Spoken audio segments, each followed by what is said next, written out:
Welcome to the play-ins, everyone! LPL English is back, and Bloxer, it is almost time. We have actually come in a little bit earlier. It is almost time to get into our first series. Before we do that, though, before we start talking about the first series of the day, which you can see under our names or under our portraits right now, I want to talk about what the split has looked like, how we got here, and then we can start talking about our expectations for the season. Ascend and Nirvana have wrapped up, and as a result, we have got your all-pros for, in this case, Group Nirvana is what we're running, I believe. We're running Nirvana first? We are. We're running Nirvana first. W.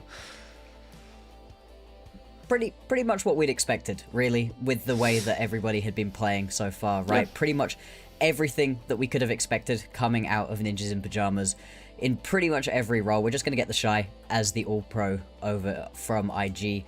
Otherwise, NIP just kind of swept their way through, and I feel like Hoya could potentially still have gotten that vote for All-Pro.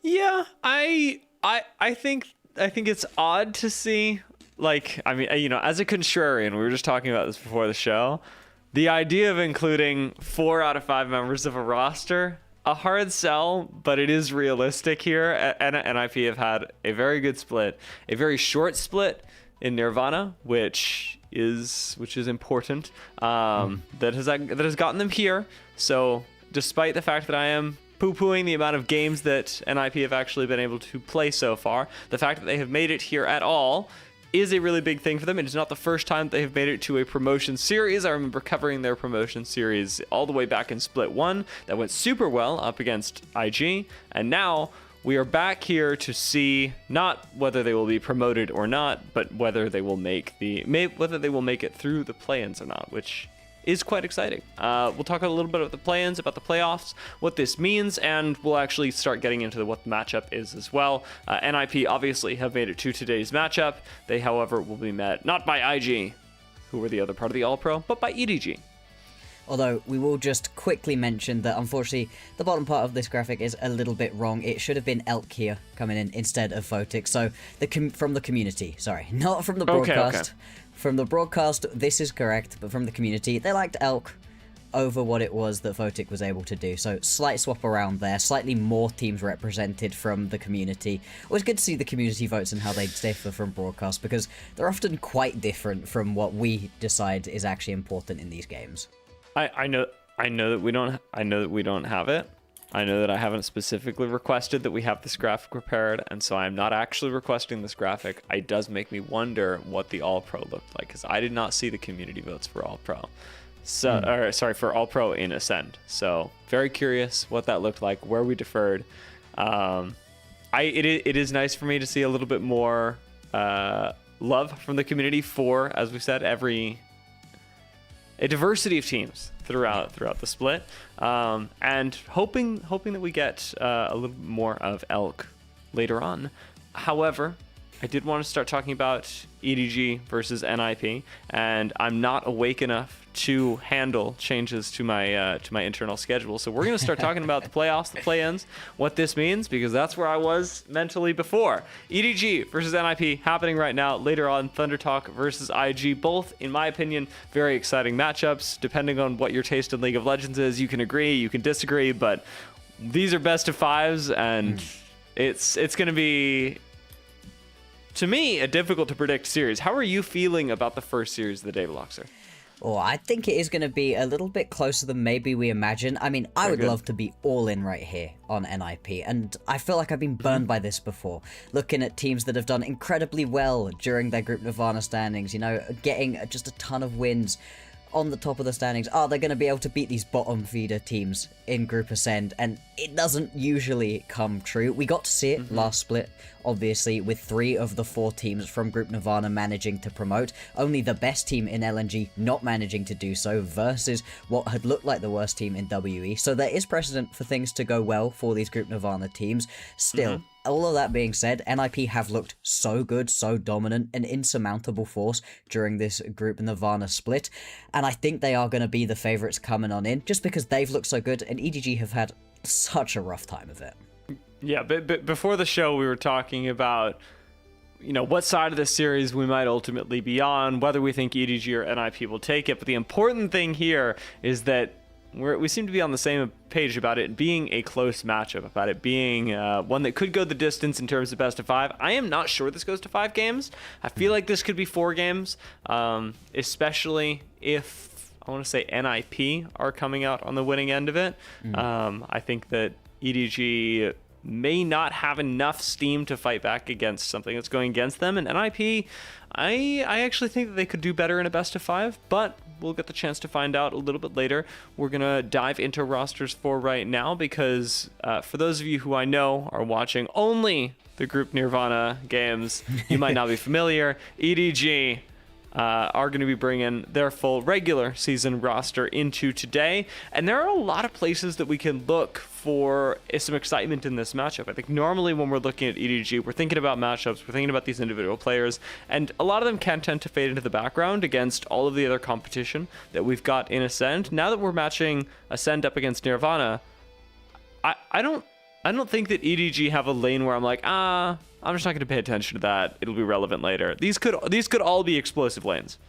Absolutely, and not necessarily explosive lanes in the favor of EDG. We've seen throughout this group Ascend Split that they have kind of been pushed around, kind of not having the best time of it. This roster right here is not the roster they sat with for the entire split. They brought JJ in kind of late on in the split, about midway through over Xiaohao, who immediately looked better, but didn't immediately start bringing in wins. They had Sanian in for a game instead of Bulldog, which went truly terribly, and so they've kind of settled in on this roster, and as we've been talking about, right, they've been looking a lot better towards the end of the split. That's not hard to do, of course. They were having a winless, not even just series score, but individual game score, winless time until kind of late on in the split, but they were able to pull themselves back into a better spot, and yeah, okay, their best of 5 record as well over the last couple of years has not been great overall. So again, we've just got more questions coming in. You know, today though, we have the chance to make it half the games, not half the games, I guess a third of the games that you've played in best of 5s you will have won. That could be big. This could be the turnaround that EDG need, and I have been for the last couple of weeks selling an EDG turnaround since they won their final 2, excluding the actual final matchup, the 2 before that. Since they won those series, EDG have looked like a much better team than they were during the regular season. So I think we've got a lot to look forward to here. I think that they could be taking the 4th best of 5 in their favor, but it is tough. I'd like to see NIP succeed as well. Big NIP fan, and as such, let's start talking about NIP, what they've looked like this split, who they are playing today, and what we can expect from this roster blocks there. This is, as you said, right, a standard roster coming on through for these guys, and if you haven't really been watching any of the Group Nirvana games, you maybe don't know just how dominant they've been. Maybe you're getting an inkling of it, right, from seeing the all-pro votes, both community and broadcast-wise, just how much we've been writing for these guys. Everybody here has been playing well. They've been playing like a well-oiled machine overall. We can take a look at a bunch of the standings, a bunch of the overall statistics from this most recent split. They are just topping the charts. For Group Nirvana, absolutely, but even in Group Ascend, we've got some truly incredible play coming through. Specifically, my eyes are going down towards this bottom lane. I think Photic and Fengue have been really fun to watch get their stuff done. Guwon as well has just been playing kind of out of this world with a really diverse champion pool as well. And yet there's a weird thing that's going on with NIP. Even though they have looked really good in this split, their stats do seem to... the stats do not support that this has been a one-sided improvement for NIP. It seems like the difference between their play in Split 2 and Split 3 would favor a past version of NIP, one that maybe was feeling a little bit more confident, a little bit more consistent than what they are now. However, we have this graphic to show you the thing that we talked about earlier. These are the play-ins. What was I thinking here? Why?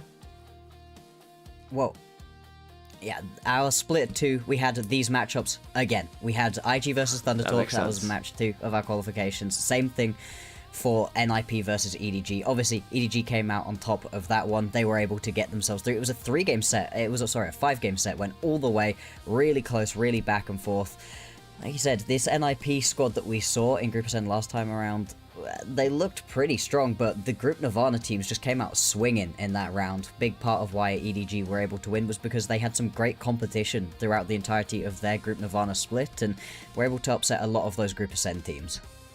Yeah, EDG, I think are in prime position to pull something like this again, especially given the run that we saw from WE last split. You and I were talking about this in the pre-show. I think these two rosters could end up being remarkably similar in the stories that they're able to carry through the playoffs, especially because EDG do seem to be on a come up. This is, however, what we were talking about earlier with EDG and NIP. EDG having a comparatively much worse split, whereas NIP being able to improve in several key metrics given their more dominant performance through the group. Yeah, I mean, unfortunately, right, it is a bit mean to be comparing some Split 2 versus Split 3 graphics for EDG, right? Over in Group Nirvana in Split number 2. But it's fair, though. You know what I'm saying? Like, the stats are worse. Were they against better teams? Significantly worse. I mean, the amount that they've been able to get objectives being this far down, their gold of 15 being this far down, I mean, kind of everything across the board getting significantly worse. They're not exactly losing that much faster, but that's pretty much the only thing that's been staying stable. Yeah, I do want to, on the other side of this, talk about NIP, talk about the way that they're coming up recently, most notably by talking about someone else's opinion, and then, having a conversation around that. Quacks ended up throwing this out there recently about NIP, about how good he was feeling on the NIP come up through this split. I wanted to get your take here, Bloxer. Are NIP actually looking this good? Is Quacks overreacting here?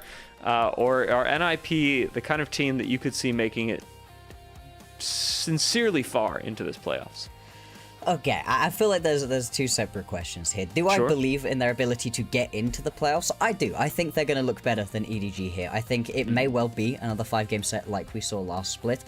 And I think if we were talking about this in last split, I remember the meeting we had just going into the play-ins last time around and getting just a temperature check of all of the broadcasts. Hey, who do you think is going to win? And every time we were like, yeah, the Group Ascend team is going to win. We're not particularly confident in any of these Group Nirvana teams. And we were proven wholly wrong. I mean, 3 out of the 4 Group Nirvana teams managed to promote, so that gives me some extra confidence here that the Group Nirvana teams are not that far away, because in previous splits we did see a big canyon. Now, once they get into the playoffs, as I think they will do I think they're going to go far? I'm not so sure about that one. I don't know that I believe that the top of Group Nirvana is strong enough to really be threatening top spots when we get into the playoffs proper, but I think they could be taking some of our slightly worse teams for a bit of a run, right? If you manage to win as Thunder Talk, I think there's a potential win there, LGD, and then even your JDGs, your WEs, those teams have shown us some real promise. I think they could go far themselves, but also they've shown a propensity to lose in really baffling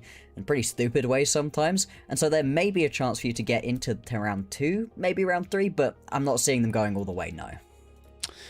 Well, Quacks had highlighted Hoya earlier. And we had mentioned that there's potential for pop-off in a lot of lanes. I think literally all 5 people can change this matchup. This is where we're likely to go.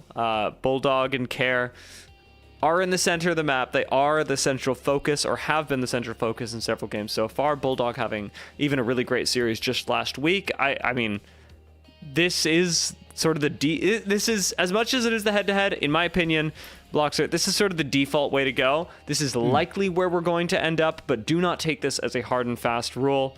Bulldog and Care, they're likely going to determine a lot of this matchup. We could see other lanes quite easily blow this up and have these 2 players fade into the background. Absolutely, and I think it's worth drawing some attention here to the Bulldog has been a focal point in the conversation surrounding EDG. Now, that's not a good focal point. This has been a really unbelievably rough split out of Bulldog. The stats bear that out. He's not been doing particularly well.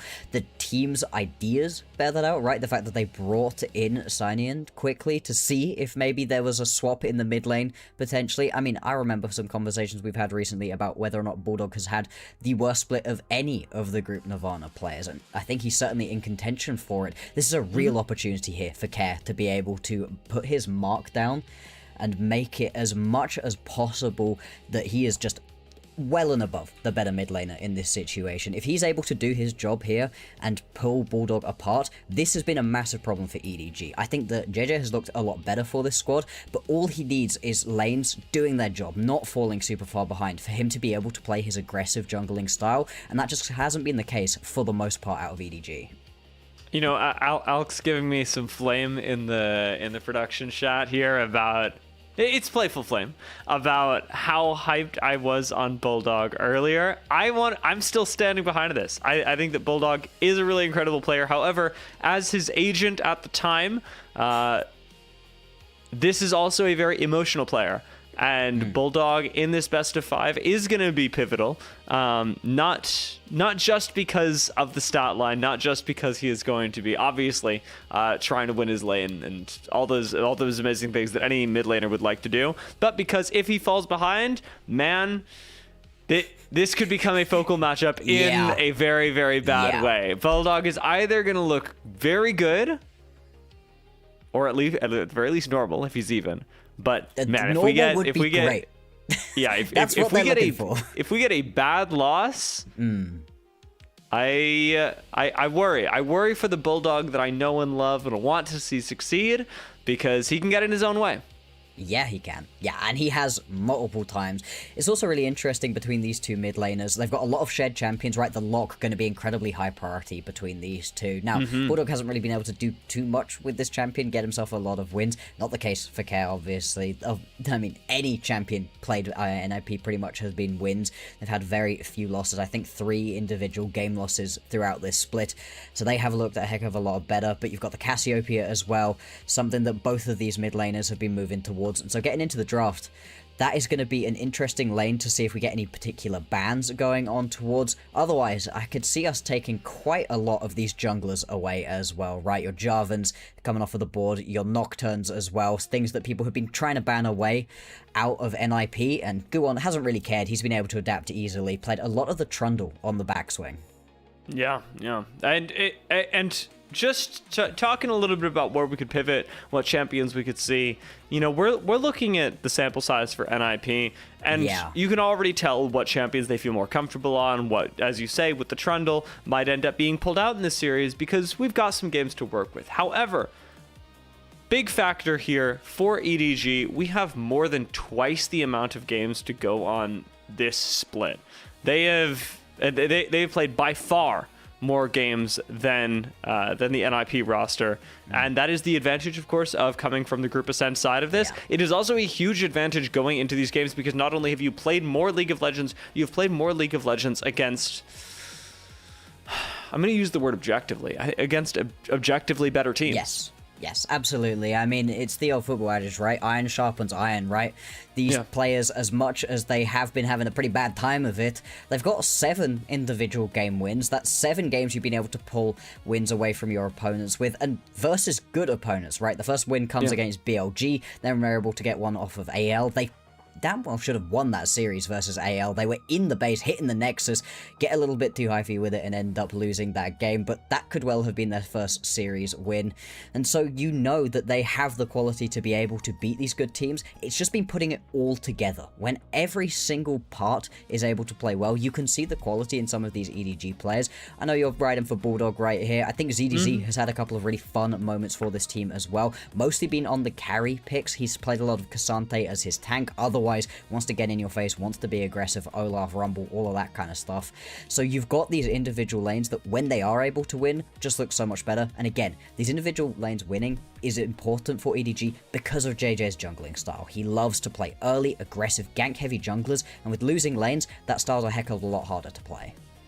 With only one best of 5 ahead of these teams to determine whether they even make it into the playoffs or not. I mean, obviously that would be, for both of these squads in very different ways, the crown jewel of their season, making it to playoffs at all from their position. You have mentioned, we've been talking about, though, the comparison between Group Ascend, Group Nirvana, NIP, and EDG as a result. And you and I were talking about Group Ascend, Group Nirvana earlier. I wanted to give you a little bit of time to talk about this, because I do think that it's important about the value of Group Ascend and Group Nirvana in 2026, or perhaps lack of. Yeah, I mean, coming into 2025 Split 2, we get this introduction of the split groups, Group Hussein, Group Nirvana, not equal split groups. Most of the time when you get split groups in leagues, right, you just split them down the middle, and you want competitive within these groups. Instead, the LPL took the cream of the crop off, put them in their own group, and said, hey, if you suck, we don't want to watch you as often. You're going to get less games. We're not going to have as much coverage of you. You're going to play earlier on in the days, usually, to kick off the match days, kind of putting you to the side. And I think it worked. I think it gave us a lot more competitive games in Group Ascent. It made the LPL pretty fun to watch, and as a lover of some bad, chaotic League of Legends, I really liked what Group Nirvana was doing. I think the time for it has passed. I think we're now seeing enough parity between the two groups that we can probably move on from it. I mean, this series is going to be the perfect example or not of that, right? Like how close have these two actually managed to get, and especially if this is a very close series, if NIP are able to keep up with EDG, were all those extra losses that EDG took during the regular season really worth it? Or did NIP get more value for less time? We're about to learn that as we head into the first game, into the first draft, with NIP having banned away the lock that you already mentioned is going to be pretty highly contested in the mid lane. Notably, Olaf and Vi, all junglers even, with the Nocturne, going to be taken away by EDG. And straight in with the Cassiopeia lock-in right here for NIP, another one of those mid laners we talked about being pretty high priority. The response out of EDG straight up grabbing their bot lane, and we are sprinting through this draft. Both teams clearly knowing what they want, and we're getting some very classic bot lane pairings coming through here. Hell yeah. I like the way that we've started this. I mean, let's keep this momentum up going into the second half. Ashe Seraphine for NIP, strong bot lane, but EDG already really strong bot lane themselves in a very different way. Ezreal Karma are going to have a good time. This is, as I was saying just yesterday to a friend of mine as I was complaining about bot lane, I was like, there are either matchups that you die on cooldown, and there are matchups that you AFK. This is a matchup that you AFK. Ezreal Karma, you're not interacting with this lane. Ashe Seraphine, you're not interacting with this lane. See you in team fights. Hey, I mean, because both of these are the sorts of lanes that you kind of want to just sit back from, I do wonder if we're going to get a bit of explosivity right here. I mean, Leave and Perukia, when they've been playing well, have been in really fun spots in the couple of wins they've gotten, but Photon and Fungi are just taking it to their opponents. They love a scrap, they love to get aggressive as possible. Kind of depends what we're going to see out of the jungle. Obviously, we know that it's going to be the Pantheon for EDG, some pretty heavy ganking if you do want it. I do also wonder how much roaming we're going to get. Obviously, Perukia can get out of this lane with the Karma, go try and get involved in other ones, and the Ezreal should be safe enough. Ashe, Seraphine, pretty miserable to deal with. You get hit by an auto attack and things can begin to go wrong. Let's see what the bans are going to be coming through as well. Obviously, with the Cassiopeia already locked in, you want to take a couple of the big counters away from this one. The Syndra is just strong in general at the moment. It's not necessarily the best lane matchup into the Cassiopeia, but I can understand getting rid of that one. Akali's still up. Something that we should be considering around a variety of lanes. Fortunately, with bot lane locked in, we're not just going to be slamming an Akali there and running down your opponents, but Akali exceptionally strong in this split on this patch, and definitely something that we could see going either mid lane or top lane. I also am really heartened by seeing the Pantheon brought in by EDG. I know that we banned almost every viable jungler on the patch, so getting to pick up the Pantheon, I think, can do EDG a lot of good. EDG has been really explosive on the Pantheon. He has had a game that, even as a picky person with Pantheon games I've gone, that was a good Pantheon game. So if he can do that again this series, even better. Akali banned. And Anivia coming on in right here as the response. Pretty neutral matchup. I mean, if you get hit with that Noxious Blast, you can get run down a little bit, so do need to be a bit careful. Overall, EDG got themselves a composition that really spikes hard on that first item, going to be looking to take it to NIP. NIP, on the other hand, they've got some real nice team fighting that they can be playing around right here. The Gnar going to be locked in, still need to pick themselves up their jungler, and, I mean, you've left your jungle really late right here for Guwon. See what the final pickup right here is going to be. Cho'Gath. Okay, Cho'Gath jungle. We're pogging. Cho'Gath jungle right here. Now, I saw a Cho'Gath top lane very recently, which was the first Cho'Gath that we had seen in that league, the first Cho'Gath I'd seen in a while. This champion kind of beginning to get in on the rise at the moment. I haven't seen it jungle recently, though. This is kind of blowing my mind right now because I know that we are getting Cho'Gath buffs next patch that are very exciting. Perhaps this is coming from a preparation perspective, NIP thinking that they're just going to make it straight through, but that Varus is going to make things complicated. Varus top lane innovated. 2 splits ago, Varus top lane became a really big deal. And EDG are going to whip that out against NIP now to deconstruct this top lane, even top side tank focus. Yeah, indeed, and I really do like this Varus. I think it's a great little pickup right here into the Gnar. It's pretty fun as well. Obviously, the Cho'Gath, something that you want to be staying away from as much as possible. Gives you some more non-committal CC as well. Yep. Still, this team is very tank deficit. You are super squishy overall, and that could be a pretty big problem, especially playing into the Cho'Gath, into the Gnar. If NFP get ahead in any way, shape, or form, they are just going to be so incredibly tanky. It's going to make stepping up into these objective fights that much easier to play around. Overall, I do prefer what NIP have been able to draft for themselves, but there's some real fun out of this EDG composition. I mean, this is the perfect time because I was just thinking I really like the EDG draft. I know that that it keeps everybody at arm's length and the composition quite good to do that. I think that there is a lot of onus here. There is the chance to hard carry this game for Bulldog. Anivia is an insane champion, especially when it comes to keeping other people away from you. EDG have a composition that basically says you're not going to touch me until I decide that you die. And NIP's ability to answer that really only, to me, looks like it comes from the top lane. Looks like it comes from Hoya. Pretty big challenge ahead of them. Can they rise to meet it in this first game of the best of 5?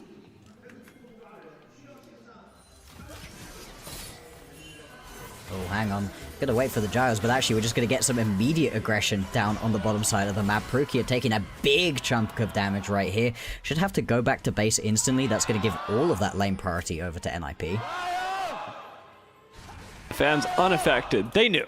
They were looking at that going, no, Perukia lives here. Heal expended.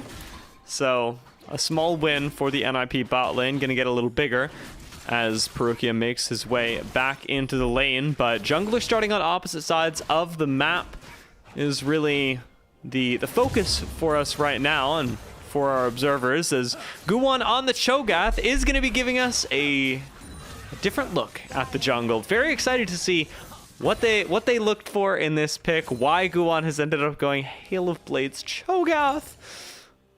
Yeah, so that is the standard at the moment. Hail of Blades Cho'Gath is exactly the standard. It's kind of a AP and full tank hybrid that people have been going towards, right? A lot of the time they're grabbing things like the Proto Belt for themselves, maybe even grabbing a Rift Maker to really just be taking it to your opponents, plus some tanky items to make sure that you're still able to do that job for your team as well. It'll be interesting to see just how much the ganking is going to be coming on through. Obviously, the Rupture is a pretty decent gank tool, as is being able to silence your opponents, but moving down towards the bottom side of the map, that's where you should have a lot of lane pressure, especially after you expended some time to get Perukia to base early on. And that means that you're unlikely to get early ganks through, instead more just power farming, I would be imagining. The LPL just giving us a taste of some of the stats early on. We know EDG lost. We know the split was terrible for them. They have the chance to reverse some of those stats now, which will be nice, as bot lane pretty hard winning early on. Ashe Seraphine just a lot more difficult to duel, especially when they have wave push. And Ezreal not hitting first item yet. Bulldog not going to be egged, but he's close. And this is the thing, right? As I was saying, you get hit by that Noxious Blast, all of a sudden just getting run straight down by those Twin Fangs. Leveling up to 4 will help a little bit, at least, to at least stop Care from keeping running him down. And the resets do come on through. As we were talking about, right, the first item spikes that are coming through for EDG are really strong. Obviously, once you get that first item onto the Ezreal, that's great. JJ gonna need that first item to really be able to compete in a lot of these scenarios. And so once we get those level 6s ticked, and then those first items coming through, that's where I want to see EDG really push the pace of this game forwards as much as possible. For NIP, I think they can play this one out just a little bit slower, some decent scaling options on them. As you said though, the arm's length approach that EDG are going to be having means that NIP can't afford to begin to fall behind, or they will just never have the opportunities to close those distances. Yeah, I mean, especially around the I want to say first 2 dragons, I could see EDG taking a pretty significant lead with their composition, leave Arcane Shift forward, but NIP did spot GG in the area earlier with a hawk shot, so they are going to be playing safe, respectful, and let EDG take control of this wave. And things early on in this game, pretty standard as we were expecting, right? With those first clears starting on opposite sides of the map, the junglers going to continue to mirror each other through these clears. They can kind of just power farm their ways up to level 6. Let's take a check in with the top lane. Like I said, really fun matchup right here where the Varus, the poke that can come through, is just disgusting. And you can see already big damage onto Hoya, although he's doing his own. Flash from GG! Really? Photic underneath the tower gets the shield, gets it broken, and EDG pick up first blood. GG gonna trade one back. The second tower shot almost takes him down, but EDG trade 2 for 1 4 minutes in. I didn't think he was just going to flash straight over that wall. Clearly not going to be the case. The fact that you get a kill back right there at least is nice, but Fungue going to be the one picking that up, whereas that's 2 quick kills here for JJ. And if we were talking about him getting this game going, looking to get himself towards that first item, that's a really nice start. I mean, this is it's got to be a proud dad moment for Alk right now, having pitched GG earlier as being an underrated jungler for EDG, and now watching that happen, even I am like, again, picky about Pantheon play. I liked that.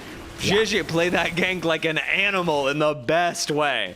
Absolutely, and I really do like it when we see Pantheons gank pre-level 6. Get going, your champion does so much damage early on, even if you don't have that much to be helped out from your laners, you're still going to be in a good spot, and obviously between the Karma and the Ezreal, plenty of damage that you can be laying down as they go in again. We're fighting again. Fungue quite low, but Leave's going to get locked up. Photic gets a lot of free time with the AD carry, and ultimately both of these teams, both of these bot laners, I should say, will walk away a little bit worse for wear. Fungue's health, however, traded for Leaves.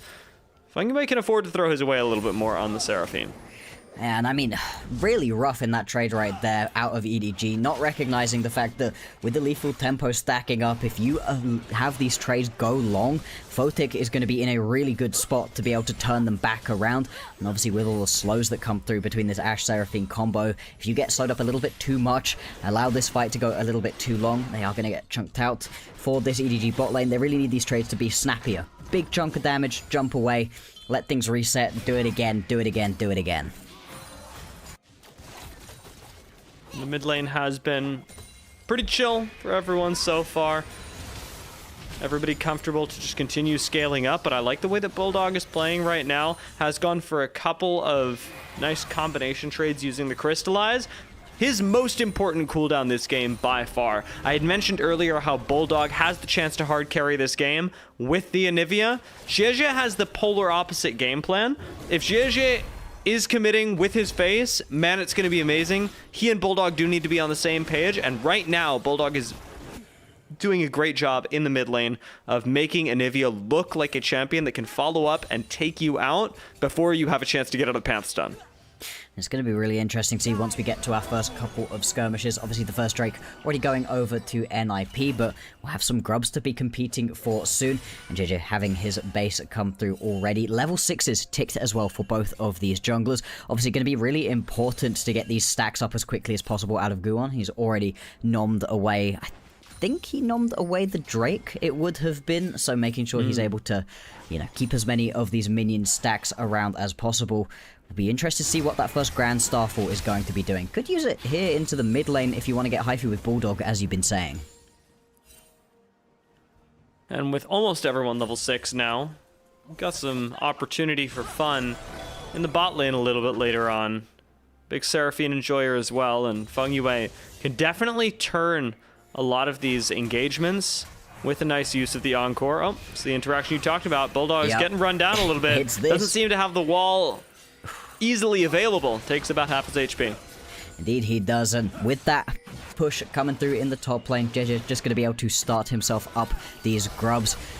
Oh, hang on, bot lane's trying to get aggressive once again. Tether not going to land, arrow does. Photic baits out the Arcane Shift, but ends up arrowing onto Perukia. Leaves low as well. Guwan's in the area. He could just flash forward. He could nom down on somebody. And picking up some nice Shao in the bot lane. Guwan pulls off a successful gank. There we go, the response to the grubs in the top side, gank over in the bottom lane, and this has been a really fun matchup. As I said, right, these bot lanes both usually stop any interaction from happening, but when you pair them up together, it means both are looking to fight as much as possible. And in this one, Leaf was hitting really hard. I mean, with the Sheen already doing plenty for his team, but wasn't quite able to recognize that Guwon was on the way in. I love it. Flash forwards, silence everybody, make sure nobody's going to be able to get away from this gank. And getting another stack on through. This Cho'Gath already rolling right here. That's an early heart steal being completed. Just 9 minutes into the game. There's going to be a big boy later on. Yeah, that is going to be quite tanky to deal with. EDG, for all that their composition I like on paper, their tank killing, especially early on in the game, not exactly the thing that you'd look to this comp for. Varus perhaps an exception, but ZDC has been chilling. We have barely talked about topside. Look at the CS gap top lane. I've been watching it slowly grow throughout this game, right? Already at about 30.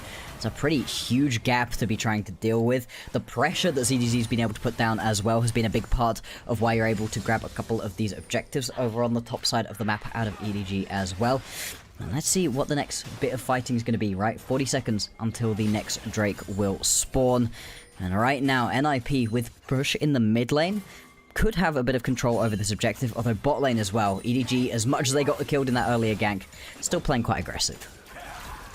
ZDZ gets to zone Hoya off this wave as well. It's collect the majority of it, for but Hoya. I am really wondering how much this is going to matter. Because I know that, again, Quax was talking about up Hoya earlier on Twitter. I don't think that setting Gnar behind is hugely impactful. However, Varus getting ahead is. And Yes. ZDZ, if he's able to blow some people up around mid-game fights, around, say, the next couple of dragons, we could see this game very quickly turn, as it might right now. NIP don't look to be giving up this dragon. Instead, maybe just giving up their mid laner's life, but a nice splash from Care gets him out. Oh. Enchanted Crystal Arrow goes for the Okay, goal. But Feng Yue is going to flash forward for the Encore, punishing Jie as he runs out of the protection his shield afforded him. Guwon low and not nearly tanky enough, gets taken down by Leave. EDG have evened things up, and even without a jungler, it looks like they're winning this fight. I mean, they keep pushing on forwards right here. You can see Leave just doing so much damage. It's actually What's top happened? lane. What's Okay, happened? ZDZ's gonna win that fight. We need to have a replay of what happened topside. That's a lot of damage out of ZDC as well. I swear he was dead on Hoya's screen, and then Yeah. all of a sudden that screen was gray. Indeed it was. And I mean, we'll take stock of what just happened, right? Nobody actually gonna pick up the Drake in the end. Have a look at what happened. Oh my god, the Ash the arrow enchanted hit crystal him. arrow. It was not designed for him at all. That's It was low-key not designed for tilting. him in any way. But it baits Hoya into thinking, oh, that's devastating. Oh, okay, Grand Care. Starfall in the mid lane. Care, that was a beautifully timed Petrifying Gaze. See if it ends up saving him, as Feng Yue here again to try and turn the fight. Jie low once more, and though he is aggressive, he be squishy. Jie dying twice in as many minutes. Still the dragon up for NIP as well, and the return to the fight ends up going quite nicely for them. And I mean, every single time we've seen one of these aggressive plays coming on through, there's some level of turnaround play coming on. EDG are looking to just give this one up, stepping forwards. Arrow Another lands. Hoya gets a lot of free time with this. Egged up and good to go. Bulldog Does he have gonna the take a damage? beating, and I think he gets out of this. Doesn't get stunned to the No. wall, and I There spoke we too go. soon. The damage enough from Hoya to beat the ever-living daylights out of him. Absolutely, there we go. As we've been talking about, right, the Gnar getting put behind, not necessarily the end of the world. ZDZ getting ahead could well be massively important. Now got about 40 CS gap over his opponent. Ton of turret plates as well gone into him. And you can see right here, yeah, looking pretty good so far in this game. Off the back of all of this craziness, 2 Drakes to NIP and about a 1k gold lead over to EDG alongside the grubs that they were able to grab earlier. Next big objective to be fighting around will be the Rift Herald. And it'll be interesting to see if both teams bring the full cavalry in. They've been very willing to fight so far in this game. I'd anticipate that NIP should be down to fight. I think it depends where Photic's items are at. Leave has been exceptionally strong, with Trinity Force completed as well. Ezreal is terrifying in this game. And where Ezreal goes, you should win. Currently heading out of base. Leave is going to decide where that is for the EDG roster. Indeed, and as we were talking about, right, those first items going to be really important, as a couple of these big ones have been hit. Obviously, both mid laners, Rod of Ages, those will be particularly useful later on in the game. But for right now, the ADC's going to be hitting pretty hard. Leave, though, already was hitting like a truck before he ended up getting that first item. Now, I've got a replay here of what happened with the Drake. No. I don't know if you guys can hear that. I don't know if my mic does. That. Yeah, I mean, fun to get a little bit of replay of that one through. 3 stacks already for Guon, so he's, as we've been talking about, getting there. Although, obviously, as we saw in one of those previous fights, not quite tanky enough yet.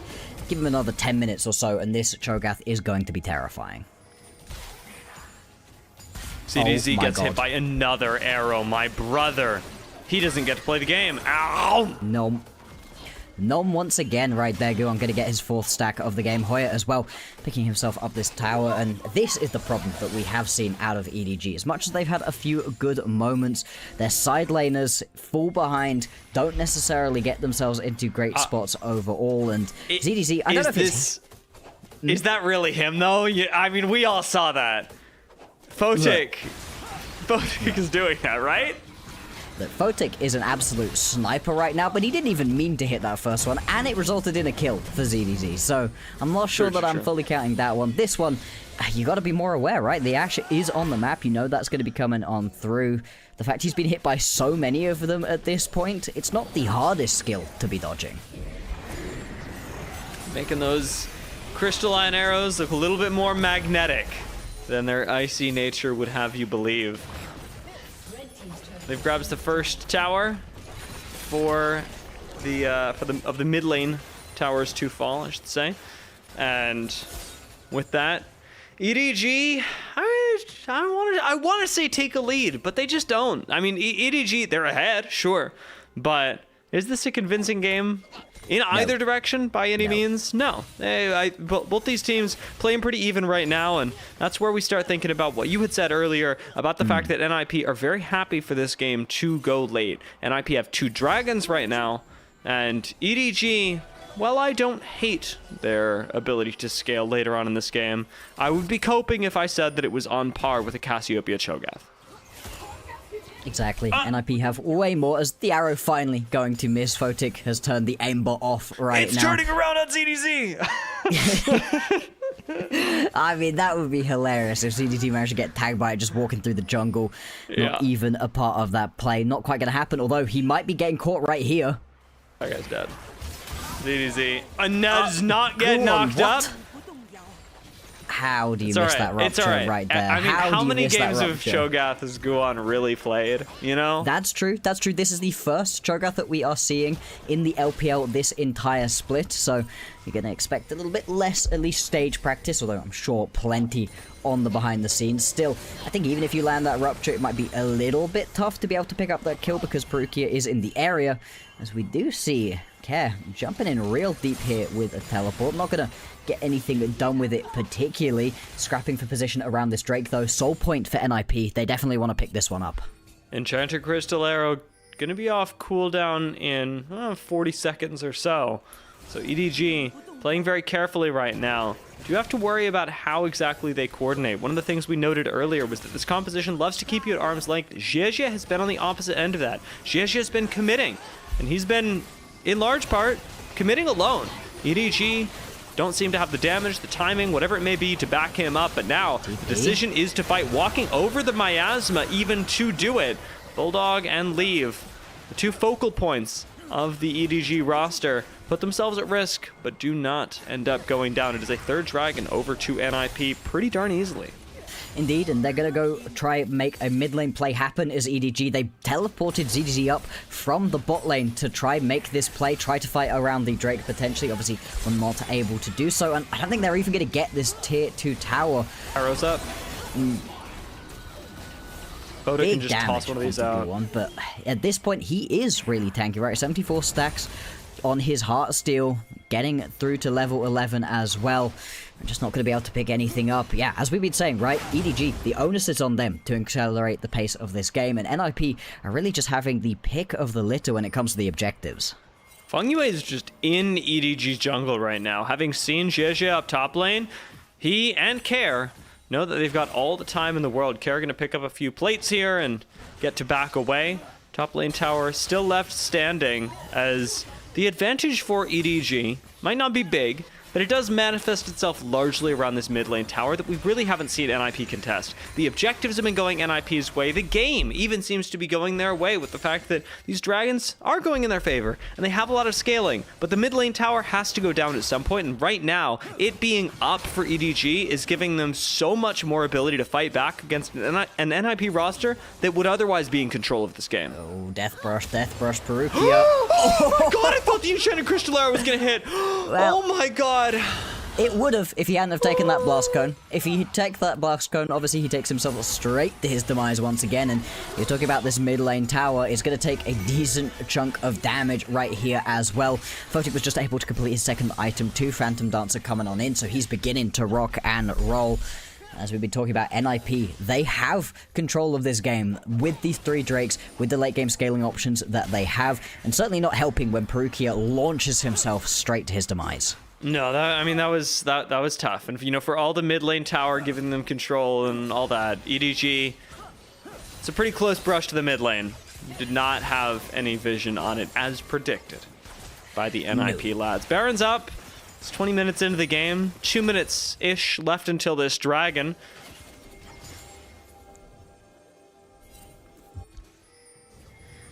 And we'll see what the next big play out of EDG is, because I think they need to make one happen before this objective, right? I don't think you can just wait another 2 minutes. That's 2 minutes more in which you're getting that stacking coming on through. Right now, a little bit of a knockup going to land on the Bulldog, although he should be able to turn tail and run. JJ going in. I mean, I'm on the same page as I was earlier here. Bulldog has a huge opportunity right now, and by actually getting hit and insta-cleansed, NIP have just lost one. They're engaged, not going to connect twice as both the arrow and the encore go wide, and EDG decide this is their moment. Having isolated Hoya in the pit, he should be able to get out pretty easily on the Gnar, and NIP not going to lose anybody just yet. Both those engagement tools whiffing, though, does leave them a bit hands empty around their own jungle even. Absolutely. I mean, they've still got all of the sort of mid-range teamfight ultis available, but the long-range engages that they would have wanted are going to go down. And with 1 minute and 30 seconds until the Drake, you're at least in good time for NIP to be able to take some resets, head back out onto the map. I did wonder if EDG potentially could have turned around and just tried for the Baron right there. It would have definitely been risky, but you've got a double ADC, you've got an Anivia. It's not the slowest Baron take in the world. Yeah. Instead, they're just going to trade their positioning for that mid lane tier 2 tower, open the map up that much further for themselves, and now with the mid lane tier 2 down, with your opponents not having taken any mid lane towers at all, that does make this push around mid that much easier to be able to get control of and keep control of. A lot of this looking better for EDG now that Bulldog has picked up Malignance as well. That was a lacking item in the last fight. Teleport down to the bot lane for Care right now, even as we're seeing all this action in mid. NIP really wanted to put some pressure in the bottom half of the map, even expending a global cooldown with the Baron up to do so. Indeed, and you can see the poke coming through from this composition out of EDG. NIP going into this fight low. They want to kill Jeje. They're going to They're kill gonna get him, Jeje. surely. Oh, Guwon But dies instead. Jeje lives, and Guwon, in fact, dies, stepping up a bit too far on the Cho'Gath. ZDZ's chasing down Care, but that's a jungler down on one side, and the jungler up on the other. EDG should be getting their first dragon of the game. Yeah, the fact that they're able to fight these NIP members off, and this is what you highlighted, this is what you talked about liking out of this EDG composition earlier, dear. It's all of this range, this keeping your opponents at bay, making sure they can't jump in. Bulldog really accurate with the wall right there to make sure there wasn't enough follow-up to be able to actually kill this Pantheon. And you can see out of Care, I like the idea, right? Just petrifying gaze straight on into him. But everybody just gets sort of held back, not quite able to step up close enough in this fight. Then the wall to cut off a couple retreating members. Maybe could have brought Fengyue onto the other side and found the play.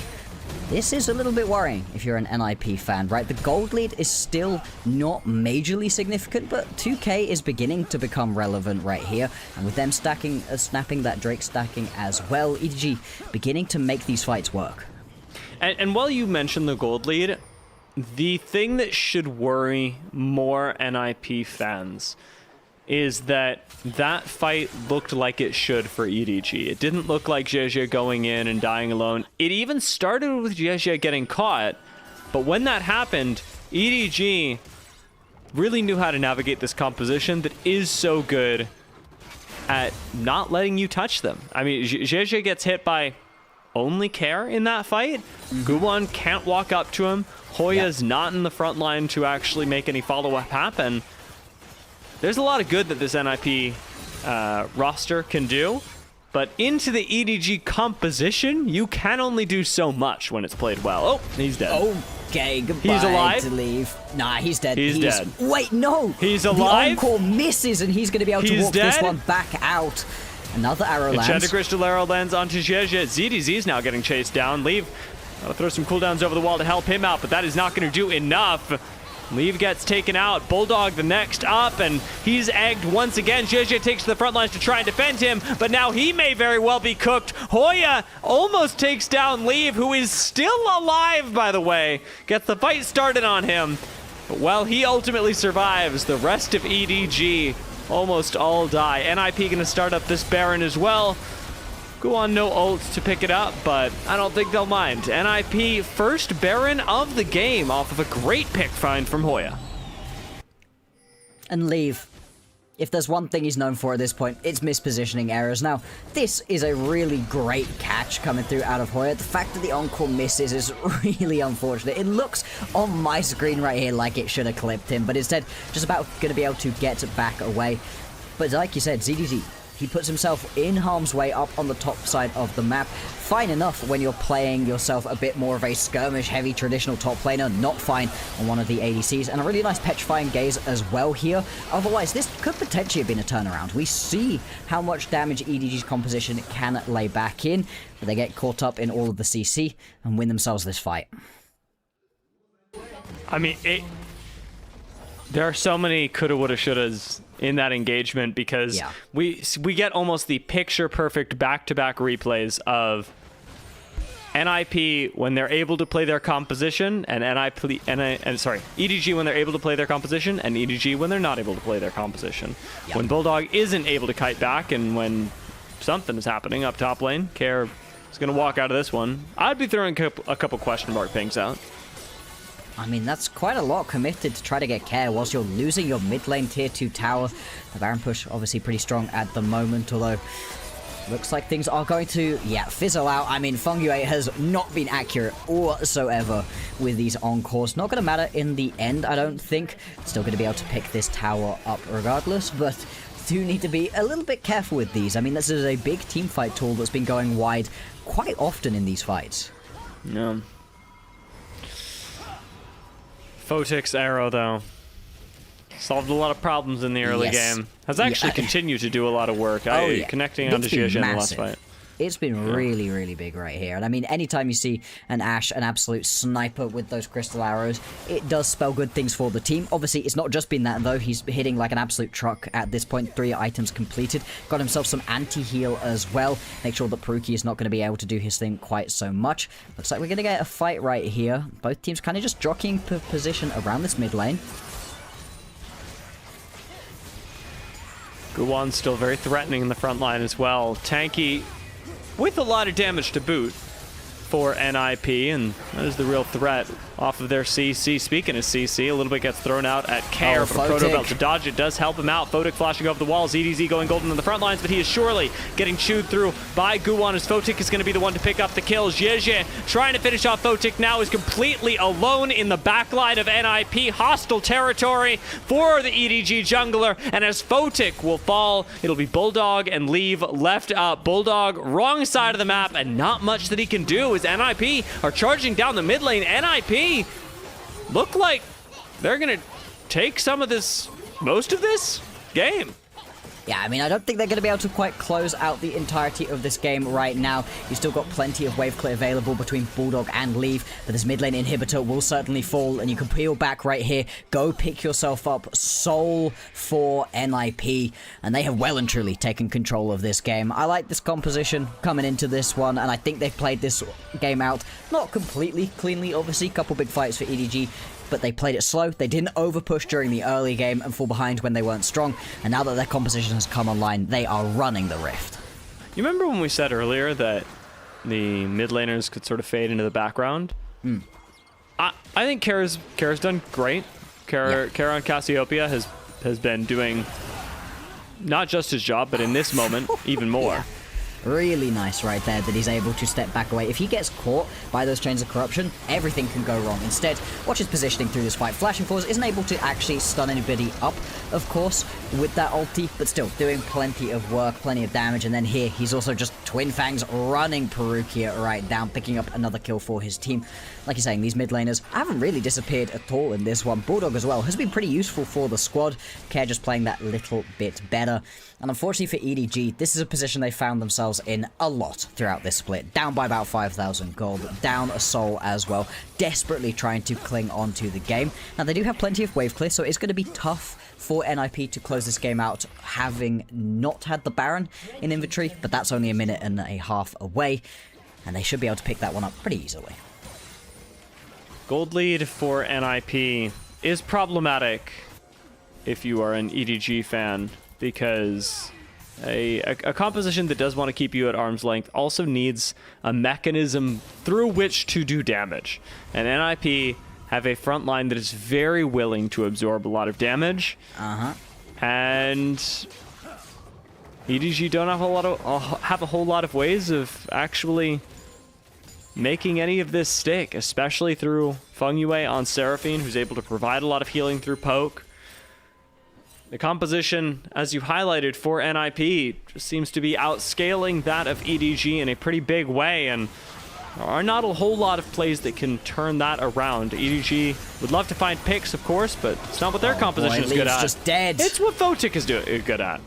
Yeah, I mean, unfortunately, this is kind of what I'm expecting coming through right here, is the slow's going to hit ZDZ running for his life. Don't think he's going to be able to get back away with this one. Flash forward from ZDZ, What? and he kills Care. Now turning around on Photic, he gets one auto off before he ultimately dies, and a flash forward from Jeje will secure his death, but he takes Hoya with him. So 4 for 2 in the favor of NIP, and Bulldog gets to walk right back to base as the Baron goes down again to NIP. Hey, I mean, ZZ getting something done right there, but it's so unfortunate that we're still saying this about Leave. Remember, Leave was on NIP pretty much all of 2025. And something we just kept coming back to, even when he was playing well, is he just has mispositioning errors all the dang time. Now, it's made less egregious, of course, when he's playing something like the Ezreal, able to jump away, get himself back to safety that little bit easier, but you see it time and time again, right? Just getting caught out, usually has one of the higher deaths of any of the ADCs that we end up seeing. Obviously, had a lot of deaths on EDG this split, but that's not necessarily fair with how much they have been struggling as an overall team. But if they want to get themselves into the playoffs, if they don't want to get eliminated here and potentially knock down to Group Nirvana once again, Leave has to get these mispositioning errors under control. In this game, that's going to be a difficult thing to do. There's a lot of run you down on NIP, and EDG, compositionally and just in their play, have not really been able to deal with that. Even now, Leave just gets to throw all of his damage into Guwan, and Guwan is fine. Yeah, he is incredibly tanky at this point in the game, because he's constantly throwing out those ruptures, seeing what he can find. Right now, the base defense as desperate as possible. Obviously, as we were saying, right, plenty of wave clear, so it is tough to be able to push through all of these lanes. Right now, they're going to have a little bit of a split map coming through. Care heading down to the bot lane to be able to push this wave through, looking to crack open all of these towers. Another thing is, right, you've only got a couple minutes now until we've got the Elder And that could be potentially what NIP need to really get themselves over the line and send us into game number 2. You're doing a great job on Gnar right now. Staying in the area and staying very close to Mega when his team is pushed up. Definitely impressing. But the majority of this game for NIP does just come down to preparing for the last team fight for EDG. That's not to say that EDG cannot turn this around, but it would take one big explosive team fight. And NIP don't have to play to win, they just have to play to counter that. Indeed, indeed, and EDG's composition, right, it's at its absolute best when it's stepping up to the opponents, poking them out, able to play off of range, and they just haven't been afforded that so far. NIP have done a really good job at starting these fights up, not in a straight-up situation, you know, finding these flanks, finding interesting picks to be able to kick things off, and now it's forcing EDG to just step to them and desperately try to find a way back in. They have plenty of damage between this top and bot lane. They just have to be close enough to be able to actually land it whilst keeping away from this very big, very angry Cho'Gath.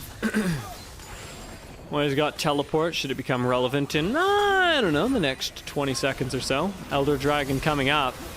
And NIP and EDG both cannot afford to make a misstep. That, however, is a big one as Perukia gets hit by the Enchanted Crystal Arrow. Bulldog up next, and while GG tries to buy as much time for his team as possible on this Pantheon, ultimately he goes into the wood chipper that is NIP right now. Even ZDZ will get picked up in the end. NIP do not lose a single member in the endgame fight, and it is all about Guwon for our observers in the close-up on this massive Cho'Gath. Unable to chew through him, unable to chew through anybody from NIP. EDG will go quietly in game number 1. And this is a mega performance right here out of NIP, playing their composition to perfection, not over-pushing in the early game, recognizing the point at which they are strong, and playing these team fights out incredibly well. So far, Group Nirvana up 1-0 over Ascent. That was spooky.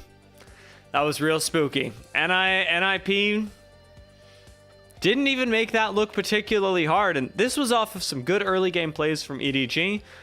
Started off with a tower dive. That was great. That was amazing. And then it was nothing. Very, very quickly. The distinction that we had talked about between Pantheon and the rest of the squad, I don't think was a compositionally impossible thing to overcome. But it didn't look overcomeable. GG committed to a couple of fights that EDG were unable to do anything about. I don't think that's his fault. I don't think it's theirs.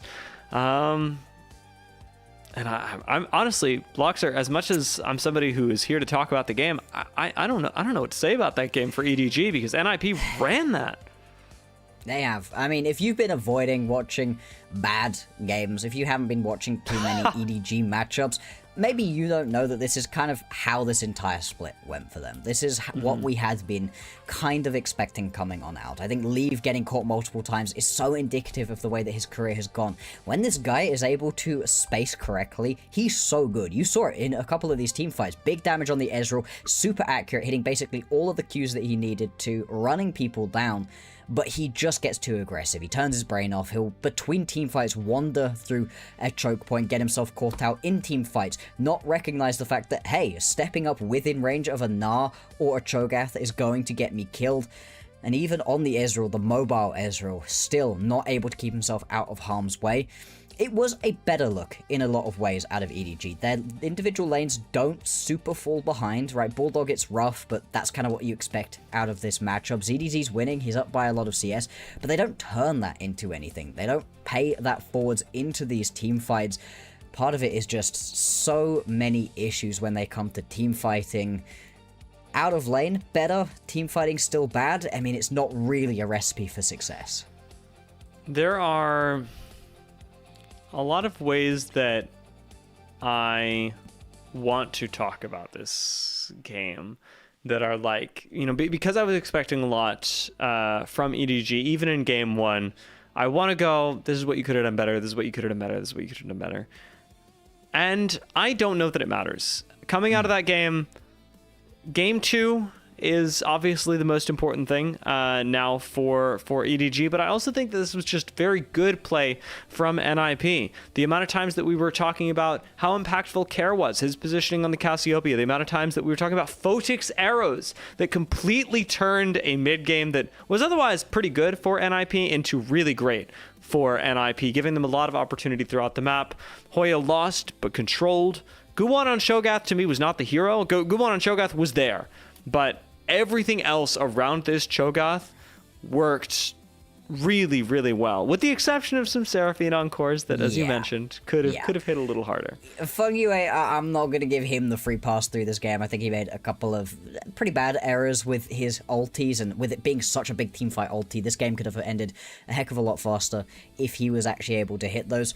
We can see it right here with the damage dealt, right? Leaf was hitting like a truck when he was hitting, but the fact he gets caught out a couple of times, imagine if those team fights that we saw where he died first or was running away from the very beginning, if he was actually able to sit and hit throughout them, this could have been a totally different game once again. I mean, just overall, more damage coming through from a lot of the members over on EDG side, and they're just not able to keep themselves safe enough. I agree, Guwon doing his job exactly as we would have wanted. I think Care was really impressive to me in this one. Photic too, with those arrows like you said, but I mean, this is left field. This is not actually who's going to win game MVP, but I love what Hoya did in this game. He lost gracefully. The one mistake he makes is getting baited in by that arrow landing when he wasn't expecting it, when it wasn't actually shot at his top laner, and thinking he could go for a fight in a situation in which he actually couldn't. That was pretty interesting to see, but you can see right here, another one of these arrows. This one actually works out and helps out the squad. Yeah, I am on board with you in terms of, shouting out a player that did really well, that didn't have to, and ultimately was, positioned well, making minimal errors. Photic's player of the game, and everybody knows it. This is, in my opinion, the LPL broadcast can do what they want, but they're going to give it to Photic. Yeah. Every day of the week. I mean, the KDA was beautiful, the arrows were nice, he was playing really well, he wasn't getting himself caught out in random situations. When he did get caught out, he was able to flash back away over the wall that Bulldog had laid down. Photic is absolutely going to grab MVP, but yeah. A little shout out to Hoya, shout out to Care as well for doing their things, and congratulations to Photic on what will be the game MVP coming through.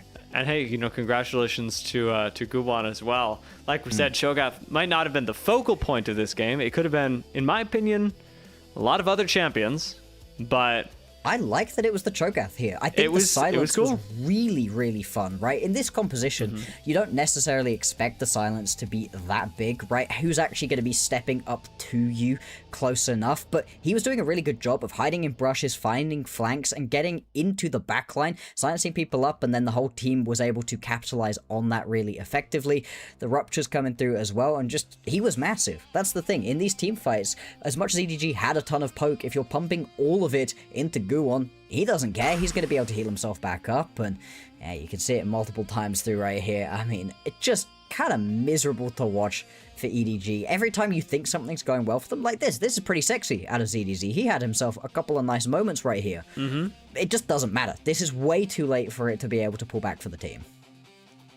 Yeah, the top lane Varus was, as we said, the one thing that was going really, really well. We mentioned the CS lead earlier, and EDG really unable to leverage that. I don't even think that's a play difference. I think it doesn't make sense to be able to invest in your Varus when he's already winning, when the rest of the map needs to be taken care of.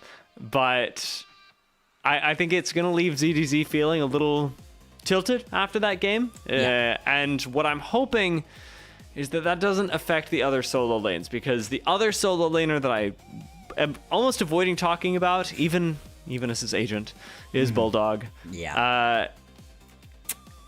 I said pretty early on that Bulldog had the opportunity to hard carry this game.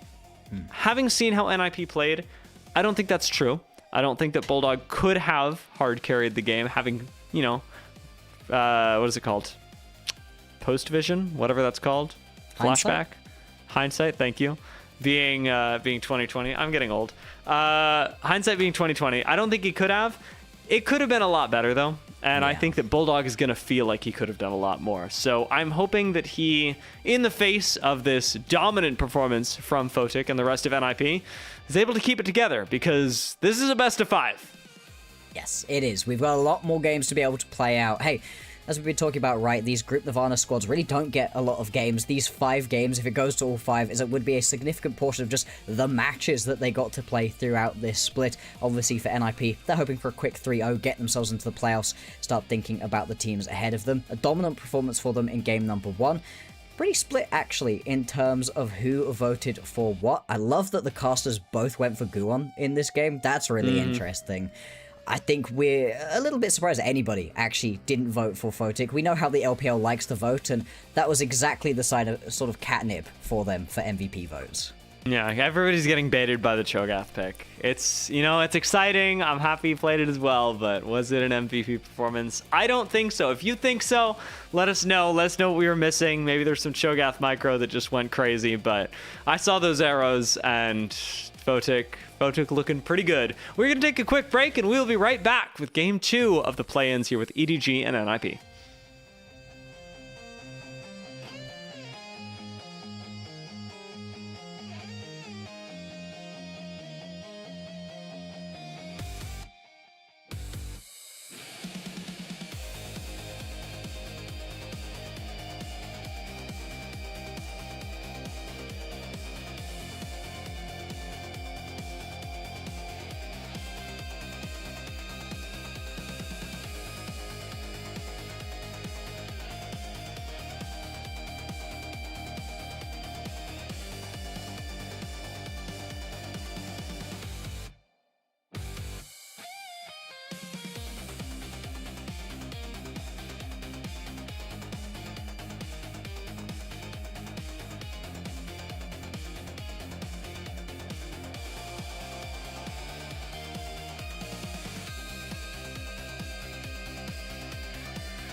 Welcome back to EDG versus NIP here at the play-ins for the LPL playoffs. Bloxer, this first game going to NIP in pretty one-sided fashion. I was going to go with spectacular. That game was good. Was it spectacular from NIP? Yay or nay? It was definitely a bottom of Group Ascend, top of Group Nirvana type matchup, right? That wasn't the cleanest League of Legends from either of these teams. Spectacular in that it was a spectacle to watch. Clean League of Legends? No, absolutely not. Yeah, this past game was very impressive by Photic. Deserved MVP is where we landed after this. We had a lot of conversation on Shogath Jungle, on what we might expect, on how Gubon fared. Ultimately, very glad that we got the Shogath pick. It was very exciting in the draft, and it did its job. Yes. In the rest of the game. For EDG, however, I liked their draft. You would have caught me defending it as we got into the game. Looked really good on paper, had something that it could do, hold you at arm's length, and then just, do a sort of stop hitting yourself motion. Yeah. And that didn't end up happening. No. Lots of reasons why it didn't. And I'm not sure whether you want to talk about them or whether I'd just sort of be monologuing it myself. No. I would love to talk about what goes wrong right here. I liked some of the ideas behind the EDG composition. I think you just need some sort of real tank. Now, part of the problem in this real tank idea is that ZDZ doesn't love playing them. He wants to be a carry for this team, right? He hasn't necessarily been going towards the ranged top laners that often, although he has been playing them. We've seen him play Tristana, we've seen him play the Vayne as well, so he does have those in his repertoire, but he's been more about these sort of take the fight to you kind of top laners, your Zahens, your Olafs, that kind of thing.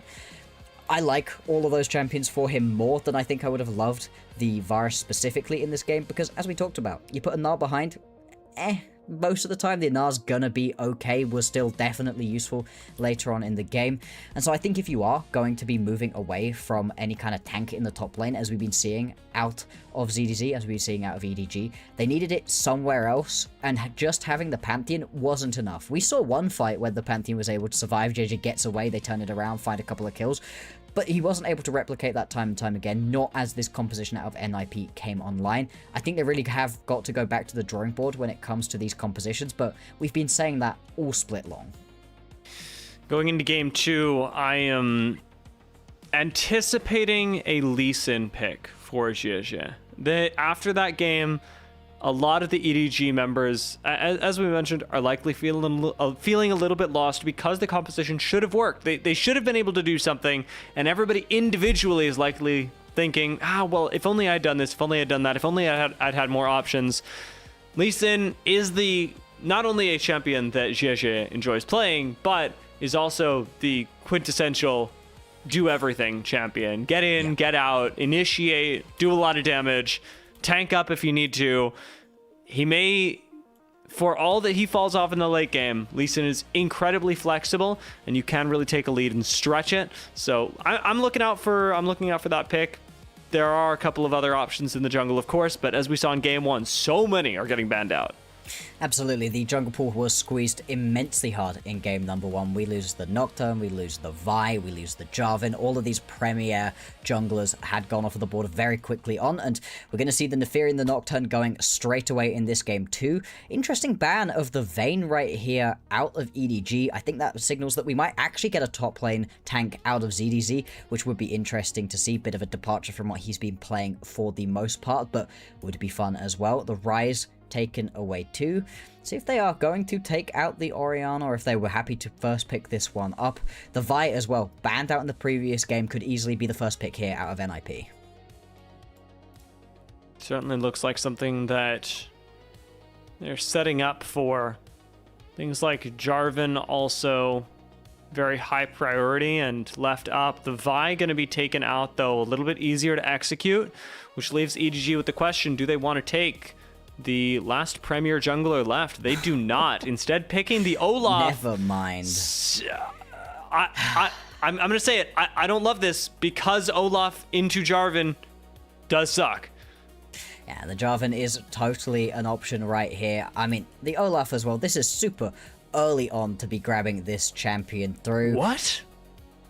The Vayne obviously would have been really good into it, so maybe that was a bit of an indication you're going straight towards this pick, because what indeed, Yunara Lulu locked in. It's been really early on that we've been seeing NIP pick up their bot lanes. I agreed. We are going sort of back in time in this situation, not necessarily picking up the strongest picks in the bot lane that we're expecting to see. You know, Lucian tops the table, Ezreal tops the table, some of the premier picks in this current patch, but not really going to be seeing those now. I think the EDG can just respond with their bot lane as well. They're going to decide to go on towards the Caitlyn. Will they grab themselves the Bard? Yeah, okay. I guess they're just going to go towards the Bard, saying they could potentially have gone towards something a bit tankier because, again, they're going to put themselves in a situation where you don't really have a true tank.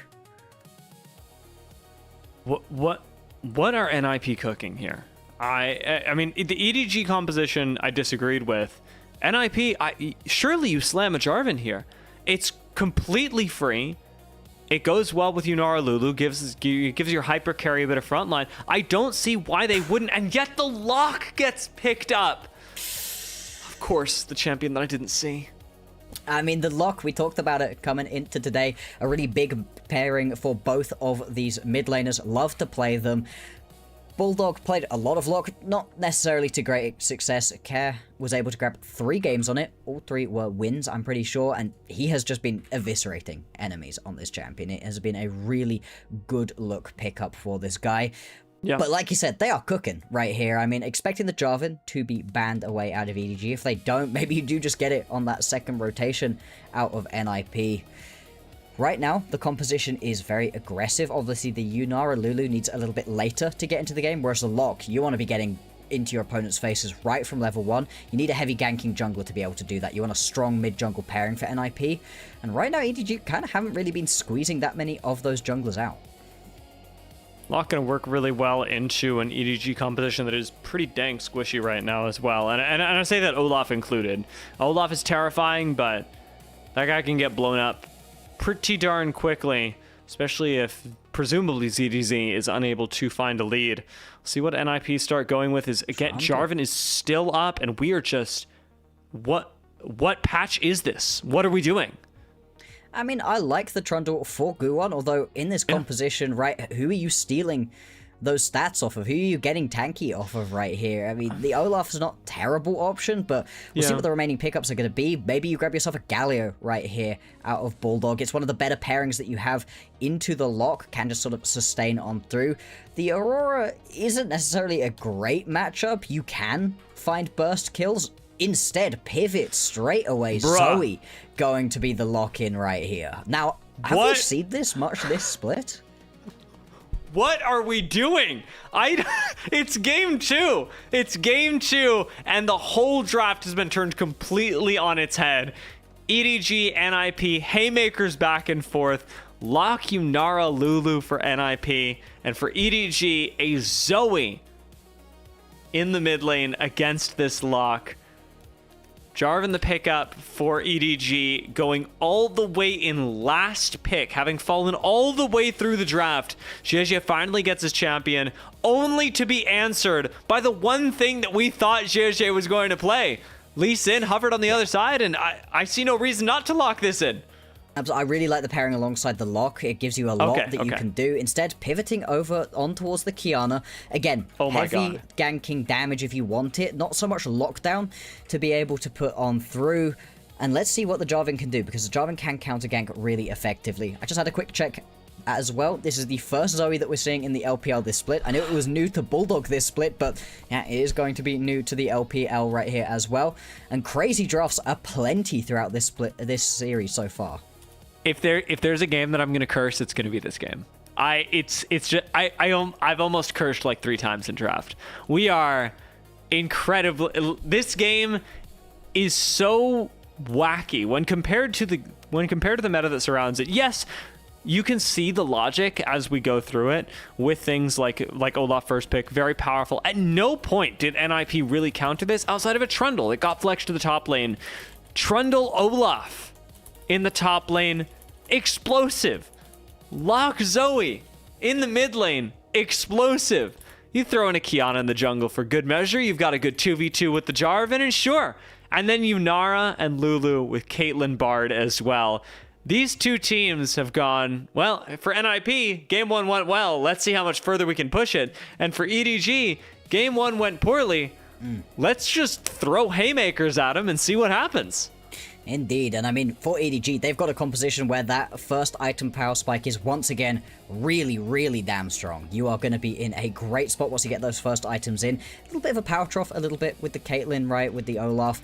So they're going to have to keep the pace of this game really high if they want to get us into at least a game number 4. Normally we'd be getting into game 2 in the regular season and saying backs against the wall. I am looking at this, and the wall is still involved. But this is more of a balls to the wall game. Just send it as much as possible at any given moment, even if that moment is 1 minute into the game where we are already fighting not just in the jungle, but in the bot lane. Photic, 200 HP. Leaf could flash on this, and Photic actually has to flash away. It's 1 minute in. We're burning summoners.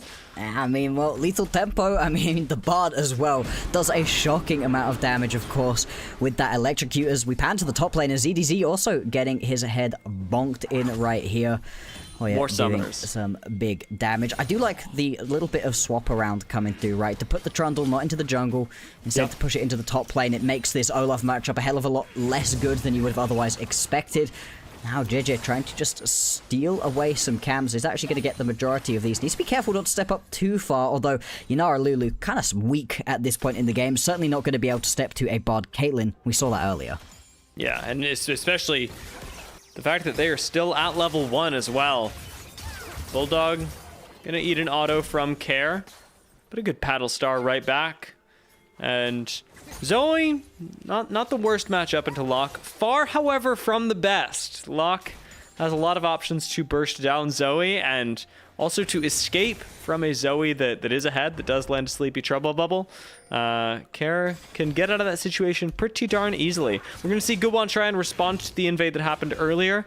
I thought it was going to be onto the Raptors, but as it appears, we're going Krugs for Krugs. Indeed we are, and I mean, I don't mind this in this situation, right? You've also got ZDZ taking some decent chunks top lane. Don't think you're going to be looking for a dive right here between Guan and Hoya. Would be a little bit bold, and giving the Olaf any early kills right here would be pretty devastating to the rest of this game. Really, for NIP, again, they just need to play this game with some level of restraint. Don't want to throw themselves at their opponents too much. Obviously, you do want to get this lock rolling as quickly as possible. Let's see what the Zoe can really do into this matchup. The Zoe itself is pretty strong individually, right? It's winning a lot in solo queues, on the rise recently, plenty of burst damage, you know, the standard thing that you're expecting out of a Zoe. Now, there's a reason we don't see it that much in competitive. It doesn't bring that much to the table beyond the Sleepy Trouble Bubble unless you get really far ahead and can just be one-shotting people. With ZDZ and Hoya just shoving waves back and forth into each other. Guwan showing up in the top lane does come just in the nick of time. Level 6 going to be an interesting tipping point, but right now, Trundle and Olaf, both champions that I would not like to take autos from at level 1, going up against each other, have been pushing this matchup to its limits. Neither having taken teleport early, so recall timing's actually important here, and Hoya does get a better wave state recall for him. This wave frozen near his tower and just now going to be pushed in by ZDZ. I think Hoya's going to miss maybe 1 or 2 minions. Yeah, he is just going to be a little slow to be getting back into this play. Still, the Olaf during those first couple of levels is so incredibly strong. This is why you take yourself to Trundle, can just step up to it, push him around a little bit, and both going to get their exhausts back up pretty soon. I imagine they'll be going for each other's throats once again. Minute until the first Drake will be spawning, and with the early jungle priority that you should have towards these objectives, I'd like to see JJ moving towards this one. He is indeed heading straight down towards the bottom side of the map. If they start this one straight up, I wouldn't be mad, although we don't usually see that at this point in the split. Most teams kind of have been waiting a while to pick up that first Drake. Especially with a ward already on it. Carriage is positioned quite well to make sure that there's not any stray poke that can come through from Bulldog. But the Locke's job to clear the wave right now and then to look for roams. Roams up to the top side even as Hoya's got another wave crashing. Guwan's already here. ZDZ not level 6 just yet. Going to try and clear as much of this wave as possible, making this dangerous for NIP. Exhaust gets dropped. Hoya going to continue underneath the tower as Care is going to take that last shot, but NIP pick up the first blood. Bulldog lands a Sleepy Trouble level. Nobody can really tank that for him, but Bulldog's not going to jump into 3 people, so we're all good. NIP pick up first blood. Indeed, and you can see once again the power of that Soul Ignition, just so much available healing. You don't really mind tanking up a couple of extra tower shots as Care. Really well executed dive, and Hoya getting the kill right here. As much as I would have preferred it, of course, onto the lock, I still think this is really good for this matchup. Leave just gets to continue autoing in the bot lane as well. Photic and Feng Yue are going to be terrifying later, but early game, the Yunara Lulu, not what it once was. I mean, it's still in a relatively strong spot, right? We've seen the Yunara be able to run through opposing champions with relative ease. It does take a while to really get online, though, right? You need a couple items under your belt to really start hitting. First item for the Caitlyn, and already this champion should really be online. 2-item spike is obviously pretty dang strong to be playing around. And so EDG, again, want to be keeping the pace of the game high. We said it in the previous game, we're going to be saying it once again. They've got push in the bot lane, they've got push in the mid lane. That should open up this Drake to be started up right here for JJ. As we once Level again 6 see is these hitting the top top lane. going. It is most important. Exhaust's already gone down, and Hoya will die. The trade back on ZDZ, not going to happen. Sitting at 38 HP, hits the emote as well. Guwon should be able to pick up this kill on a ZDZ who has stuck around a little bit too long. I mean, there's not really anything you can do. Yep, just one last auto attack to be able to take him out. Not ideal for Hoya, though. He gets that early kill, isn't actually able to make it work. Like you said, the level 6 being ticked is just so strong. And the Subjugate, it really doesn't do that much for you in this matchup. Derek can continue this engagement. Oh, never mind, he got ignited. Until then, he was fine. And you know what? After that, he's going to be all right. Perukia not having so good of a time. Doesn't have stun up just yet, but JJ having just finished off the dragon for EDG. Makes sure that he is all fine, all well and good. I think was where I wanted to start doing that. With about a minute left until the Void Grubs rotate up to the top side for Photic and Feng Yue. Puts them in position to at least keep their top side strong, since this doesn't appear to be matched by EDG. No, and I mean, I like this right here out of NIP. You get Hoya out of a really terrible situation. Obviously, he's going to be pushed around by Leave. He does open Perukia up to go and start roaming around on the rest of the map, whereas Feng Yue a little bit more tied to staying alongside his ADC. But it should mean that ZDZ isn't able to just keep farming onto this Trundle, isn't able to keep getting himself further and further ahead, and, like you said, brings a couple more members up for a potential grub fight. 3 people up in top lane, and Perukia, one of them. No level 6 on the Bard, pretty far away from that, all things considered, as the rest of the map has pretty easily eclipsed level 6. Hoya walking through the mid lane with his, eats another exhaust, and a Sleepy Trouble bubble to boot. That's a lot of damage coming out of Bulldog. It is indeed, and you really don't want to get your top laner chunked down this badly right before the grub fight. Still, JJ, he's going to have to jump into a very dicey situation if he wants to steal one of these away. Will not be able to, and so it will be the Drake for grubs trade coming through in the end. And the teleport straight back down into the bottom lane coming through from Care. Now, he certainly can step to Leave. You've got to be careful right here as the EDG bot laner. Leave getting giga strong. Check out that CS lead. Well, it's intact. Let's all just admire the art that's happening across the bot laners. Caitlyn having a very good time in this matchup, and even out of it. But Guwon wants to reverse that flash forward, and Care's going to pick up the first kill. The combination of Kiana and Locke is deadly. Is it deadly enough to take out Bulldog? Last out is going to land from Photic, and NIP blow up the game in 9 minutes. Guwon is mad about not getting the MVP for the previous game. What a beautiful supreme display of talent right there. Just managing to catch all 3 members right there of EDG, and NIP explode onto the Rift. That was a stellar fight. And out of nowhere, this does not look like an engagement. A supreme display of talent? I haven't seen a supreme display of talent out of a jungler that sexy ever. I think that might be the single best one that we've seen, because there's no play there if he doesn't do that, right? It's not like you're already in a team fight. And the fact that Photic is able to just about get that last auto attack through to pick himself up a kill as well. Oh, beautiful right there out of NIP. Could not have gone any better at all. They don't lose anyone. They pick up 4 kills. 3 kills? 4 kills? 3 kills. 3 kills. They pick up 3 kills. And NIP now have, although it seems meager, a 1,000 gold lead to work with off of an early game that was not going well for them. Leave's gotten to return to the bot lane, and it looks like he'll be grabbing first tower of the game, and nobody wants to deal with this Caitlyn. But NIP clearly have other avenues of success. Indeed they do. CP Trouble not quite going to land, otherwise EDG, I'm pretty sure would have been popping that ulti and running on forwards. We're having a real coalescing of champions up in the top lane right now. You can see Care push that mid lane wave through and now is rotating over. He is a little bit spotted out. Doesn't matter, he's just going for Bulldog. Should be able to walk this one out. Sleepy Trouble Bubble does connect though. Really nice discipline from Bulldog to hold on to that. GG.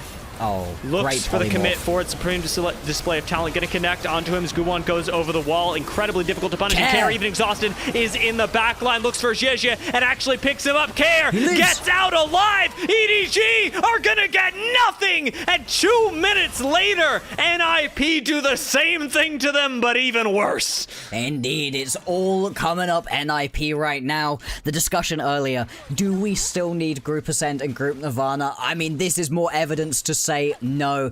NIP, the Group Nirvana representatives, just making a mockery right here of EDG. That fight was so close. Care is spotted, right? He is on this control ward. Bulldog is obviously going to be able to get himself away from the ulti and then ends up with that Sleepy Trouble Bubble landing. Care takes so much damage here.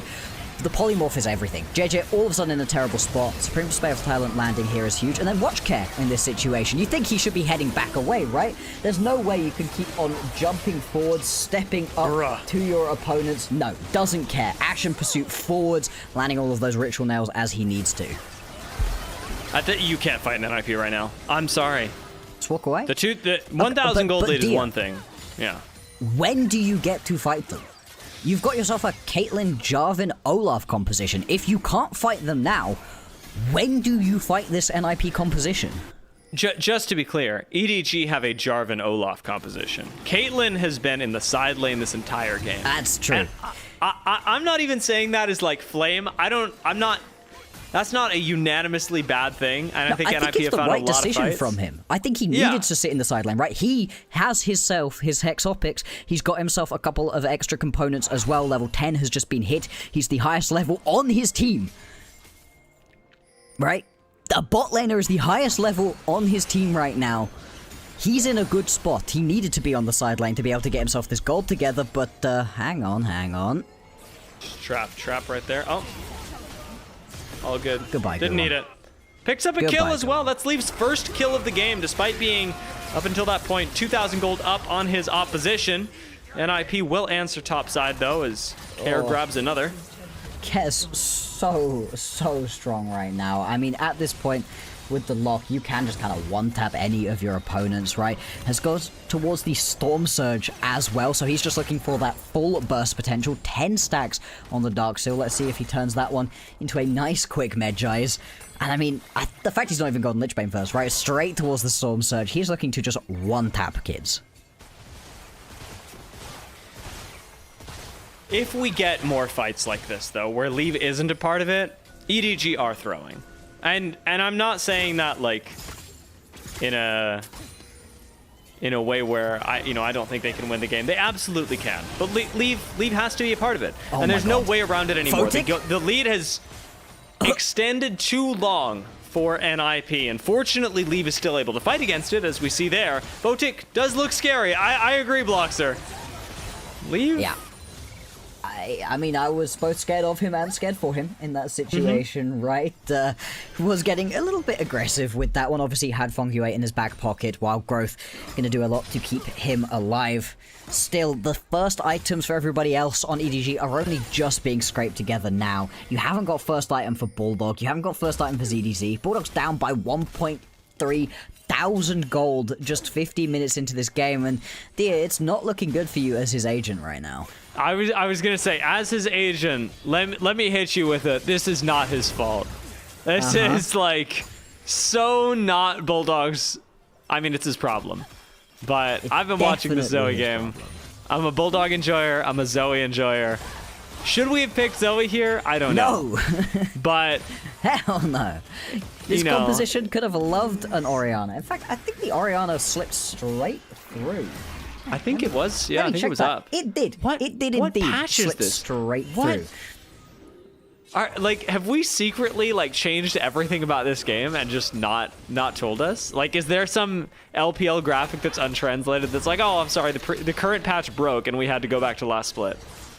Maybe. Hey, as much as I'm saying the Orianna going straight through, to be fair, playing it into the lock is kind of miserable, and you can see it right now. Care jumping into ZDZ's face is just going to get the exhaust straight out of ZDZ. That's a nice cooldown to be able to blow it away from him. You can potentially go back in if you want to onto this Olaf, recognizing that ZDZ will have to back away, and nobody is responding to Hoya up in the top lane. Mid lane tower at least does forward something for EDG. They're keeping within touching distance when it comes to the gold, but with a composition that really spikes hard in these early stages of the game, the fact that they're behind right now and playing catch up is just such a terrible sign. Speaking of things that nobody's answering, Leave is still just taking towers. He's walking around the map. He's playing PvE League of Legends, and he is, I think, likely going to back with the second item now.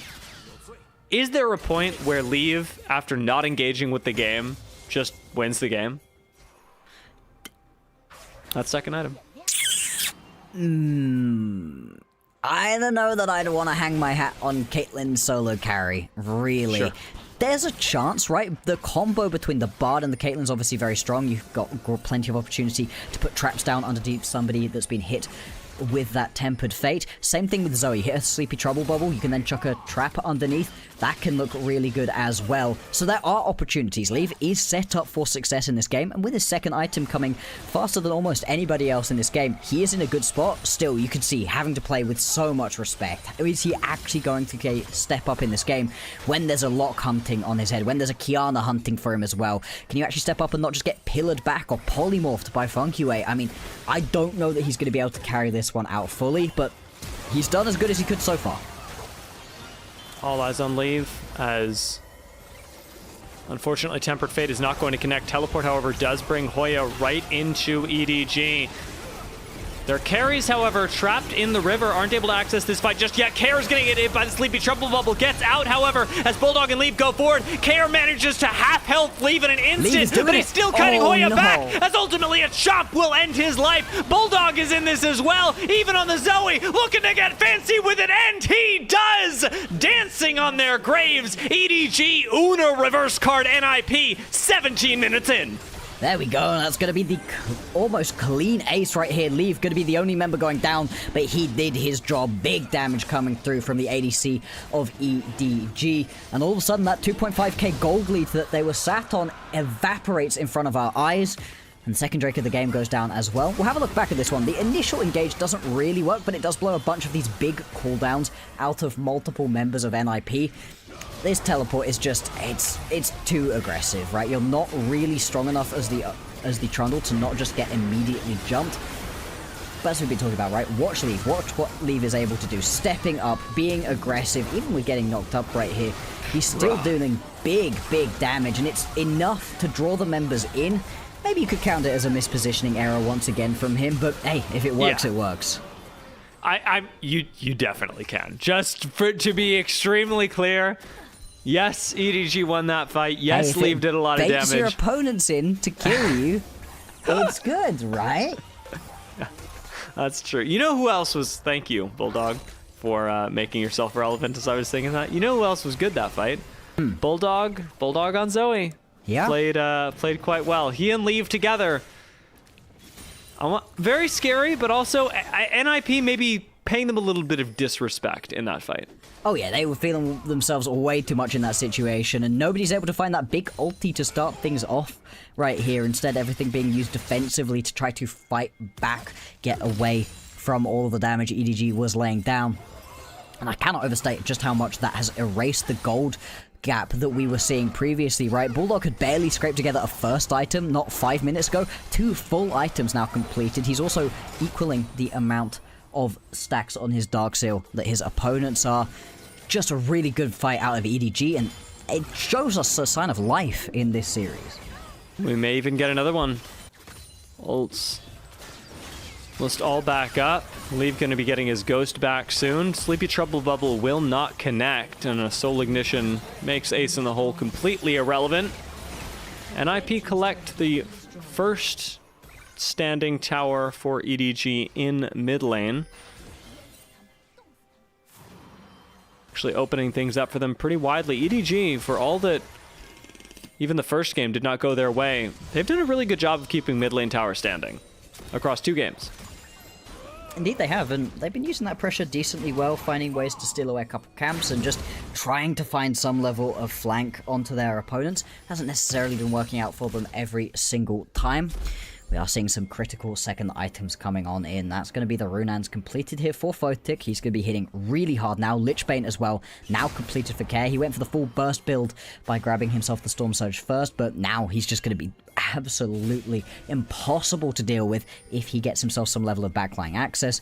But as we're talking about this third item now completed for Leave, clearly sitting in the side lane by himself for the first 20 minutes has worked pretty dang well.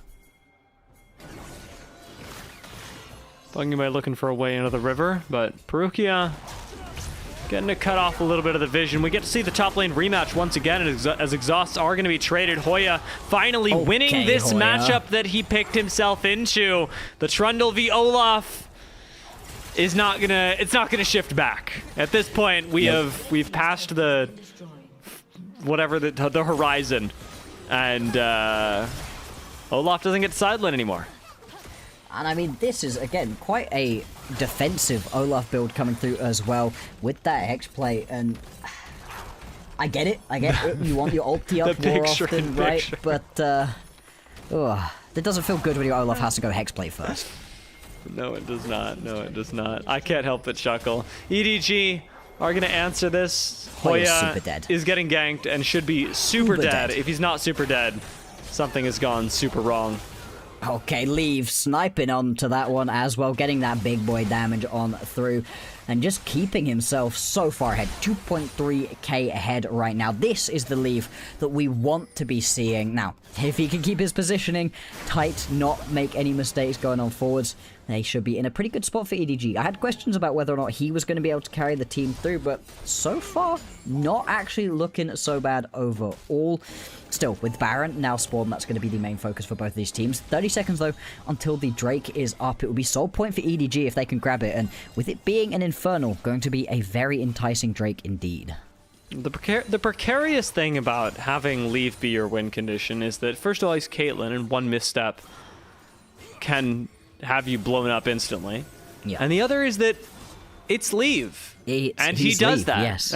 Yeah. Yes, he does. One misstep is often 2 or 3 in a game overall, and yeah, I don't know if he's going to be able to fix that one right now. It's been a problem that's haunted him pretty much throughout the entirety of his career. Now, around the last Drake was where things began to go wrong for NIP, looking for some amends at the moment. They do obviously have the Olaf behind them a little bit right now, as Photic actually going to get caught out on the side lane. Pesky Krugs. Gonna make it impossible to hit any follow-up, but Bulldog's still very threatening, and he's gonna land another one. Bulldog's kind of locked in with these bubbles. Absolutely, he is now ZZZ. As we were saying, right, a little bit of a flank coming on through. I mean, big damage onto Care as well. You can see the Snap Trap line has been set up too, and NIP, they recognize that there's no way for them to step into this one, and this is going to continue on through the rest of this game. If they are the second team to these objectives, there's no way for them to play these out, especially on the Drake pit, right? With them being on blue side, stepping up to this objective is going to be almost impossibly difficult, and soul point for EDG is really nice. I saw that fight brewing, and I got a little amped, you know, hit a little stretch before the team fight, and NIP, they recognize it as well as we do that EDG definitely had a winning angle on a fight that really they should have no access to, given how horribly behind EDG were earlier. The fact that this is even at all is crazy. ZDZ is dead. Is ZDZ dead? Care should have one more jump forwards coming up in just a second. There it is. Yeah, he is just going to leap in, pick himself up that kill. He doesn't exactly get everything he wanted out of it, right? The Purgatory doesn't land, so you're not going to get yourself that execute, that little bit of extra stacking coming on in, but still, another kill going down, going to be pretty nice, and that's the top laner now dead, with the Baron up and available as a potential option. A lot of damage that GG takes to save his turret a few autos, but take it he will, dutifully. GG was in the front lines last game, and he will be doing a lot of that again this time.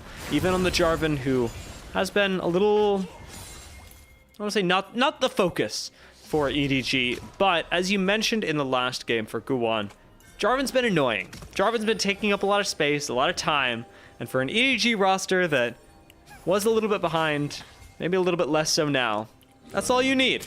You need your Jarvan to be the thing they hit instead of your Caitlyn.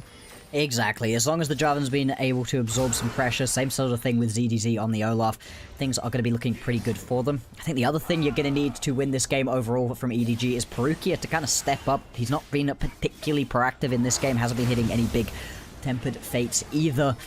Hasn't been finding flank angles really with the portals so much. If he's able to hit any of those big during these team fights, you really will be setting your team up for success.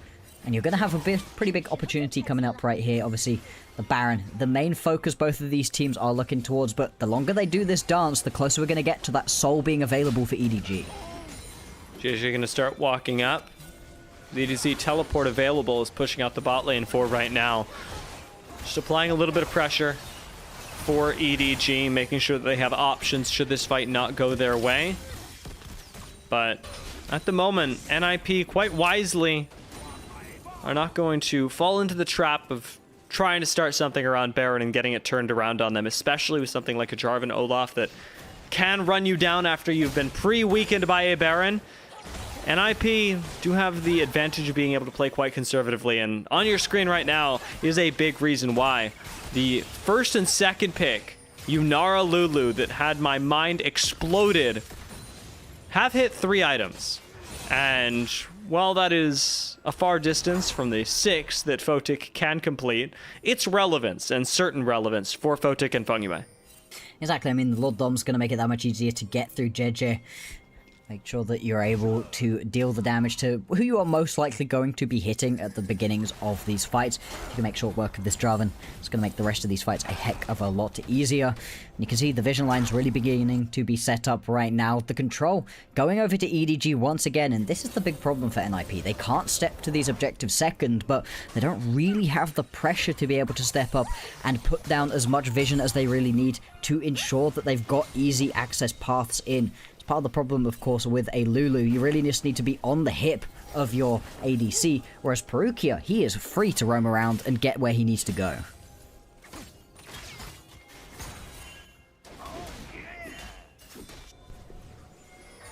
NIP are shaping up for Dragon in just under a minute. Soul point for EDG. Not a whole lot of vision control for either team.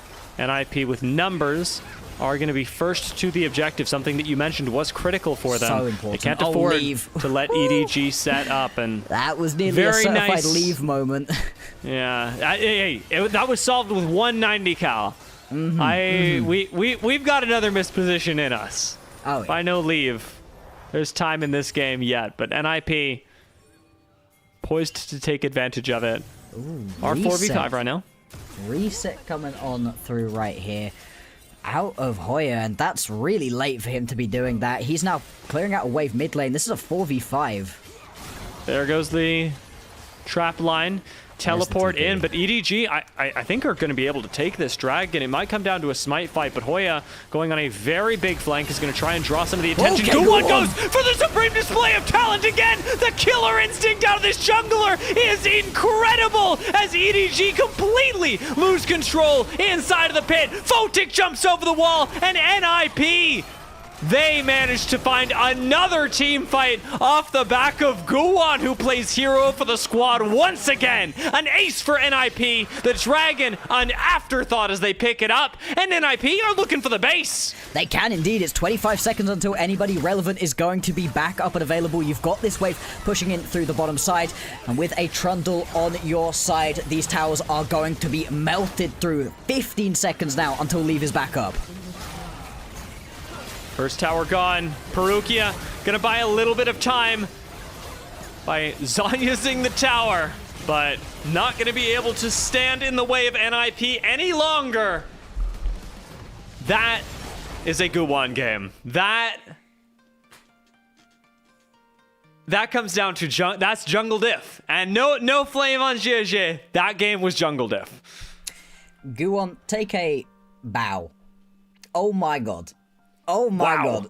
I mean, a superb display of talents, already such a sick ability when you get a big one of them off, but I feel like I don't see multi-man supreme display of talents in competitive that often. Usually people are a little bit more conscious of not positioning near the walls, conscious of the fact that, you know, the Kiana can get to you if you step a little bit too close, but Guwon finding angles from really far away. I don't know how much I can even blame EDG for getting caught out right there. Guwon coming from across the screen multiple times. We got that fight up in the topside jungle. We get that fight to end things out around the Dragon Pit as well.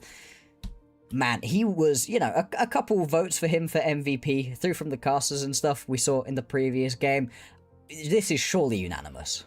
Yeah, commentators vindicated from game one. They saw the Cho'Gath, they saw Guwon, and they were like, he deserves so much better. And in the second game, man, does he get so much better. That was absolutely gorgeous. And in a situation like that, yes, EDG had ways back in. EDG even looked like they had a good fight ahead of them. I almost never sit here after a cast to just go, oh well, it was X rolls diff and that's just it. It was, you know, they just got gapped. But in a situation like this, it's so just unbelievably positive for Guwon that there's very little else to say. Like it's JJ played well. We were talking about him on the, like, it's not about anybody not doing their job. It's about somebody going so far above and beyond. NIP clearly really want to hit playoffs, and that'll be the way that they get closer to doing it. What are you laughing about? Two things. A, this is a pretty fun LPL goal graph, right? As much as it never goes that far into EDG's favor, I mean, holy. Yeah.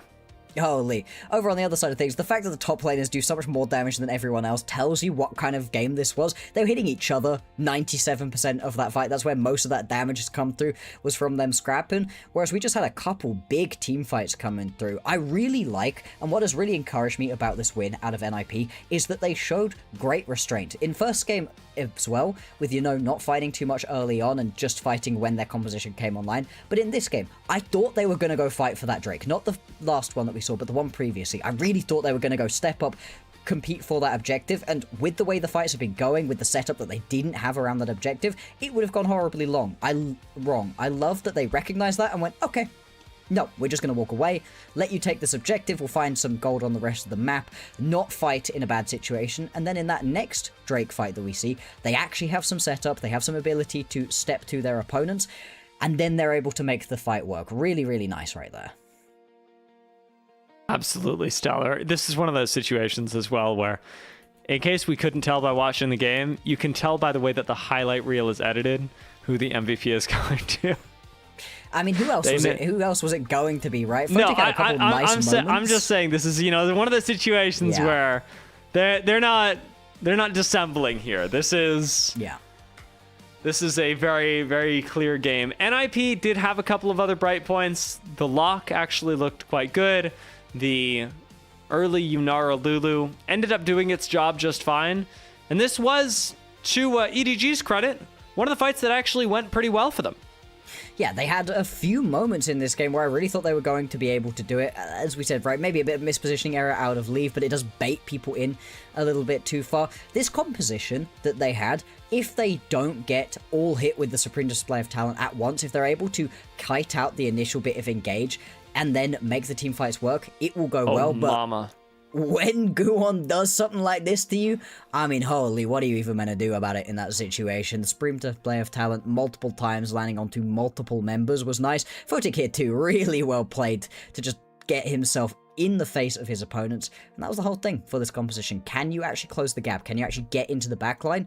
Multiple times the answer was yes, and that's why they come away with the win. Yeah, Photic did play play really, really well this game, but it did not it did not get the screen time that it otherwise might have had it gone longer, given how quickly this game ended and at the hands of whom.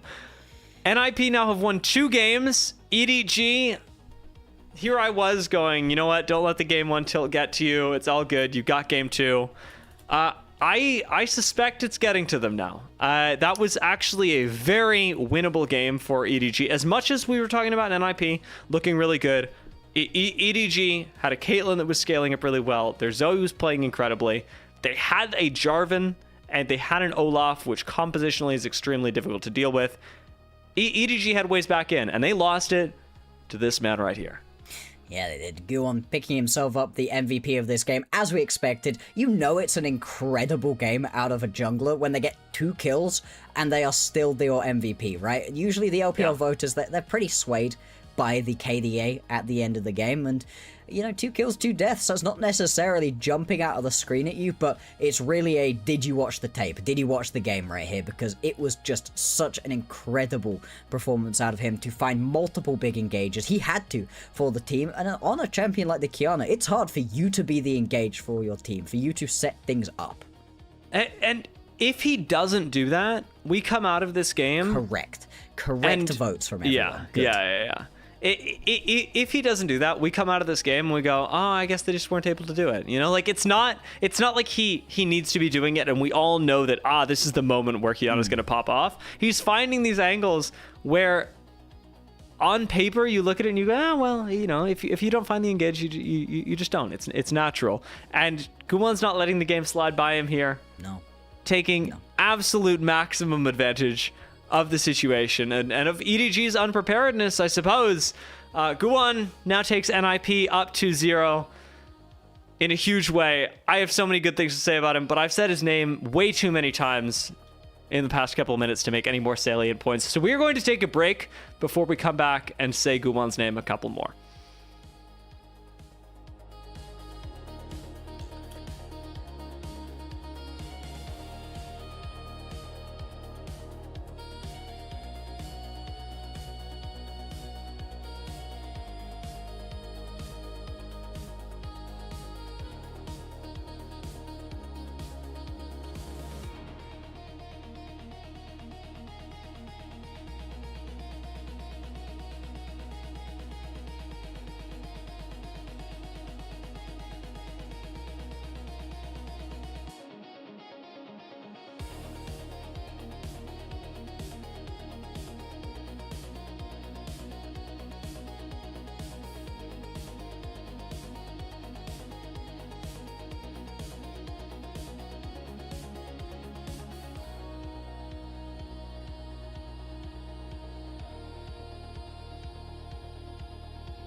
NIP and EDG continue. But Bloxer, for how long? NIP in the first game looked good. In the second game looked insane. I'm looking at you, Guwan. I said I would say your name again. EDG have yet to find that moment in a team fight, in a player, in whatever it may be, to really take control of a game, even though we saw game 2 actually go their way for a little while. Absolutely, and I mean, this is really interesting, right? This is a rematch of the play-ins matchup that we had at the end of last split. Obviously, goes the other way to the way this one looks like it's going in the end. EDG 3-2 versus NIP. If they want to make that happen again, they're going to have to reverse sweep right here, and I don't know that they have it in them. The question of how long this series is going to go, the fact that EDG have had leads for themselves, have fun moments, but just haven't been able to actually capitalize on any of them, pull themselves through a win. They're going to have to start right now, otherwise it's going to be a very, very long off-season for all of these players before we get into 2027. Yeah, this a difficult way for the play-ins to be going, because EDG, as we said, would really love to make the playoffs after what was a impossible season for them. They started coming up at the end, and it seems like just as they started picking up that momentum, NIP are here to quash it with a lot of anger. And NIP very vindictive after the last time that EDG took this in a close series. This went all the way to 5 games the last time we saw this in the play-ins, and EDG ended up taking it 3-2, barely eking out a victory. NIP this time are not making it close, but it is only 2 games. You know, we could hear silver scrapes by the end of the night. We certainly could. It is a possibility. There is surely one universe out there in which this goes to 5. I would not personally be hanging my hat on that one. I think that NIP are very likely to be able to just pick this one up in 3 games. EDG, if they want to win this one, I really need to see different drafts from them. I want to see a real tank, a real true tank out of someone. I don't care if it's a Galio mid lane, right? I don't care if it's an Alistar in the bot lane. Someone properly actually tanky to be able to... You don't even have to worry about a Trundle stealing all your stats anymore. That's not going to happen at this point, right? Even just the Cassante for ZDZ, his most played champion throughout this split. And some standard front-to-back League of Legends, because they've tried the heavy poke, it didn't work. They've tried this very interesting sort of pick-based composition, right? Trying to get somebody caught out, a snap trap under them to pick them up. That hasn't worked either. I think they just need the standard front-to-back League of Legends, tank in the top lane, some engage in the jungle, and just try to make it work like that. Let's see if they agree with you. I'm getting nervous. You know, third game coming up, and last game's draft was so wild and unexpected that I'm not sure whether we're going really standard for this one or we're continuing the trend that we established in the second game. Orianna critically still up. That was something that you mentioned, just flew through the draft last time. So that going to be available. Other picks that I was thinking of, Lee Sin also notably available. Vi, if not banned, hasn't been played yet. So we've still got powerful first roundable picks even to look out for as we enter this third game. Oh, absolutely. There's a ton that we've seen really high priority of throughout this split so far. As you said, I think the Vi, really interesting. I wonder how many more bans we're going to get towards the jungle. That's kind of been the main focus of a lot of these bans during the early phases of this draft. And if they're going to keep this up, the pool is certainly going to be very squeezed. Indeed, we do still see the Nocturne taken away. If you don't end up banning the Vi, I think you kind of just first pick it in this situation. You've still got plenty of good pairings with it. The Ahri, obviously still available and still kind of that premier look. Ryze taken out of the mid lane pool, as it's not the first time that we see the ban come through. However, Melio, an interesting one to take the Lucian Melio away from Photic and Feng Yue, especially after the Yunara Lulu that they demonstrated last game. EDG don't want to have to deal with a first round of another powerful bot lane. No, and we have seen the bot lanes really be slammed very, very early on in these drafts so far. Not really expecting there to be much of a change coming through right here. See what the first pick is going to be. Once again, the Orianna, super available, super up. Now that the lock's gone, one of the worst matchups you can have for that one could potentially just be slammed. Although, The Neferi was banned out last time around, as we talked about, one of those real strong junglers. It's one of JJ's best looking picks. He's not had a great time on anything this split, but I do really like that he now has himself something early aggressive. Although, have NIP really shown us that they can play through that early game as effectively as they really need to for this champion? We'll have to wait and see. Jace hovered on the other side makes me nervous. I am not a Jace enjoyer. I am, however, an Ori enjoyer. So this a whole lot better for me, and it does get locked in. Denying the Orianna from EDG as well does have a double purpose. I do wonder, however, what Bulldog will take into it. Bulldog went with the Anivia and the Zoe in the last game, and has not been the Bulldog that he needs to be. The Bulldog that EDG need has not shown up today. Not yet. We'll have to wait and see if we're going to get anything extra coming on in.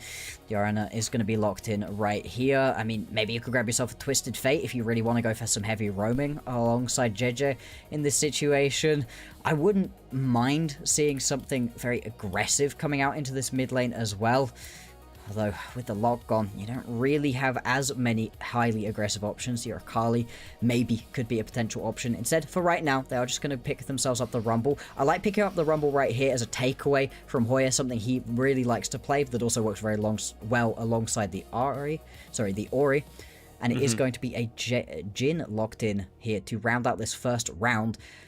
Again, some levels of you want to play through the very early game with this Neferi, but then you're kind of backing off, giving yourself some later game options to play around. I do wonder, with the Rumble lock-in that you mentioned, whether the lack of tank will come back to hurt EDG. You had requested specifically that they pick up a tank here, and ZDZ has denied your request with an Ambessa on the other side. NIP have got themselves a Bruiser frontline with backline access, critical against something like a Jhin. So you combo that with an Orianna, with a Corki, and NIP's composition is looking like one that could end this in 3 games. It is indeed. I mean, you've already got yourself something that could really go compete alongside this Rumble up in the top lane. This composition is very much about the front-to-back team fighting so far, right? Maybe you can find yourself a little bit of a flank angle out of your Ambessa, but you're perfectly happy to just step to your opponents. A little bit short range, though, is my worry, right? The Corki has tons of damage available, right? But if you're stepping up close enough really to be able to do that damage, ZDZ, JJ, they're both going to have good options to be able to get right on top of you. So you do have to play this one out very, very carefully for Photic. Whereas on the other side of things, I love that Leave has the Jhin. If you're going to miss position, at least do it 20 meters that way, right? If you're on the other side of the screen and you miss position a little bit, not going to be the end of the world. If he's getting caught out, though, there are no options for the Jhin. You don't even have a 50 caliber net to be able to jump away. So you have to be careful as Leave, and we have seen he's not necessarily able to constantly do that. Second ban going to come through on Nami. And just making sure that the Corki Nami does get taken away. A Shyvana locked in for Guwon, though. Okay. And this is Guwon's series, it appears. He's feeling himself. And picking up the Shyvana here, actually pretty good into things, not just like Leave, but even into ZDZ as well, should the Rumble end up going top lane. And I say should the Rumble end up going top lane because we lock in Vayne and Shen immediately afterwards. Yeah, that's really interesting right here. That should be the Vayne going up into the top lane right now, and then you'll put the Rumble on into the mid lane. How much Bulldog has played this one out? I don't think he's had any games on it so far this split. No, he has not, so you know, we'll see how much he's going to be able to do with this champion. Poppy, currently the final potential hover. I don't love it in this situation. There are plenty of dashes that you can be stopping. I think you just want this straight up frontlining ability of an Alistar. That is indeed going to be the choice. Being able to as well just push people around in these fights is going to be good for the repositioning. The final lock-ins come through. EDG asked for kind of standard front to back, and they do literally the complete opposite. I think this game is difficult. That's where I'm at right now. NIP have drafted themselves a really, really fun composition that does a lot of very enjoyable and wombo combo-y things, and EDG have drafted themselves 5 squishy champions, and I'm including Shen because Shen is a support. if NIP get ahead, EDG get blown up on cooldown. Am I reading this wrong? Am I tripping? I mean, yeah, if EDG fall behind, goodbye, right? Maybe you can find some sort of big play. We're able to layer all of your ultis down on top of each other, right? The equalizer coming down on top with the curtain call. There are opportunities, right? But you have such a weird time trying to initiate the team fights. Who's actually initiating? Perukia. Perukia is initiating the team fights with that dash. And maybe there's a chance that that can work out nice and easily for you, but in a situation where you have also just got the reject button of the headbutt out of Fungue, I worry that EDG are really going to be able to start the fights on their terms in any way, shape or form, whereas NIP, plenty of go buttons, both committal and non-committal for them, and when they decide to fully pull the trigger, like you said, that wombo combo is going to be huge. I need to see JJ getting ahead early, not just getting out jungled by Guon, but so far, this has been Guon's series. Live by the sword and die by the sword for EDG.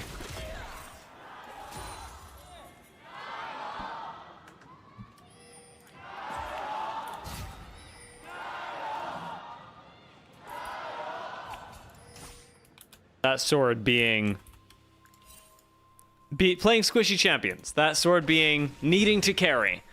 And I don't see a single member of EDG who is not feeling that right now, except Perukia. Perukia's taken one for the team, as always, on the support. But the rest of EDG is not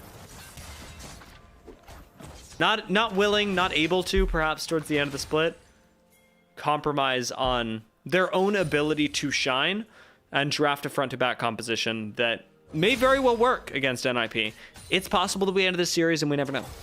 Yeah, indeed. We will possibly never actually get to see what they could have done with something standard. Instead, we're just going to see some pretty aggressive plays coming through the bot lane. Heal going to be blown as well. You are going to come out on top in terms of health. Obviously, the Alistar barely a champion at this point in the game. Not surprising that the push is coming through. Same thing happening in the top lane. And this is kind of what you want as a Neferi, right? This champion absolutely loves going and stealing camps. Having all of the pressure that you're expecting from these side lanes is going to certainly help in that way. The only lane that's not currently getting a push going right now is Bulldog on this Rumble. Kind of expected, right? The Orianna can put the squeeze on with those auto attacks. And Guon also just going to get spotted out right here as well. Really free early game. Although, oh my god, Leave. Wait, Leave is alive. Tower didn't hit him. We're all good. Flash out of him, though. Anybody there. That's a shame. I mean, if Fungue has his E in this situation, that could well have worked. Instead, it's just kind of going to be the flash blown. Leave losing his. We'll see if maybe we get some sort of gank coming in. As of now, the E having been skilled, and they jump forward. First blood gonna go to NIP, and a laser focus on Leave, who was just that bit far up. Perukia underneath tower, not gonna end up dying, but Photic tanks 2 tower shots for the aura and backs away. He's at least going to be able to walk this one back out. Photic picking up that kill is massive. The fact that Perukia is the one that grabbed the kill on EDG as well is nice. Now Guon, JJ going to meet right here. Now JJ absolutely wins this 1v1, and Bulldog rotating first means that he's going to have to turn tail and run. The pack doing plenty of damage. He'll just scurry up towards the top side of the map and at least make sure he grabs one of these scuttle crabs. Bulldog does wants not want to let him have this. Yeah, he wants to see what he can do, and to be fair, he does big damage at this point in the game. However, 2v1.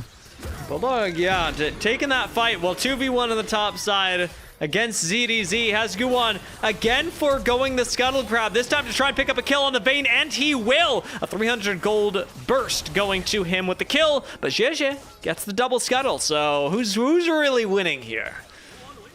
Personally, I'll take the kill. I think if I'm Guon, I mean, hey, falling behind a little bit in terms of jungle camps isn't ideal, right? You do not want to allow the Neferi to just be kind of free farming her way through the early stages of this game, but the Shyvana, obviously a champion that you want to be incredibly aggressive early on, right? Get yourself towards that Trinity Force as quickly as possible.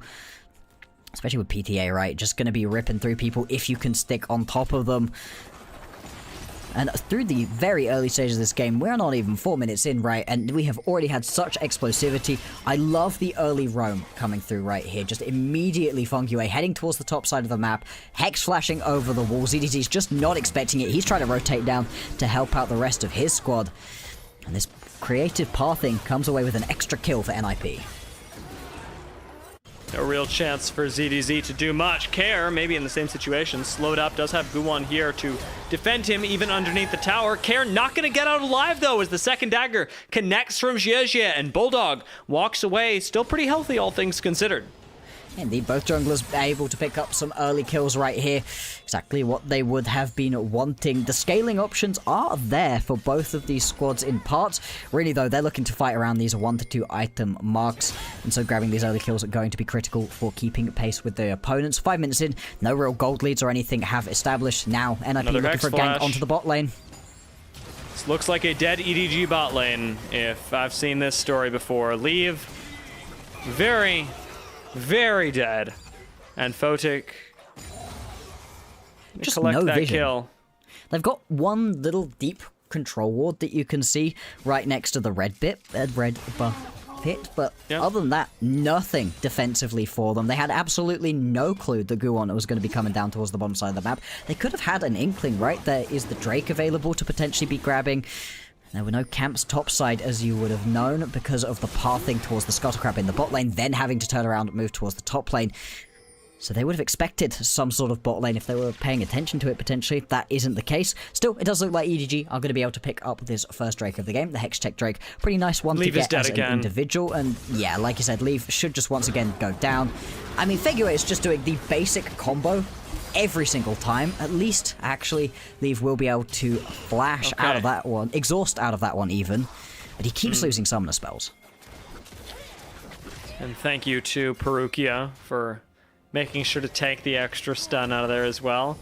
Guwon almost gets the Skettle reset on him, but Care eats the equalizer and hits a sombrero to take Jie out of the ult. Not going to save him though, as EDG, they do at least know exactly who they want to be bullying in this game. It's even, and in large part, because they're very comfortable killing Orianna on repeat. Then the Orianna has a very... Oh, hang on. It's the same combo again. We're just seeing it again. Guwon going to get himself another kill in this game, and right now Fengyue looking to get in on the action of the MVPs. Bot lane is now fighting one-on-one. Leave just dead here. Photic flashing forwards to secure that kill. Well played from Photic. He knew he was stronger, and now is going to back and get even stronger. The overextension in the mid lane as well from EDG is concerning because it compromises the one area of the map where they were unquestionably winning. Still, Bulldog in a good position, still on Rumble. Quite terrifying when paired with the Orianna. But is it as bulletproof as it seemed moments ago? Not so much. Maybe not. Yeah, maybe not in this situation. Nobody got that first item completed quite yet. The first item spikes are really strong for both of these teams, so trying to get towards that as quickly as possible. The battle of which of these junglers gets there first is going to be very important. Fengyue once again going for some sort of flank, might actually get himself caught out right here. Obviously doesn't have the unbreakable will quite yet, but should be able to get back to his team, and indeed does. One very nearly. Oh my god, he's going to go back in. You can't fall for this. Fengyue just keeps going for it.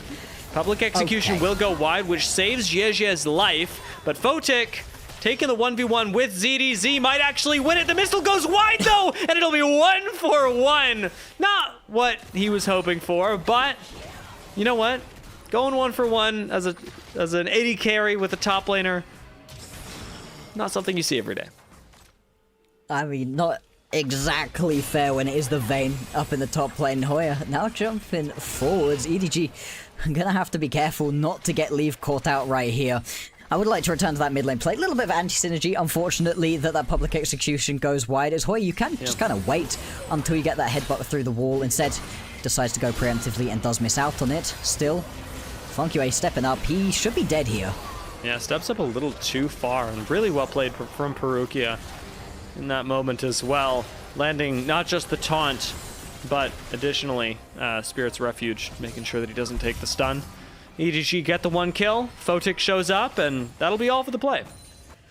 Well, indeed, things continuing to be basically dead even, despite all of the craziness, all of the back and forth that we have seen so far. We'll have a look back at this 1v1 up in the top side of the map. I mean, as ZDZ, he never ends up landing the stun into the wall. If he hits a stun into the wall, sure. Instead, he just kind of has to use it for a little bit of spacing. with that rocket missing, he thinks he can go back in, at least making it a 1-for-1, but ZDZ takes this trade, and I don't think he understood quite how strong Photic was coming out of lane. I don't know, might not understand the compromising position he's in topside either. Guwon and Care are both here, and that is a combination that is sure to kill a Vayne Shockwave. Going to connect, very patient on that one from Care just to make sure that the extra bit of damage lands, and that ZDZ is certainly dead for the 3rd time. And ZDZ kind of having a miserable time of it, right? He tries to play some aggressive champions the whole way through this series, right? He's played the Varus, now he's playing the Vayne, just trying to get aggressive in these top lane matchups with the ranged champions, and just hasn't been working out. Now, Photic might be the response on the other side, but he does have Fongyue stepping on in. And yeah, indeed, is just going to have this play cut off. You could see both JJ and Bulldog were rotating down. They decide to pull out, just steal away a couple camps instead. Photic, not even particularly powerful yet. And I say that despite him being 3-1 and having 1v1, not just Leave, but ZDZ.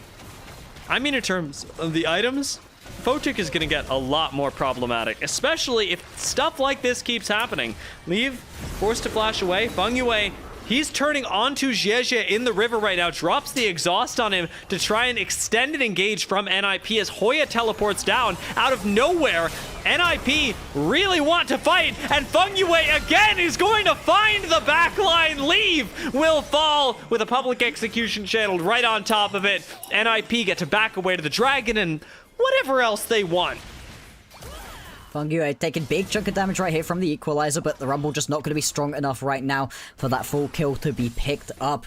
And we're going to back off. Nobody's actually going to be able to pick themselves up the Drake in this fight either, but the kills are going over, and NIP finally managed to establish themselves an actual gold lead in this game. Only about 1,000 gold right now, but it is something, and with the resets coming on through, first items now going to be coming through. Hoya, Guwon, and Photic all able to complete theirs. These are big spikes coming through for these champions. Yeah, look out for Guwon on this as well. You know he's looking for the engage right now, especially with Care right behind him. EDG would like to secure this dragon. No equalizer critically for them at this moment. But with Photic stepping up into the river and Guwon going in, it looks like the dragon is going to go over to NIP due to Care of all people. Fongyue and Guwon all up in the mix, while Photic struggling to auto right now is going to try and get away after the curtain call gets channeled right after him. Care sniped once, twice, and the 4th shot not quite connecting as Photic turns things around in the river, taking out Zhezhe, Perukia, and the minions will take out Care, and EDG keep looking forward as Bulldog, leading the charge right now, is still quite strong on this Rumble. NIP gonna sidestep and get out. Photic and Fongyue survive. Fongyue having his ulti come back off of cooldown towards the very end of that fight. Photic just about surviving another one of the rockets hitting. And Fongyue just about going to survive right here. Photic played crazy throughout that fight. You could really see living on the very edge, keeping himself alive throughout. But EDG, actually a much better fight for them overall. Don't quite manage to secure themselves the Drake, though.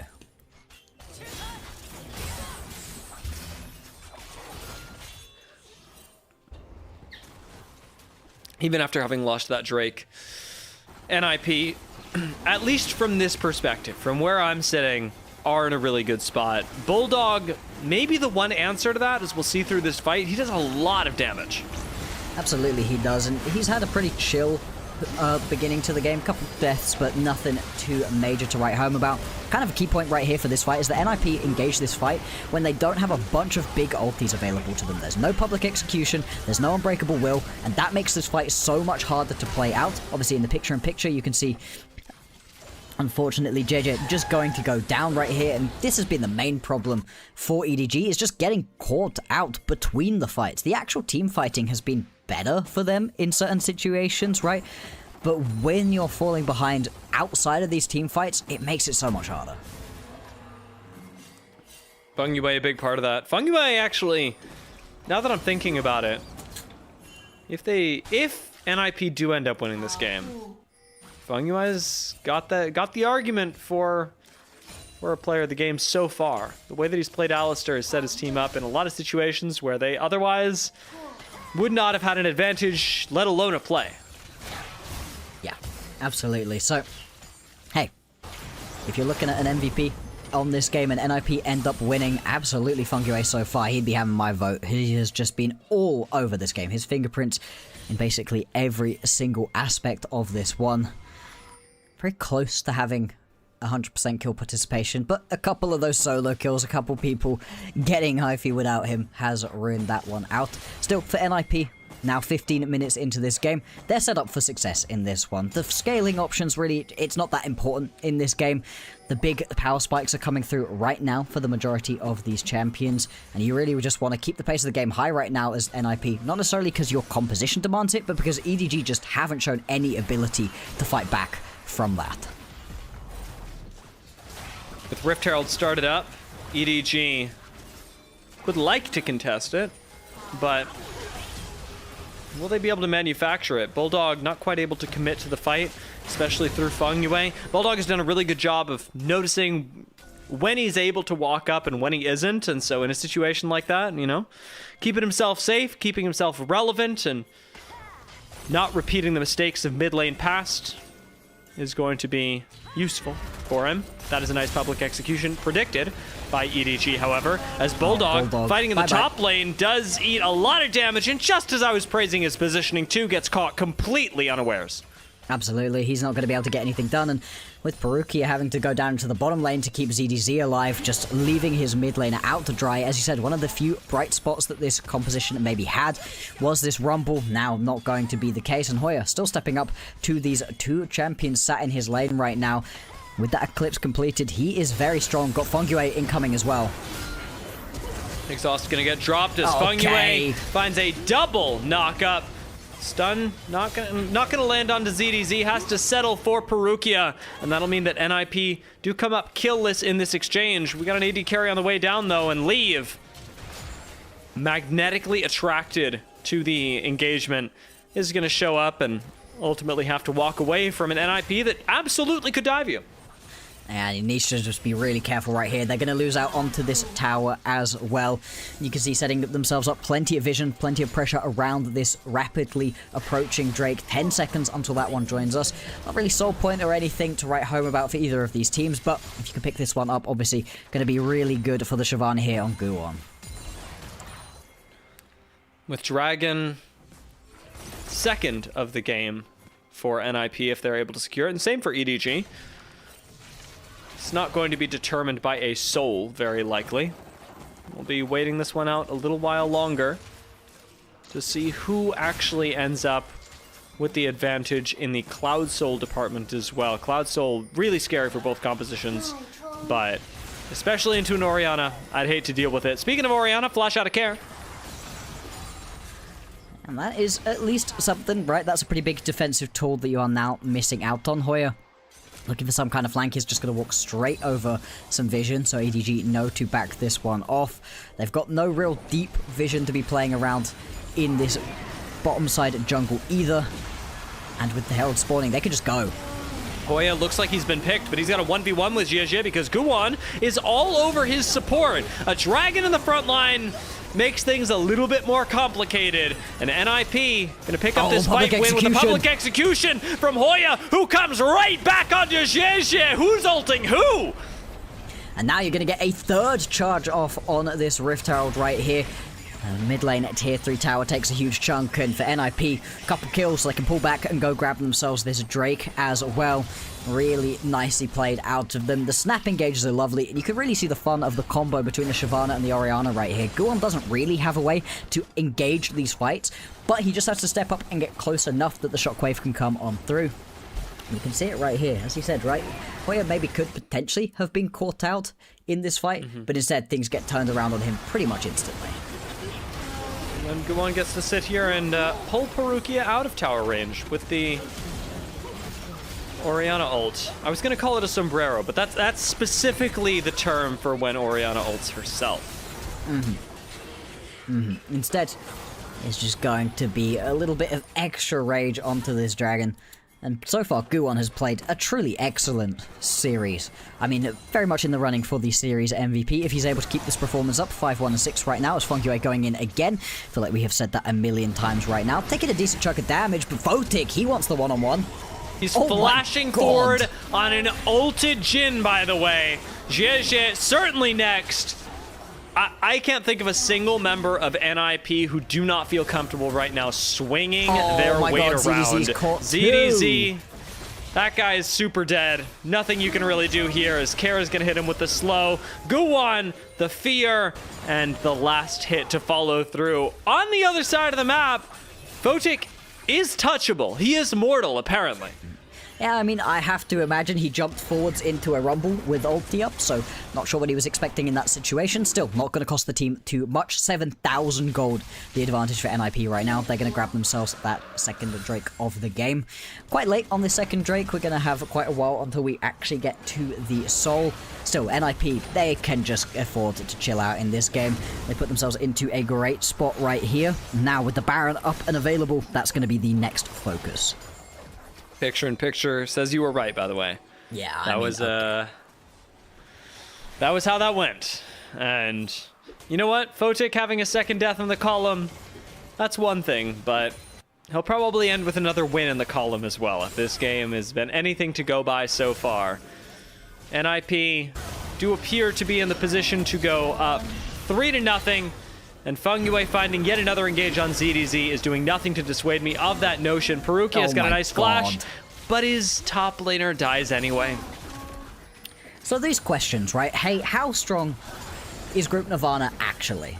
Right? This is what you have throughout the entirety of the split. 6-0 were NIP throughout their split. They only lost 3 individual games, as we're going to watch Bulldog die once again. I mean, there's nothing really to write home about in this one, even with the equalizer. One more auto attack will take him down. This is just... I thought he was going to live. I really thought he was going to live. That would have really been the cherry on top whilst we watch this Baron go down. The big question was, how strong is Group Nirvana actually? Because in the last split, right, we see 4 matchups between Group Nirvana and Group Ascend teams, and we end up promoting 3 Group Nirvana teams to Group Ascend. We promote LGD, WE stay, and we should promote LGD, EDG, and Thundertalk. And they have all done, not great for themselves during the regular season, but well enough. They've been able to find their moments. LGD finishes 6th with a 6-8 record, so they're taking games, and they took games off of some of our top teams. But NIP, Invictus Gaming, some of the teams that got sent down, we're thinking, you are way too good for Group Nirvana, surely. And I think the answer is being shown to us right here. They are. I think this really is the last nail in the coffin for Group Nirvana.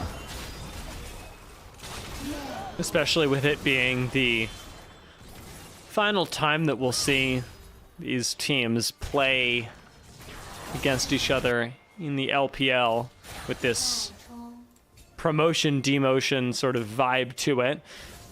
I know that in Split 3, we're not really promoting to anything. You're going straight to playoffs, but I do wonder if the system gets brought back for next year, given, as you're talking about, the fact that Nirvana has so clearly stayed competitive, if not even more than that.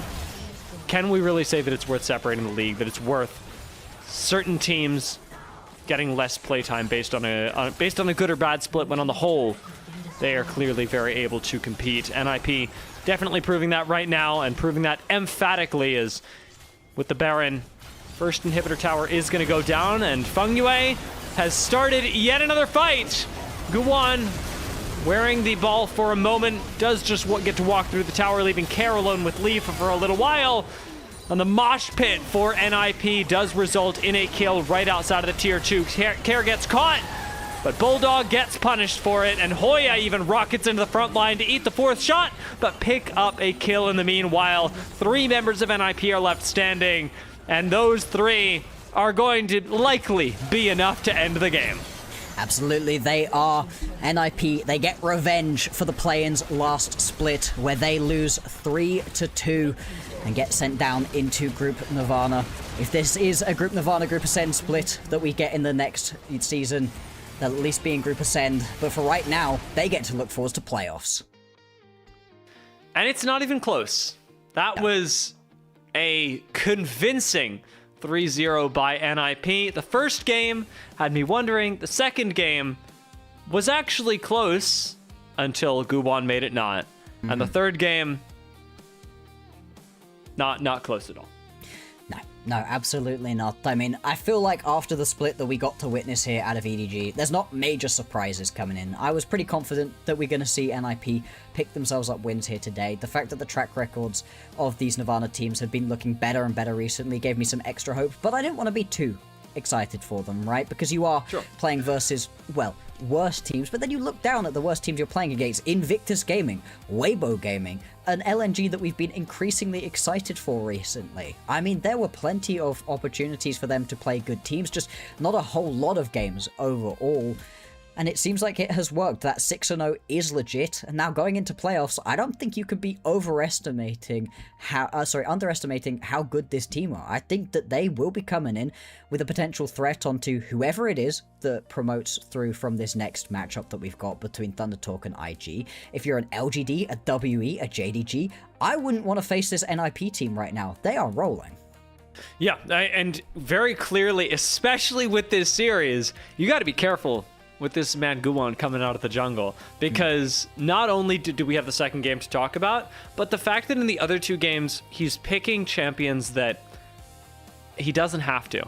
He's picking Shiv, he's picking Cho'Gath. It's actually free not to do this, and he's playing whatever he likes and winning on it. This Shiv actually looked very good. I was not on the Cho'Gath train. I think the Cho'Gath is good. It was fun. It was fine, but ultimately it could have been anything else. The Shiv actually looked like it was getting value and doing specifically Shyvana things. Oh yeah, and I think the Guwon should be picking himself up the overall game MVP right here. For this individual game, Fungue, holy, that was one of the single most aggressive Alistar performances that I think I've ever seen. I was talking about how, I think they need a true tank to be able to stand up in these team fights, which he was, right? He was using the Unbreakable Will to great effects later on, but that was 2% of the overall impact of this guy during the game. I feel like he used that basic flash headbutt knock somebody back combo. I feel like that's one of the first combos you learn in League if you play a support role. You know, hey, what combos do you do? Oh, these things. I'll press those buttons in that order. And he just rode that all the way to victory for his team, playing a really solid game overall for the squad. And the fact that he was able to find this many picks is a great testament to him, but also, again, it tells you that EDG, their positioning, their map communication just isn't there. People should not have been getting caught out in the situation they did. Bulldog should not have been caught out in that mid lane play after they just made a good play happen for EDG. Yeah, there's a lot that EDG can go back and review. I do think that because their season is over, we're probably not seeing this EDG roster again. We're probably breaking this up. It was too much of a disaster in Split 3 for for us to run this back again. Your thoughts? Yeah, you're not running this back. Bulldog, we'll see, right? We'll see whether or not we're going to keep this guy. I mean, I think he's been fun in the past. This has just been a truly atrocious split for him. Leave as well, the questions just continue to pile up on this guy's head. When he's good, he's so good. He has the mechanics to be one of the better ADCs that we have, I think. You know, at least a mid-pack ADC, not somebody you'd be worried about. But those mispositioning errors that just simply have not gotten better, not for him when he was on EDG originally, not for him when he was on NIP for that year, last year, and again, continuing on, at some point you have to question whether or not it's worth it, because in the current meta, in League of Legends in general, you give so many resources over to your ADC, and if they are liable to just throw them to the enemy team at any available moment, it's really hard to build something specifically. I think JJ, he came in, he did his job, he was just not given winning lanes to play around. I'm not majorly upset at the way that he played here. With a better squad around him, I think he could have done more in this situation. Yeah. But for EDG, it's got to be back to the drawing board. Yeah, better squad, different game plan as well. I liked his Panth a lot. Game one, actually, I think looked really, really good for him. Didn't quite work. I think the player that I'm most confused about is Leave, because there are moments of brilliance. Yeah. Those moments are countered by other, more critical moments, but Leave is not, in my opinion, Leave is not a bad AD carry. He's just... unable to escape the prison of his own mistakes. That's a good way of putting it. The worry is, though, that at some point you have to pay it back. You have to do well for your squad, right? And he just hasn't been able to do so. He's not a new player, right? He's been around since 2021. This is going to be his 5th full season that we've had with him in the LPL, mostly on EDG. You know, some bouncing back down to the lower team, bouncing back up to the upper team, right? 1 year on NIP as well. At some point, the patience for these kind of mistakes has to wear out. I mean, I have a game of his burned into my mind. It's a hour-long banger in which he's playing Lucian. He gets 20 kills in that game, and in one critical fight at the end, just kind of walks at the opponents, gets killed. The other team ends up winning. It was a big match for NIP in the playoff race as well, it turned out to be, and it's moments like that that stand out about him rather than the moments of brilliance, so it is rough still. It is unfortunate that we're going to be seeing EDG bow out like this, but given the way their regular season went, not majorly surprising. And a big win for NIP. Like, it's not like it's just EDG one-sidedly losing. NIP, the fact that they are able to make this series in Split 3 not close, especially coming out of Group Nirvana, lends credence to what you were talking about, that like having EDG in Group Ascent, did it actually do them any favors when this was a close matchup coming out of Split 2? Yeah. And now we enter into Split 3. In theory, EDG are the better team because they get so much more time playing against the even better teams. And NIP come in and 3-0 them? I mean, it makes a strong argument for NIP and the rest of course, the playoffs that they will now go on to. But it also, you know, highlights what you've been talking about through this game of, do we need to be doing this? Do we need to? Does EDG really need an LNG to be beating up on as just someone to get some wins under their belts? I think there could have been more competitive games with it all amalgamated.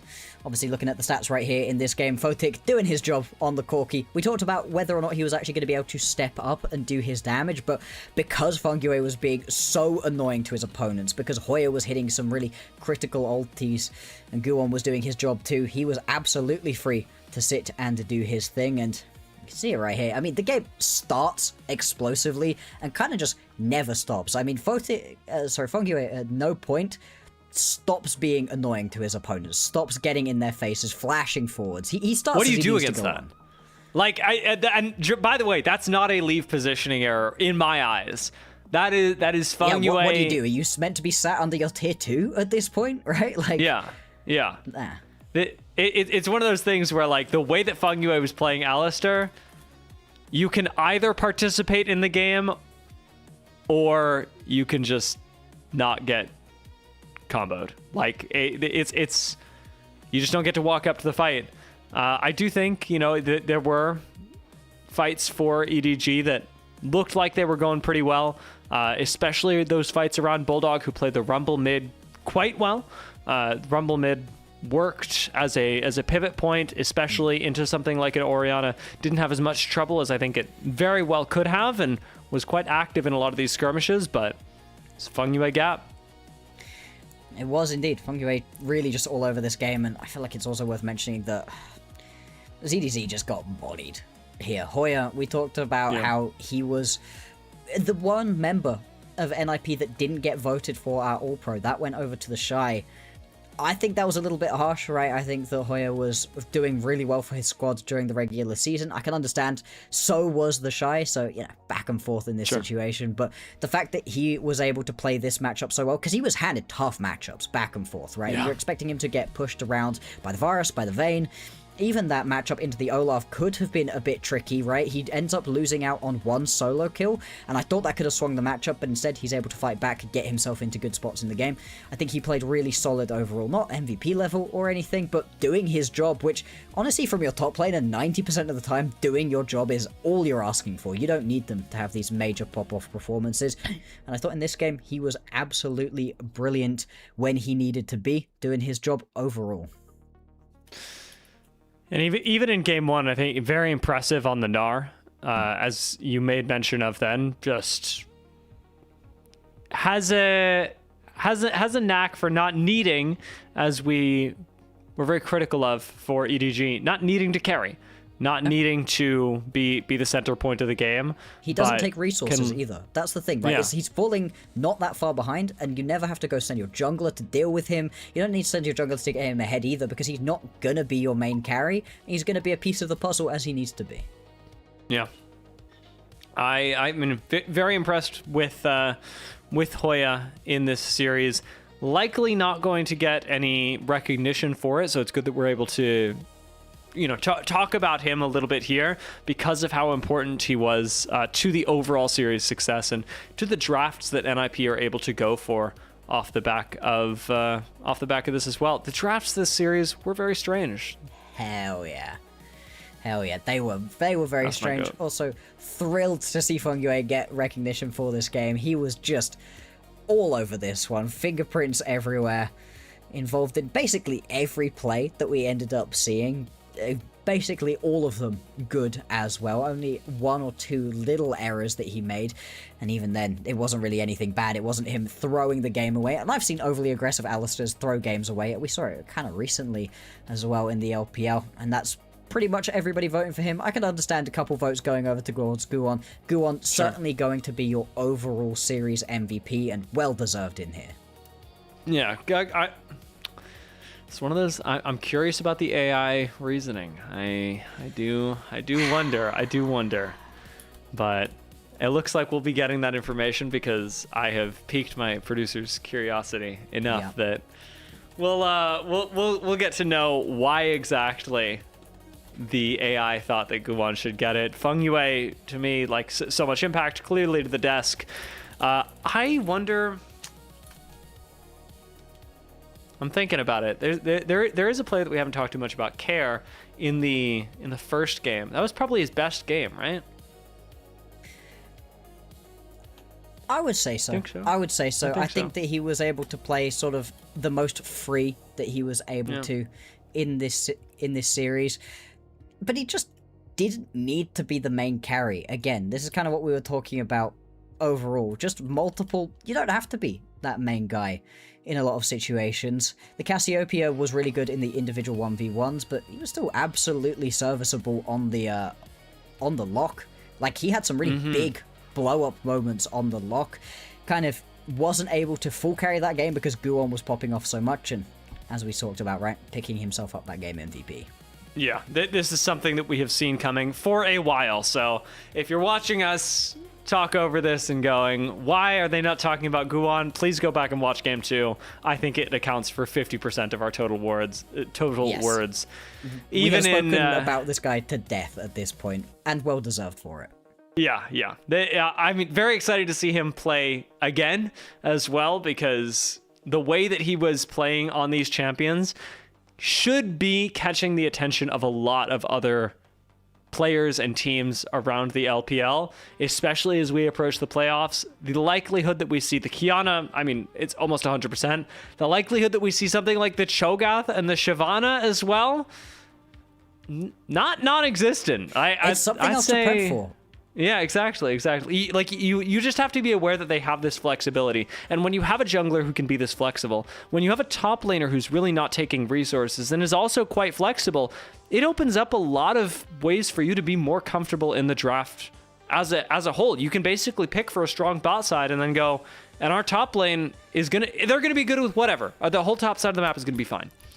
Yeah, absolutely. It puts you in a really fun spot, I think, going on forwards. Obviously, now you've got the real test ahead of you at this point. Now you've got to look towards the playoffs, and what a playoffs it is shaping up to be. I mean, we'll talk about this just very briefly, because this is a super long shot. This is very unlikely to come into any sort of effect. There is still a chance for NIP to make Worlds. They got themselves 5 whole championship points during Split 1. Which is basically none, by the way. I mean, currently BLG have 220. They've already got themselves in. It would take them getting into the top 4 spots, and even then, they'd need a lot to be able to come level. But it's fun. It's fun to still be in the race. And as we've seen with WE, right, anything can potentially happen once you get yourself into the playoffs. Once you get yourself into these playoffs, if you're able to just start getting a bit of momentum going, that can put you in a spot where, hey, maybe there's a chance overall. The other thing to note about this as well is that the winners out of this notes road go straight into the loser side of the bracket, so they do not get double elim. They will be playing up against some of the teams that lose out in that first round of the playoffs in the TES, LGD, and JDG WE matchups. There's some winnable games in there for NIP, depending on who gets knocked down. Yeah, I mean, NIP, I hope can make a significant playoffs run. The roster clearly has a lot of talent. It will depend largely on what else we see out of playoffs, as teams are clearly just hitting their form. EDG, unfortunately, not able to hit that in time. Thank you to EDG for a split that I'm sure they would have liked a lot more out of. And congratulations to NIP for moving on to the playoffs. We have one more team that we will be sending on to the playoffs today, tonight, this morning, wherever you are in the world, as Thunder Talk and Invictus Gaming are coming up next. So we will see you back here in a few minutes for that best of 5.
I find it interesting how WE are really grouping with and around this trundle and kind of avoiding the Olaf side, but I think the fight's coming to them. They're down numbers now. The flanking Karma might end up paying off for him here. Arha going to be the first target, and Yeah. Arha just going to get blown up easy peasy. The teleporting Olaf is the most dangerous, and Birdall going to be able to run down all.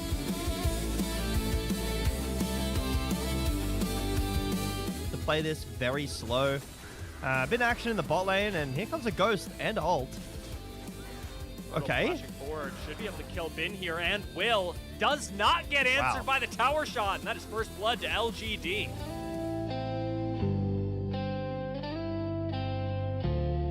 30% shield as Tarzan goes in and finds Jackie Love! He gets the golden goose, but here comes Cream in the response. Great flash from Shanks, but Cream still finds the kill as he goes back towards his soul. Re-engage onto Cream, 1-5 from Kyle, but Cream flashes out of it and gets rid of Hope. Cream will not be stopped. Slash Bro and Bash Bro, ball out for TES, and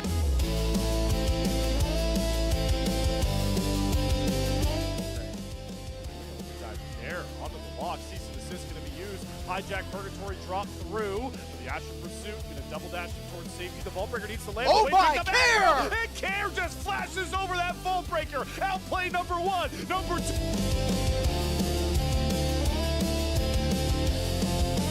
The cleanse is out, but now they're going to turn on to Junja, who's getting very low. Cream comes through on the side and tries to blow up the play. RQ could be in trouble. Tian is forced to flash away. Xiaoshu goes golden. A fourth shot is being held, and it whips Jackie Love and Cream trying to carry the team. They land another one. They're doing so great right now, but the turn is on to Tian, who will fall to Gala's dancing grenade, and JDG might try to find more. The root on the Cream, but Jackie Love on the turn, looking to turn the fight, and Top B Sports favor, and the legendary AD carry gets the job done.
It's our second series of Knights Rivals about to begin. We saw a quick 3-0 between Ninjas Pajamas and Edward Gaming. We'll see if another Group Nirvana representative has it in them today as Invictus Gaming take on Thunder Talk in a rematch of last Split's postseason. Welcome everybody to the caster desk. I'm Grapes, joined alongside Alk here for this second best of 5 of the Split 3 playoffs. Alk, we got a sweep in our last series.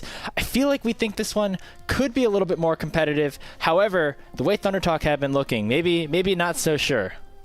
I'll just be honest. I thought the last series was going to be one more competitive. You know, I was kind of on the EDG hope train. I didn't have them winning the series, but if Ninjas and Pajamas are going to 3-0 sweep them like that, I'm just hoping that IG can deliver on the hype, man. There's no reason we're bringing back the Shy if we're not going to just get immediately knocked off in play-ins. Yeah, that would be a bit of a disappointing end to what was a very exciting Split 3 down, and even for Group Nirvana for IG. Speaking of Group Nirvana, today we announced our All-Pro for Group Nirvana specifically, as we'll be unveiling those throughout the rest of the week over here on the LPL English broadcast. You see some slight differences between the broadcast and the community, with Elk getting the nod over Photic from you guys. But one thing has been consistent, and that is the Shy up there in the top lane ends up winning out for both. This guy completely won off of name value. I'm sorry. I love our community. I love our Discord community, which you can join at ! Discord. But there's no way that we thought that Hoya was not better than the Shy. At least on the broadcast, the votes were a lot closer. But taking a look, and as the person who tabulated this, I'm disappointed, guys. And guess what? You're only going to get more disappointed because we're going to have more of these All-Pros coming out as the playoffs continue. Little spoiler for what is to come. I know you guys talked about the All-Pros a bit on the podcast. I ended up agreeing with a lot of the takes that you guys had about a lot of the selections, including me voting for Hoya up there in the top lane. You know, he made it up into the postseason bracket with that win over EDG. We'll see if the Shy can do the same today against Thunder Talk Gaming. Let's talk about our Group Ascend representatives first in TT. They started off really hot for a group of young players, Alk, but are now on a 6-match losing streak heading into this event. That is not a good place for this team to be. You talk about momentum being a good thing for some teams. It is definitely a bad thing for Thunder Talk. And I want to put this in the context of Thunder Talk's entire organization. When we look at this team in the LPL, perennially they have been a rather bottom to low level team. And the last 2 years have been, to me, the most exciting years of Thunder Talk. I mean, we've had them with that best of 5 win up against BLG back in Split 1 last year, and while the rest of that year never really panned out with some of their pieces moving on, this year, even with newer players, I think that Thunder Talk have been really, really exciting. And sure, I would say that the bar for them is to like just make it to the play-ins and maybe they make a surprise upset. I feel like they've really accomplished a lot of the goals coming into the split that we would have put on this team, even if they don't necessarily end up making it to the playoffs. But that's the exciting part, right? What if they do it? What if they do it again? Again is the key word here, because there's a reason that Thunder Talk were playing in Group Ascend this split, and that was because in the Split 2 playoffs, they ended up facing Invictus Gaming in this exact same spot, and they won 3-0. The mid jungle was a crucial part of that win for them. Junhao and Haru for TT played exceptionally throughout those 3 games. They have made play-ins 4 of the last 5 times over these past few years, including some other opportunities for them to make it up here into Group Ascend, where these various rosters of younger talent have been able to show their stuff and continue to grow. Yeah, it's been really exciting. Now, for IG, things are a little different, you know. There might be a different bot laner. There might be even a little bit of a different top and mid laner.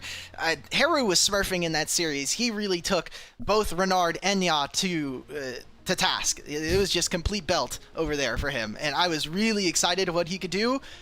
And then Split 3 happened, and I've kind of fallen off the train on this guy. But I think there's a lot of really exciting stuff that these solo lanes can do, but almost similarly to what I think Bloxer was talking about in the last series, I actually think that some of the lanes usually are fine. It's just we get to these big objective fights, and I feel like Thunder Talk, whether it be a solo laner or their bot lane, someone makes some kind of critical error and just kapoof, that's the whole lead. Yeah, the team fights are definitely an issue. The macro game here for Thunder Talk over these last couple of weeks really has taken a bit of a dive. It has kind of been the case throughout the season for them that they would throw these leads, but they were a little bit better at holding on to them earlier on in the year. They started off 3-5, ended 3-11, and during this loss streak, even though laners like Keshi specifically have still been able to garner individual advantages, it is when the macro ends up becoming a factor that they ended up dropping to a lot of these more experienced teams up in Group Ascend. And I think the most Group Ascend-like team that we have down in Nirvana is going to be their opponents today in Invictus Gaming, with just veterans across the board. Oh yeah, all veterans and a lot of guys who have spent a lot of time beating up on Thunder Talk. There are many series we've got to watch where it is Invictus Gaming, whether it is the more experienced lineup of last year or even going back to like 24, where you had like YSKM and GLFS kind of sitting around in mid and we were having some fun there. There's been a lot of series, but Thunder Talk have not been able to really, I think, get over that hump. And I think it would really be a huge ceremony if they could win here tonight. Obviously, beating IG is a huge task, just the names alone. And for a player like Keshi, a player like Haru, who are just starting their Tier 1 careers this year, it would be basically what I would consider like a cake topper for them. Just one way to get rid of the year, even if you do nothing in playoffs. Yeah, and even to get a couple of extra championship points, potentially stay in the running for that world's contention. You mentioned, I think we mentioned earlier on in the show, the Demacia Cup that has just been announced, that now 7 seeds will be invited to. So it's not just getting to top 6 for the regional gauntlet. That 7th spot also allows you the chance at another international event. But let's take a look at who is going to be trying to not only go to the Demacia Cup, but maybe even to Worlds if a lot of their fans had it their way, and that is Invictus Gaming. Since this roster was announced at the start of the split here, a lot of excitement, a lot of hype, and frankly, with how the rest of the top teams have been potentially underperforming, there is an angle for them to really make a deep playoff run if things go their way. Yeah, and they've had to do a lot of different changes here. When we saw them at the beginning of the year, it was different solo lanes. We got into Split 2. They changed out their top laner and their mid laner again. And they picked up an entirely new bottom lane, which hasn't even really shown up. Mako's been sitting in that chair for most of the year, but I am kind of interested to see whether or not we will have Awesome back. Tonight, Jachi will be starting, but Awesome has been missing since basically this 3rd series of Nirvana. Which is a bit surprising because I thought Awesome had been playing very well the entire year, not only on NIP, but then over on Invictus Gaming when he ended up coming back in. Both ended up having very similar results in terms of their games. They would lose to NIP, beat the other teams, but we'll see what Jachi is able to do here as the original AD carry that was a part of this IG roster last split that unfortunately did lose to Thunder Talk in that best of 5. So we'll see if history repeats itself in that regard as we're getting our walkouts here in Shenzhen. Thunder Talk, of course, being your 7 seed from Group Ascend. They'll be facing off against the 2 seed in IG from Group Nirvana. Is able to barely clinch up there, only losing in the regular season to Ninjas in Pajamas. Hey, you know what IG didn't do? They didn't lose a game to LNG, all right? They at least kept it down for me. I was quite surprised to see the Ninjas lose that game. As we have them opening up here, Mako, team captain. I am really interested to see what this team does with Jachi, because last split it was a complete nightmare them playing. And I will give them credit. They did have a rookie mid, right? They had Nya sitting in that spot.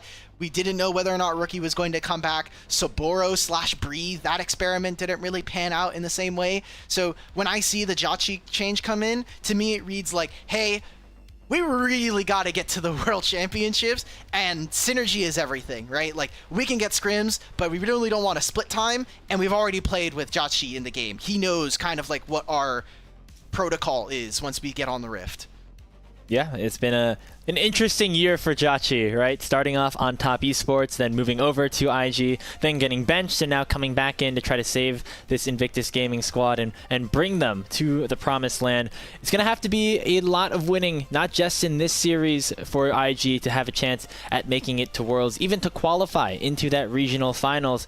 Likely a top 4 is going to be needed depending on how some of these other teams end up falling. So it's still a large mountain to climb. Not only do you have to get to that whatever stage in this playoffs, but then you got to win 2 more best of 5s once you get to the regional finals.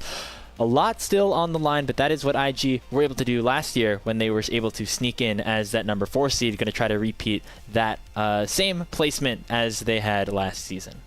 So IG and Thunder Talk both have like a similar road coming on through, and this is what we were talking about.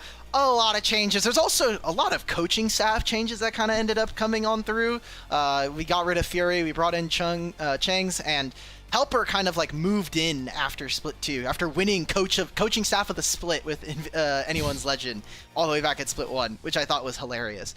But for both of these teams, right now the math is looking like they actually need to make top 4, which I think is a lot more likely for a team like Invictus if you're just going off of names and resumes than TT.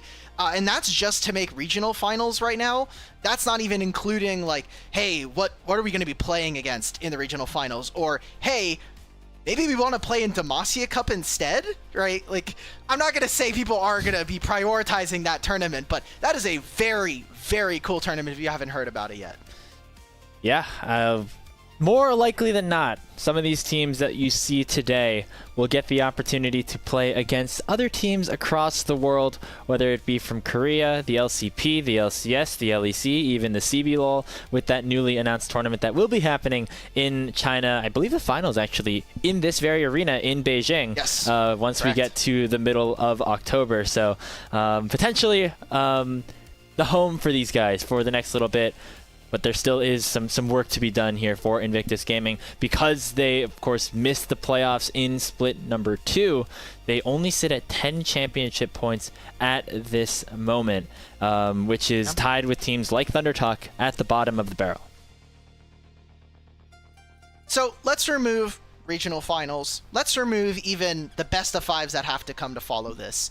Talking about tonight's series, again, Invictus Gaming should be favorites. I think while they have played a significantly lower quantity of games in comparison to Thunder Talk, if we were to take the total sum of what we saw in both of these teams, I still trust that Invictus will be able to push the bar and end up winning tonight's series, but I don't think it's going to be as close as some fans might think. I think that Invictus have been really sloppy in some of these games, especially the solo lane play. Rookie and Thashai have still not really brought it for me.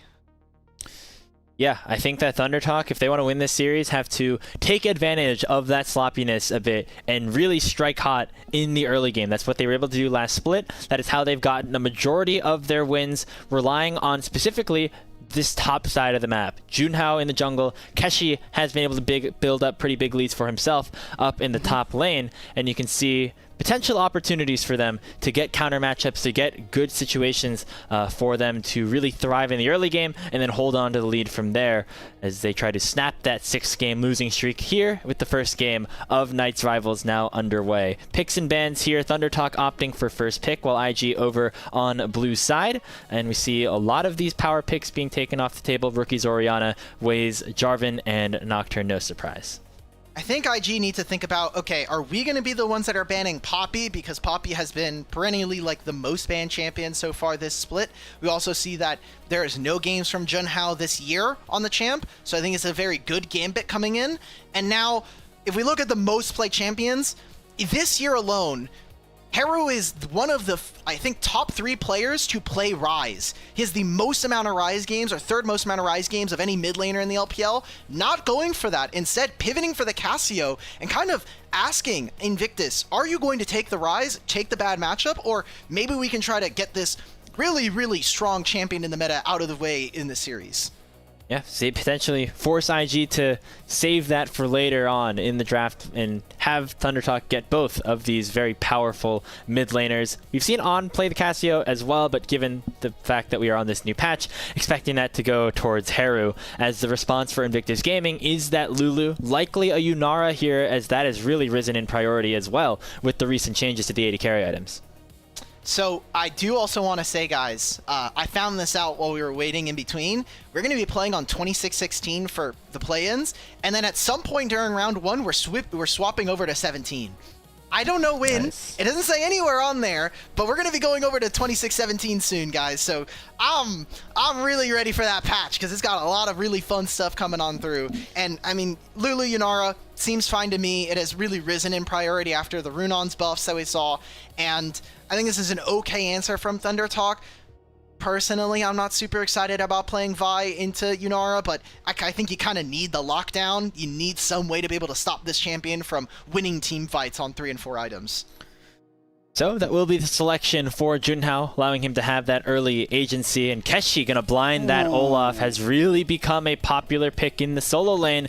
But the Shy is somebody who can definitely play a number of these counters. The Trundle is the most popular one at the moment, but there's still a lot of other things on the table for the Shy to try to pick up here on 3.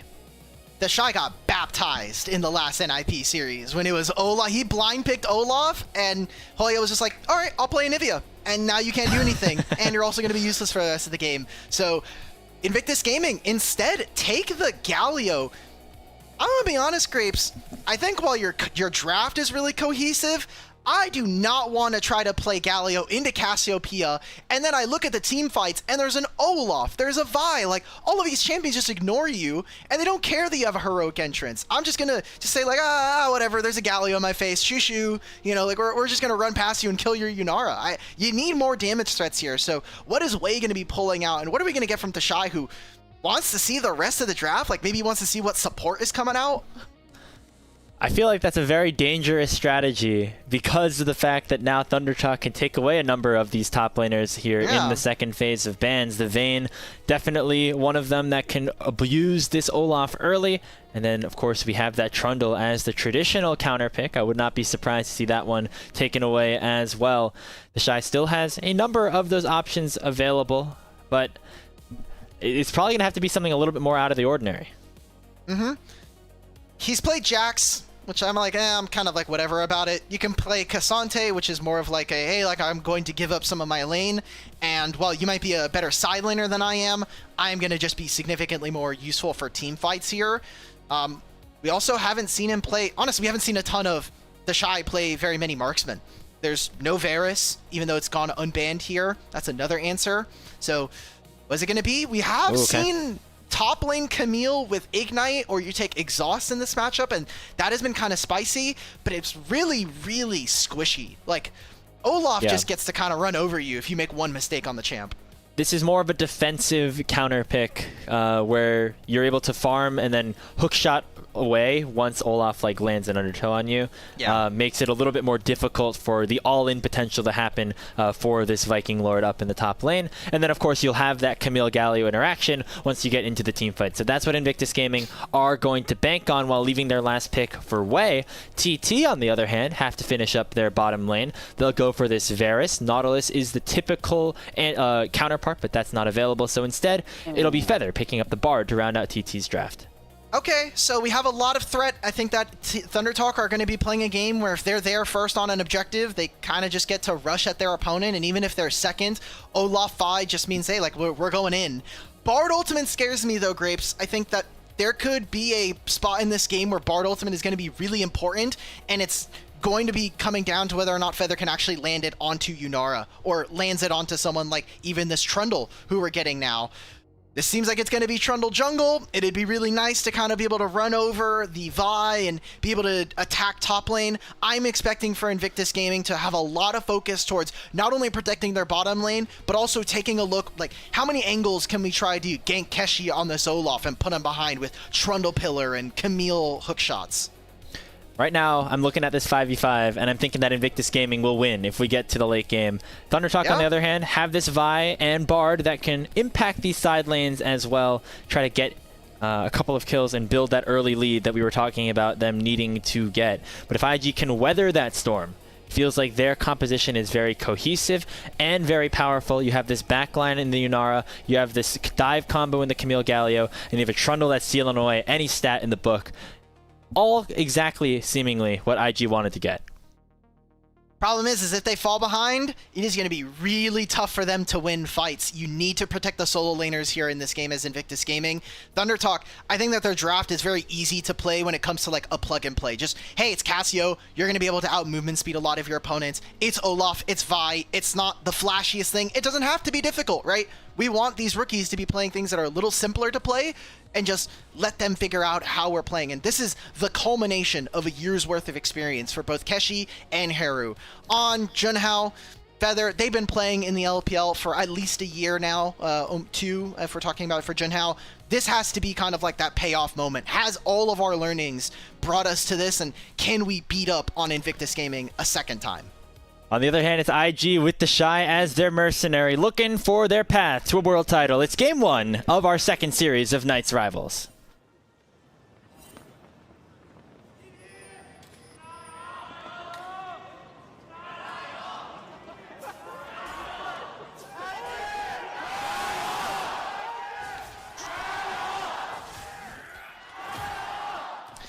I was about to do this whole thing where I was like, man, I really respect the TT fans for like standing there and like having to be the enemy in the crowd.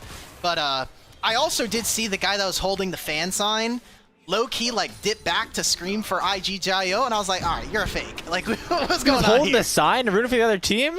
Oh my god. That is crazy. Speaking of crazy, the amount of damage that Keshi's able to do here at this level 1. We talked about how Camille typically wants to use the hook shot to run away from these undertows that come through. No undertow or no hook shot available for the Shy right now. He started the tactical sweep, which does also have a little bit of bonus damage, but it means that he was able to get run down and also have that summoner spell be burned. Yeah, losing the exhaust is completely fine. It means that for now, the Shy will have to take this small loss. I'm worried for Keshi, though. Junglers were both pathing away from each other, but Wei did 3 camps. He says, hey, my Raptors are likely warded. I'm just going to go invade Vi and make sure that you don't have to ever worry about a jungler. If I'm the Shy, I'm super happy about where the wave is. Keshi should almost never solo kill you in this position. You have cookies. You're he's gonna flash in. One more auto. He misses the Q. Oh, it's disaster for Keshi, and it's a wondrous first blood for the Shy. I love caster cursing rookie top laners, man. He really should have been able to get that one. You're right. How he misses the if he doesn't miss the undertow, that's a kill. We're talking about this matchup in a completely different way, but the wave is now stuck in front of the turret. That was a pretty disgusting solo kill coming in from the Shy. I have no really words. Earned that one. Really earned that one. No, come on. Are we doing this? Are we really doing this? The tack sweep healing, you can see the changes really coming into effect. Don't know if that's exactly what kept him alive, but he survived with less than 100 HP here. Okay, 1 flash, auto, undertow, and he just shortchanged the Q. I get it. He doesn't know where he's going. It's a flash hook shot into taunt, plus he didn't even use the ignite. I think that's like the real like knife in the side there. It's like, oh, he actually still has ignite versus me. Okay, well, I'm down 300 gold. That's fine. I have a longsword. He has refillable grasp and double longsword. It's going to be pretty tough to break him with both the adaptive defenses and the heal that gets from both the sweep and the grasp proc. Yeah, just a very sustaining laning phase for the Camille. Never a super strong laner on her own. Of course, when you pair it alongside, you know, like a Mel or something and you're running all over the map, it's a little bit different. But yeah, agreed. Isolated, you really are waiting to hit level 6 and then having your jungler come up to really make an impact here in the top lane in isolation. So the Shy getting that extra gold is going to really help him stay alive here in this lane, and also makes IG's team fighting just even more dangerous and scary for ThunderTalk to have to think about. You see how OP this champion is? Oh, Galio's coming. Keshi's about to get himself killed Keshi's trying to run him down and is in for a rude awakening. There's that ignite that we talked about, and it'll be combined with the Justice Punch of Rookie to make it 2-0 IG. Now in the bottom lane, a little bit of fighting, but the Magical Journey will send both bot laners out. That one, I'm like, yeah, Keshi dies for that, but surely his mid laner is calling for something. Like, look at the vision. Junhao was on the bottom side of the map doing some of his camps. Haru had like fogged into bottom lane river. I feel like that's a miscommunication from Thunder Talk to make sure that the rookie doesn't fall into that trap. So, hey, look, it's 2 kills. It gets spread out. Rookie gets a little bit of payment.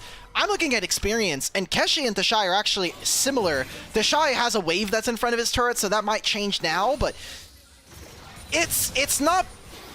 It's going to sound like I'm coping, but it's not like that bad. Maybe the 3rd death I'll change my mind. He loses a couple of minions with a wave. Ends up, being in a decent enough position here.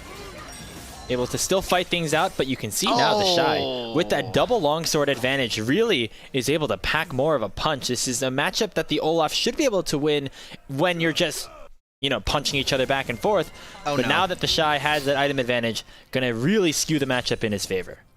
All right, so we're gonna not talk about top lane for a moment, because I'm sure there's if we just take off the Nasus blind that is over the minimap, there is another whole part of the rift. There's actually 2/3 of the rift that we still have yet to really talk about. It's been rather blank, but Feather and On are actually down CS in what has been traditionally a Varus favored lane. We've seen multiple systemic nerfs towards this champion and the role that he plays. So to find that Jotchi is up in CS, has a call, and is basically even in terms of experience, yeah, he's down maybe like a 10th or 15% of a level. I'm really happy about where IG are, excluding the top lane shenanigans. Yeah, across the map, you can see Blue tilting towards IG in the gold department.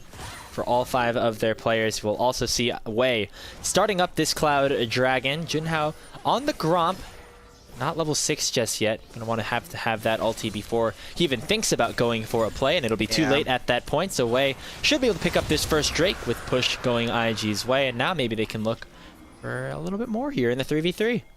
I think Junhao actually doesn't get level 6 because he went for that top lane play, right? Like, he doesn't have time to get the experience. Yeah. Feather's just going to be able to get out. And here's the 1v1. Oh, the Ragnarok gets expired by Keshi, and that means the Shy's going to have a whole lot of power. The Ignite's taking the tack sweep, does the deed. And Keshi falls to 0-3, 7 minutes into this game. Okay, now I have actually nothing nice to say about it. This is just now the matchup. This is like the Trundle Olaf matchup that we watched in Game 2, I believe, of the last series. You're just gonna get ran down, and that's kind of how you have to live in this scenario. I wish we could take a look at what the top lane quest was looking like, because Chain of Corruption was cleansed. That means Jotchi's gonna go forward. Both bot laners flash away, and On will live with about 150 HP.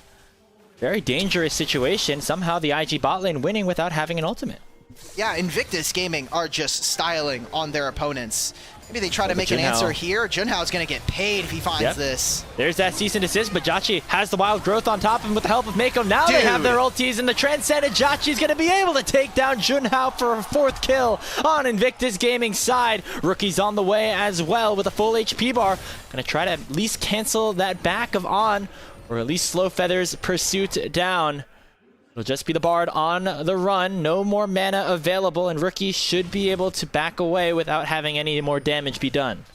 This is so tough now for Thunder Talk. I mean, Invictus Gaming, look at what Wei's able to get done. He takes Raptors during this time. And of course, we have to just watch the Shy solo kill the Rookie. Guys, he has like 4 to 5 times the amount of games that Keshi does. Do we really got to do this? What the viewers want. Yeah, you know what? That's right. When the Shy comes back, viewership takes a bump. I'd actually, I have the math, I have the numbers. I'd be interested to see how much the Shy actually impacts numbers across the field. I know he had a big impact last year. And this one, maybe this is kind of that Bard point I was talking about in draft. Maybe not to like the extent, because I was mostly mentioning the ultimate, but like he did miss his Q. And if he was a different engaged champion, maybe that turns out differently. But I mean, Invictus Gaming, they just got all 3 grubs. They got to steal the Raptors, and now we get to punish mid as well. Yep, a lot of knockups. The Flash not even going to get him away from the taunt. However, allows for Junhao to join the fight with the Petrifying Gaze slowing IG's approach. Which they will be Haru surviving. It is his Flash. Like, it's expensive, right? It isn't a kill, and that's as good as it's going to get right now for Thunder Talk. But losing out on that Flash has Cassiopeia, who still has to finish her boots, which is going to delay her from being able to finish her Rod of Ages as well. Oh my god. The Shy, there's no minions anymore. Ultimatum, ignite. The Oh, he Qs Shy! the tower. He's going to not He's go out! down the minions. He lives with 20 HP. Okay, all right, never mind. He's just the GOAT like that, baby. He just Oh, has what? it like that. He just dove underneath the turret with minion aggro. Aura incarnate. That's the Shy for you. Oh my gosh, his third solo kill of the day. Now I actually just want to ignore top lane. Like, until he shows up for a team fight, I actually recommend we don't look there anymore. He has a Triforce at 10 minutes as a top laner. It is usually 80 carries that finish their first item at like 9 to 10 minutes. That's crazy. He was in the matchup that Keshi was doing pretty good in for those first 3 levels. ThunderTalk looking for a response. They're going to try to find a kill onto Rookie, and Finally. they do. The Galio deciding not to use his flash, as it will be Junhao finally getting TT on the board. Uh-oh, no one else is bottom lane. On has no sums. There's at the Chain of Corruption. It is on to Mako, but he's not Nice. tanking tower aggro. That's on the Trundle. Tempered Fate will buy a little bit of time, but Jachi still gets the kill with the Transcendent auto attack and gets out of tower range, and the redive will commence sooner rather than later. Subjugate wasn't even used, and that means Zedway's a tanky boy and will survive to give IG their 7th kill of this game 1. Grapes. Invictus Gaming, of course. Let's get another Thashai highlight, ladies and gentlemen. Okay, he doesn't even Hookshot. play this like 100% clean, by the way. He got the heal. autos, He got the outer swipe of the sweep. Let's see. Alt, auto. hits Auto the the minion. minion for his Q. Oh, no, it's not. Okay, I thought it was the key bonus. He just, Never mind. just hit the minion.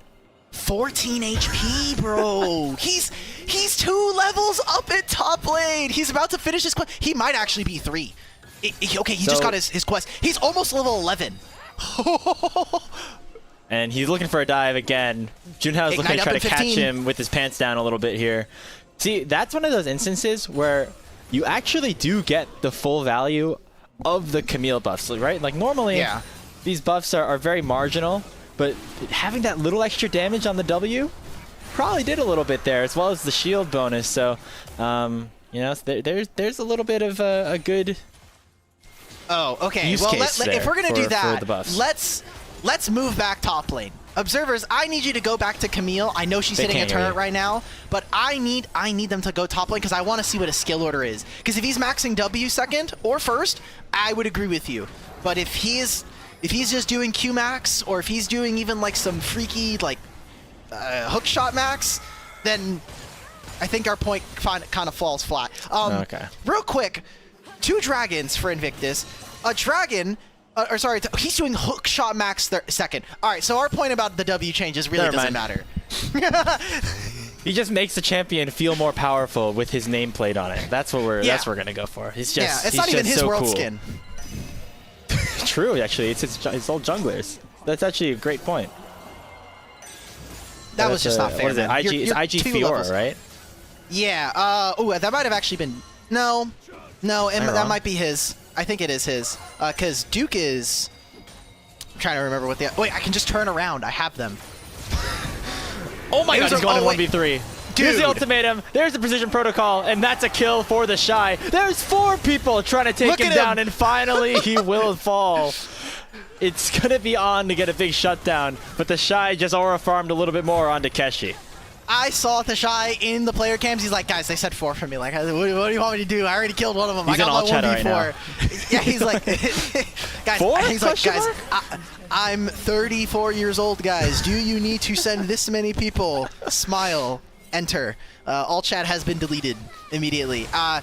Even if, again, we just ignore what's going on in the chasm that is that lane, they are winning across the board for Invictus. I mean, Hair is about to get run down underneath his turret. Perfect Ooh, turnaround the here laser. from Jachi. Laser doesn't end up killing him. 1,500 gold up is this Yunara, who's about to back and probably finish themselves the Runon's Hurricane. 2 dragons and 3 grubs. I don't think this early game could have gotten any better for IG.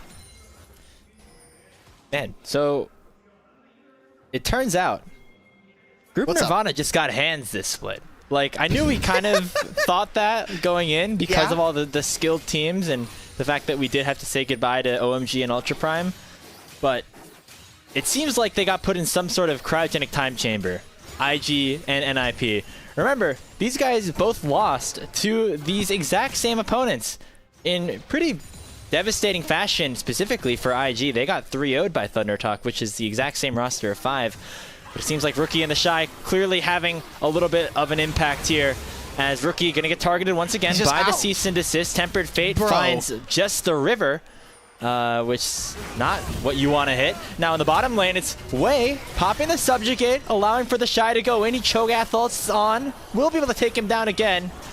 And this Camille just cannot be stopped by anybody on ThunderTalk, unless you send, of course, the whole team. Dude, I'm so scared as an AD carry. I'm like, oh, cool, I have to play against Camille support, and she's like top lane at level 3, and it's 6 minutes in the game, and oh crap, I'm gonna die again. Now it's like, oh cool, there's a top lane Camille who's almost level 13 at 16 minutes, and I'm level 9 playing Varus who's been nerfed. Like, this is not fun for TT. They are getting completely steamrolled here in this game. It doesn't matter that they're finding individual leads or that mid lane is somehow even in this matchup. As much as I was hyping up this Cassio, there's another caster curse. Let's go hunting for a snake. Let's make some boots. Yeah, you maybe win the 1v1, but not the 1v4. A lot of knockups every which way. Jachi ends up getting yet another kill. He's gonna win this. Invictus Gaming. He's gonna win this. Continuing to stackpile their lead.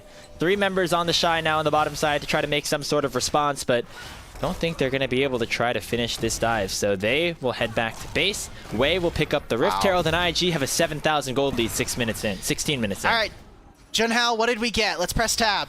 We stole his Krugs. What do they get in response as Invictus? We get the Herald, and we get to still keep our red buff. And you didn't even take a turret plate on the bottom lane, nor did you hit mid. We saw that On was standing in this lane. He's like, I don't know if I'm allowed to step up and hit this turret when both my Bard and my Vi are sitting in their bot side jungle. I think that's just gold left out on the table. ThunderTalk seems scrambled. They seem disoriented. They don't really know which waves they're allowed to go for. And the Shy playing Vision so perfectly in that last one. Oh, good luck. Hey, there's that Camille Gallia we were talking about finally coming to good use. Rookie gets his second kill of the game, says, Shy, you can't have all the fun. I want to help out a little bit too. Haru back in the death chamber for a little bit. Dragon still available, but IG looking to crack open the base instead. Tier 2 mid, Tier 2 bot both down, and they'll continue this push with these synced up waves, at least for the next little bit. I just had a ping from the Shy fans and his lawyer. I technically did just slander him, so I want to apologize to the GOAT. He is not 34, he's 26, which means I'm as old as the Shy. Yes. That is great. I mean, if you're 26 really or older out there, remember, you have won less world championships than this guy. Anyway. Oh, Jachi's in some trouble. He's going to go down. That's a big shutdown over to Junhao. And hey, here comes Keshi. Doesn't have to fight the Shy yet, which means he's pretty good. But there's that subjugate coming out from Wei, yielding him nearly unkillable. Rift Herald from Mako almost finds 3 knockups before eventually crashing into the wall. It just slows down ThunderTalk's retreat path and allows for IG to at least make it a 1-for-1. Cool, we got the enemy Yunara, but guys, have we pressed tab? Have we killed the Shy? Recently? No! I think this is so bold, by the way. This is every AD carry's like super dream. You wake up and you're like, I want to be an AD carry that chases the enemy Vi. And then you wake up and you're like, oh crap, I'm dead. And then you realize you're living your dream. Yeah, Mako right there got out of a very tricky situation. Olaf almost turned and killed him. All right, the Shy, if you win this 1v3, we're turning off the stream. The miasma slowed him down. He's Thank dead. God. There's the Cosmic Binding. Junhao's getting very rich with all these shutdowns going into his hands. Maybe you wanted to go somewhere like Haru or Keshi, but you know what? You'll take it on the Vi nonetheless. I said we would turn off the stream. That was me making like a 9 to 10 gamble right there. I was like, if he wins this, I don't think we're going to be able to follow through. I think I might have just done some lying on the stream. Well, there's just not a lot of series to be happening if that ended up being the Shy winning 4v1. So yeah, that's fair. About the same effect as just not watching the stream. But of course, we do want you to watch. Here's another ulti here onto Jachi. He dashes away, but the knockup from Rookie is going to be able to protect him. And Keshi doesn't even get the kill. It's a double kill for the Yunara. As the engage falls flat on TT's side, it seems like the rest of the squad wasn't really ready for that engage. You know, if Jauchi hadn't just died in mid lane in the way he did, I actually think there would be a semi-serious argument for him getting MVP of this game. But we all know who's getting it if they win. I'm saying if. It's an 8,000 gold lead at 20 minutes in the game. I think there's like a 90% chance that Invictus Gaming win from this spot, but the Shy is just going to farm the Does his name start with T and end with Shy? Wow, that no, I didn't take that into my calculus. Think we're on the same page here. We'll see if the main broadcast is as well once this game eventually ends. It's a 9,000 gold lead for IG. Your Group Nirvana representatives, by the way. That's not an LPL looking gold graph at all. It has been pure domination from your number 2 seed from the lower group. Tempered Fate not really doing too much as the siege continues on to the top lane tier 2. You see how hard it is to play these like flashless champions versus Pillar? I actually haven't been able to talk about it because we've been basically just watching the Shy sign documents or his adoption papers for Keshi the entire game. So, like, Trundle Pillar is so OP when you don't have flash or a dash, and I think we see that every time he walks up to Cassiopeia or he walks up versus On. It's like, oh, cool, like I just get to have free CC, and you have to walk around it, and it also slows at the same time. He's not even going Knight's Vow second. Man, this champ is so cool. Yeah, you know, you get to build a Triforce and then just start building support items. Would not be surprised if we even see a Bandle Pipes next, just for how cheap it is as the Baron gets started up by Invictus Gaming. Thunder Talk gonna maybe try to stop this one with a full-on 5v5. They've got Rookie on a flank. Cosmic Binding finds 2. Keshi has to flash away from the pillar. As you mentioned it all, just a powerful use of utility as Rookie has been caught out by Junhao, is gonna get cease and desisted, flashes over the Krug pit, but Junhao will follow and the shutdown will go Haru's way. Keshi gets immediately one shot though, and the Shy is into the backline, finds the ultimatum onto On and takes him down 100-0. It is 4 kills for just a couple on the other side with Junhao running for the hills. 4 members of IG gonna make their way back over to the Baron and take it down. They have enough damage for this every day of the week. Just completely stomping over Thunder Talk. I thought this was cute from Junhao. I thought maybe he's just trying to cut the mid lane wave, but I mean, this is a very free objective. By the way, Thashai is still pushing. If he had a little bit more ego, I think he actually just takes the top lane turret, but he wants to get some more minions. Thashai now up 4,000 gold, and so is Jachi. Oh. All right, they got it for Rookie. Okay, the HUD was a little bit desynced. They were waiting for Rookie there, so they have all 5. Usually, Galio wants his teammates to get caught out so he can ult, not being the one getting jumped on. So, a small mistake there from Rookie. However, look at his damage. Yeah, ult, Q, 400 damage auto attack there from Thashai with Trinity Force, Ravenous Hydra, and yeah, this Camille Champion's a bit of a freak. You want to see him do it again? Well, nope. Might have to wait a little bit. Feathers had some nice Cosmic Bindings. I would give him the ace of the series of this game. He's done all right. Nothing he can do. Some of the Tempered Fates have been a little suspect, and there was that Cosmic Binding that we saw in bot lane when they went to go for when Junhao came through.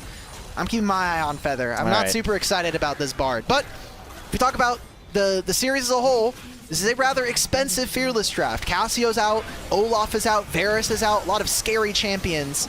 Stun land on the Jachi, but he cleansed away. The Shy now has the ulti on the Junhao. Going to combine with Rookie on the hero's entrance, but Junhao buffers the CC. Still going to go down, though, as Wei gets the first kill of the fight. Jachi's now transcended. They get 3 kills, looking for a 4th. Thunder Talk are dropping like flies. Only On is left alive, and he won't be for much longer. That's the ace. That is the game. 24 minutes, start to finish. It's IG taking game number 1.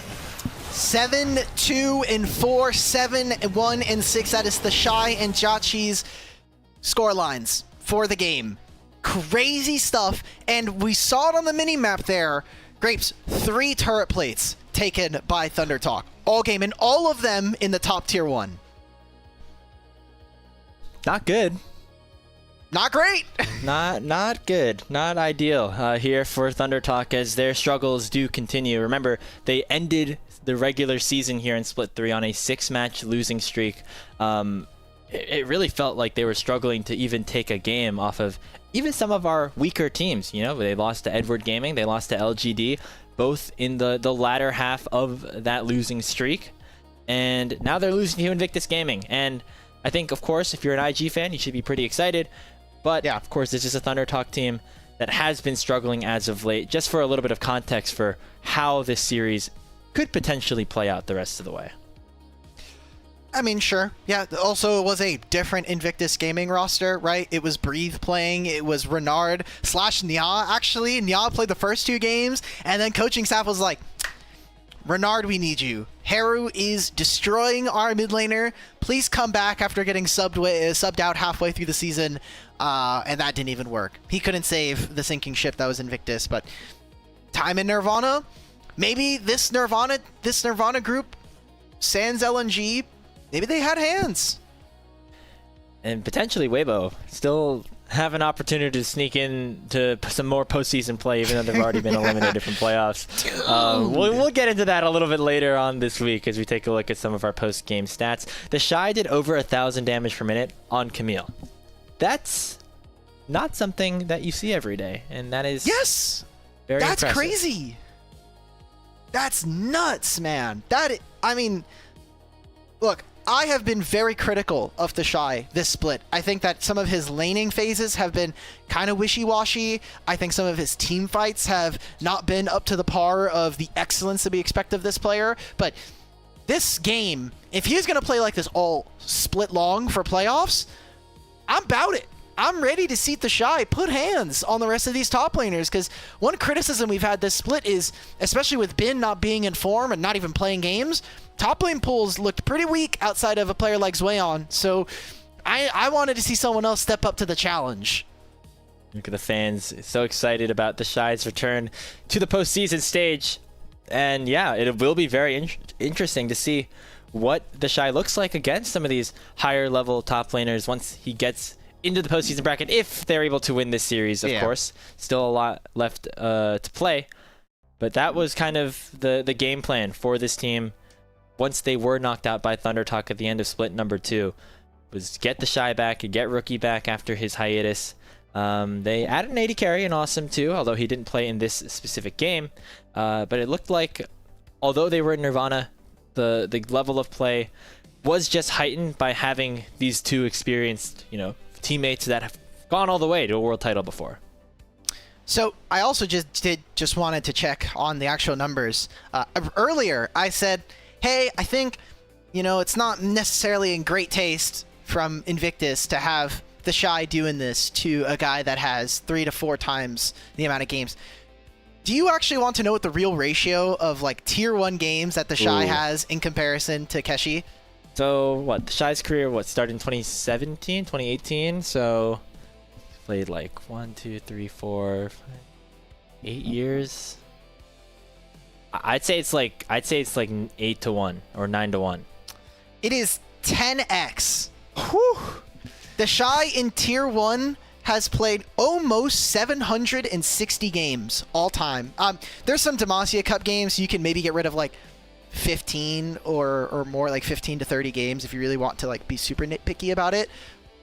Keshi has played 78 this year. Keshi played in the Demacia Cup too, so it all counts. Yeah, well, guess what? Invictus Gaming also won that tournament, so...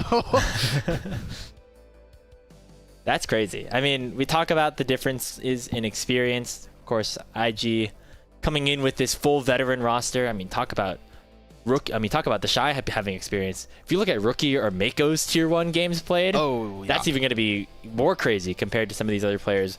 That probably was a graphic we actually ran last split when these 2 teams first played against each other during the Knights Rival stage. So, yeah, just very little experience on Thunder Talk, and it showed a bit here in this opening game. Just feels like something is not clicking with how Thunder Talk have been playing as of late. They've been able to win some early games. When that doesn't happen, certainly not on the pathway for success, as looks like we're going to get our player of the game, and be very surprised if there's anybody than the Shy on the Camille. 30% of his team's damage. He was smurfing this game. And the things you were talking about for Thunder Talk, I feel really ring true. The early game was lacking. Like, yeah, sure, top lane blew up and was a complete like black hole in terms of pressure. But then mid lane, Calcio was actually trapped underneath our turret, which I think is kind of surprising considering it was an abyssal mask rush coming in from Galio. It's not like Unending Despair or something, or Hollow Radiance to help him push the lane.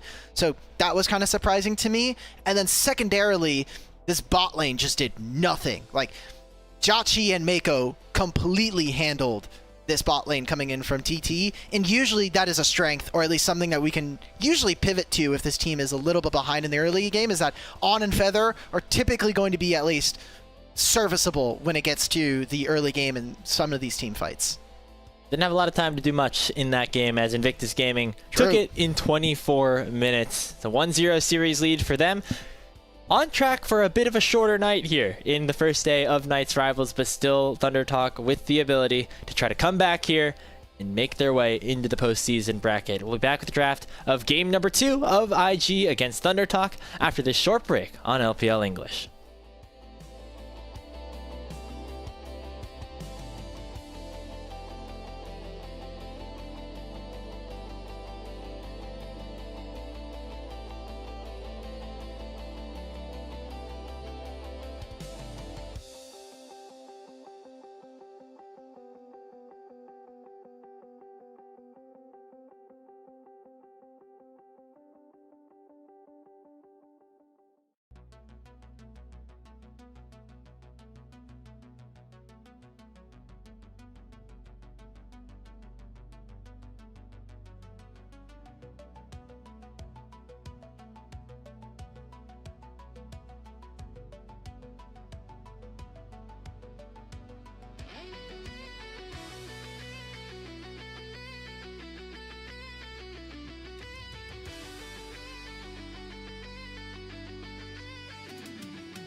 Game number 2 of series number 2 of Knights Rivals 2026 Split 3. Thunder Talk end up dropping to Invictus Gaming in about 24 minutes time.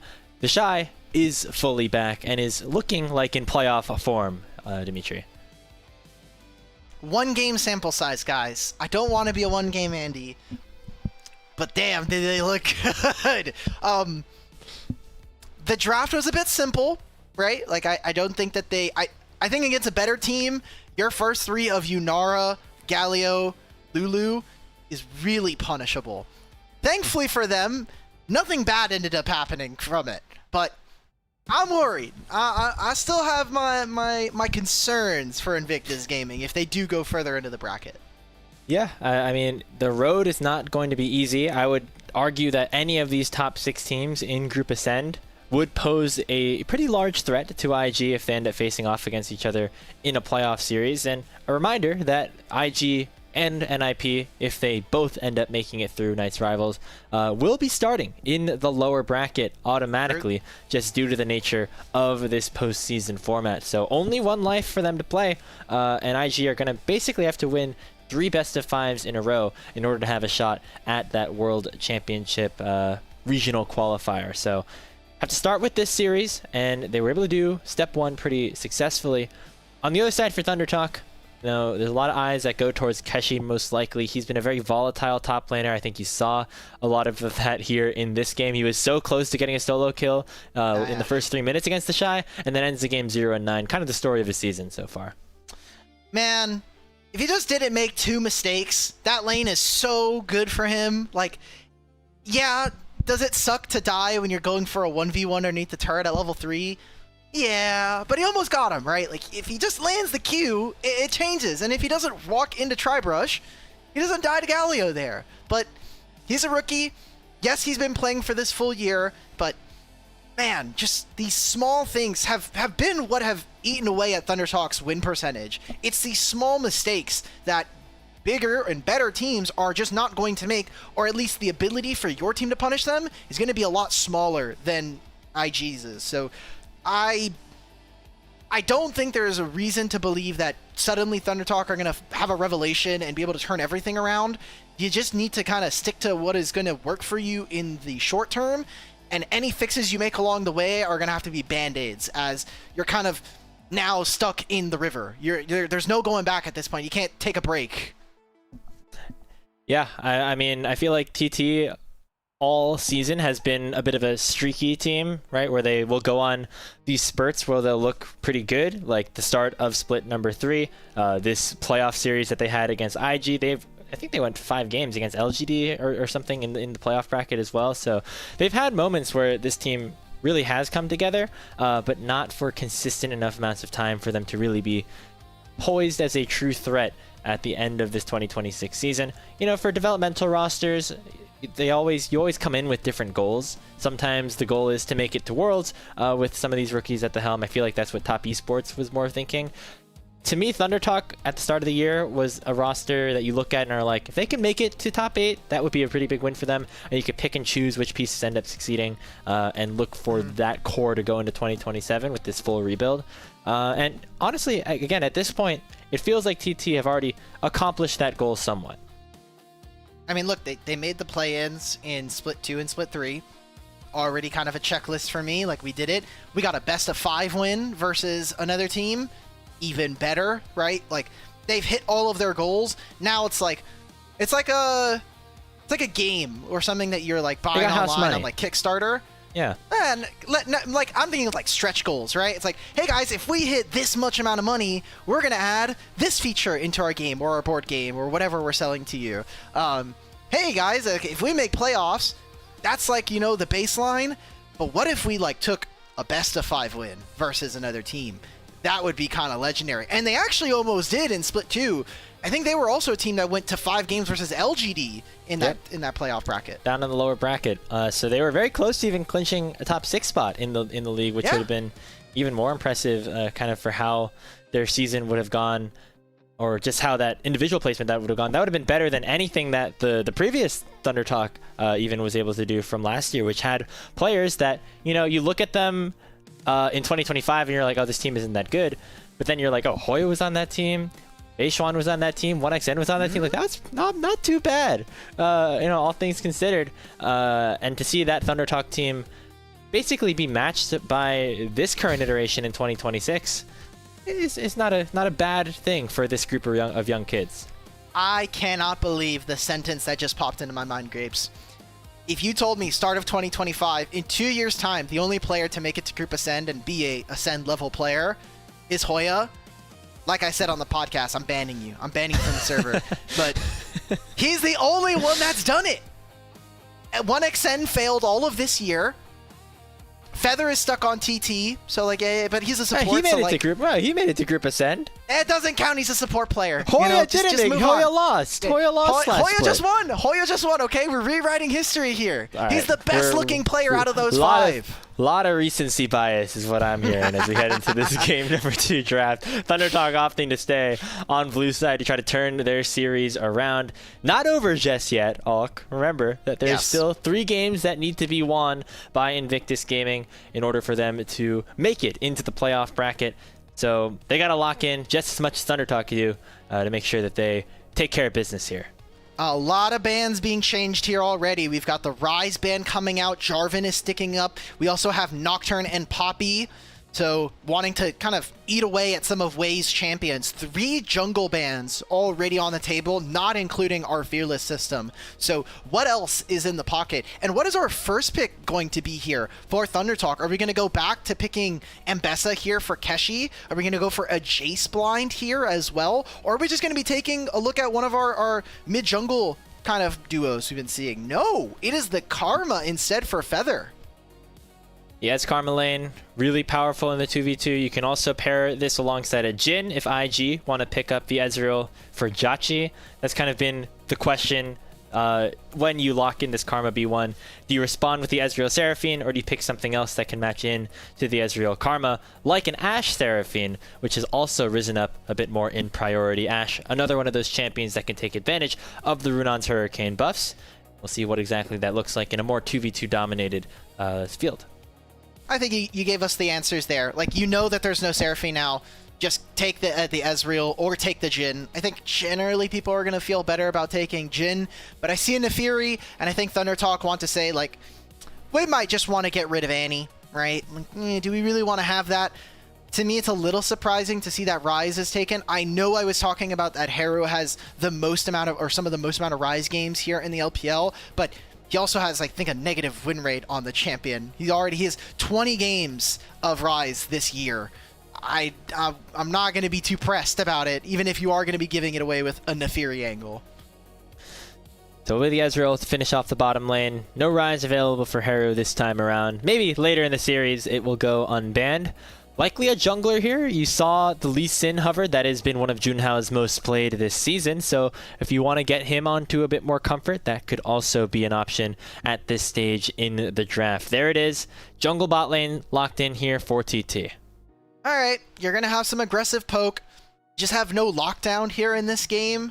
And if there's a Seraphine, like, sure, you can go hunting for the Seraphine, but that's just not a very enticing target for me if I'm thinking about it for Thunder Talk's draft. So right now they have a lot of damage and a lot of ability to win an early game, but Nefiri into Lee Sin is a Nefiri-sided matchup, and Ashe is one of currently the best Runon's abusers and was already a very strong Runon's abuser even before the buffs. So second phase of draft, I'm going to need to see a lot of lockdown coming in from the solo lanes. I don't think there's very many mids left that kind of just are all pure CC, and I love that Invictus Gaming are already kind of tunneling on that and getting rid of the Annie. Yep, that was the one off the top of my head, at least at the moment. Things like the Orianna, not available. Things like the Rise with that point-and-click CC, also banned away. Even the Galio, which, of course, has a lot of crowd control, was picked by Rookie in game number 1. So the options running a bit thinner here for Haru as we head into the second phase of pick ban. Still need some solo laners on IG's side, as likely will be the Shy who will have to blind pick here to give that last pick over to Keshi. Is there a Sylas angle here in mid? I think that's, for me, what I would be looking at. Just these, even if I just look at bot lane, already enough ultimates that I would want to take just for a team fight. And There are some matchups that are still playable, like if we're going to play Syndra mid, well, hey, that's like fine. If it's going to be Ahri mid, hey, I'm kind of okay with that. LeBlanc's a little harder, but you can make it through with some rune choices and some different items. So right now, I personally would think that's the best option for Thunder Talk. They're going to be coming in and seeing what their response is. They're going to have IG who are going to have counter pick. So which one are you more comfortable with? Getting a top lane counter pick for Keshi or getting a counter pick for your mid lane? See, the K'Sante and the Yorick taken away makes me think that Keshi is looking for a Jace, but I feel like that's something the Shy can play too, so perhaps another answer still in the wings for Keshi. If the Shy wants to pick that up, it would be a very high-ranged composition. Instead, maybe looking for another assassin here in the mid lane for Rookie. The Akali doesn't have that Galio as the traditional counter pick, with it being Fearless away, but the lock for the Twisted Fate instead, and this is also a flexible option, can go to either Rookie or the Shy. Is that actually a lock-in? We're doing it. As long as the next team, as long as the next pick is not locked in, we don't have to do a remake here. It doesn't seem like we're doing that. Here's that Silas angle I was asking. If it was going to be a blind Akali, I would have said the same thing. We're playing for side lanes, baby. You know, we've already said the top lane's been volatile with just one game. Instead, taking the Rumble, which can be kind of a losing matchup, even though we tend to see it as kind of an early lane bully and then a great team fighter as well. You can just drop Equalizer if you ever threaten of getting dove, but side lanes being volatile is exactly what Twisted Fate wants. And I need to see the early game here from Thunder Talk. You have a great pushing bot lane. Usually you can try to get push versus the Ashe, but Ashe with her W just makes it so hard to do that, and the poke that comes in from Seraphine is really, really annoying. Lee Sin needs to be on top of the ball, and if we get to an even game state in the 15-minute mark, I think that Silas has a huge propensity to try to carry this game. So many good ultimates here to affect the entire map. Yeah, another one with the public execution being the final selection for the Shy. But one thing that I will say, there is a lot of crowd control on IG side. There is very little crowd control on Thunder Talk side. The only hard CC is single target in the Dragon's Rage, the Abscond Abduct, and then the Tether over on the Karma. So very limited lockdown options for some of these backline threats like the Twisted Fate and the Ashe. But the early game, very powerful as you said here, Alk. So if Junhao can get active, if On and Feather can get an advantage in the 2v2, that is going to be Thunder Talk's angle to a win here in this second game. This is probably the most convincing draft that I have seen tonight, that I feel like Thunder Talk are going to have the ability to at least be competitive. Obviously, last game, we talked about it, the Shy had a big gap in the top lane, but this one feels even. I feel like there is ways that we can see both teams start to break open, and for Invictus Gaming, I mean, they have infinite map packs this game. How are you supposed to play if you're Lee Sin after level 6? There's just hawk shots going into your jungle so they can track your camps. There's an ultimate from a Twisted Fate that's going to be potentially ganking the lane or putting a +1 on whatever lane that Lee Sin is looking at. I think vision is going to have to be really, really important here for Thunder Talk. I want to see them get active early. I need to see Karma and Lee Sin getting into the enemy jungle and putting down wards so they can track both any of the roams from mid lane, and more importantly, tracking where this Nefiri is going to go, because she can very quickly run over this game with a few kills and a little bit of jungle. IG looking to keep that momentum rolling. Try to get a second straight win over Thunder Talk as we head into game number 2 of this best of 5 series.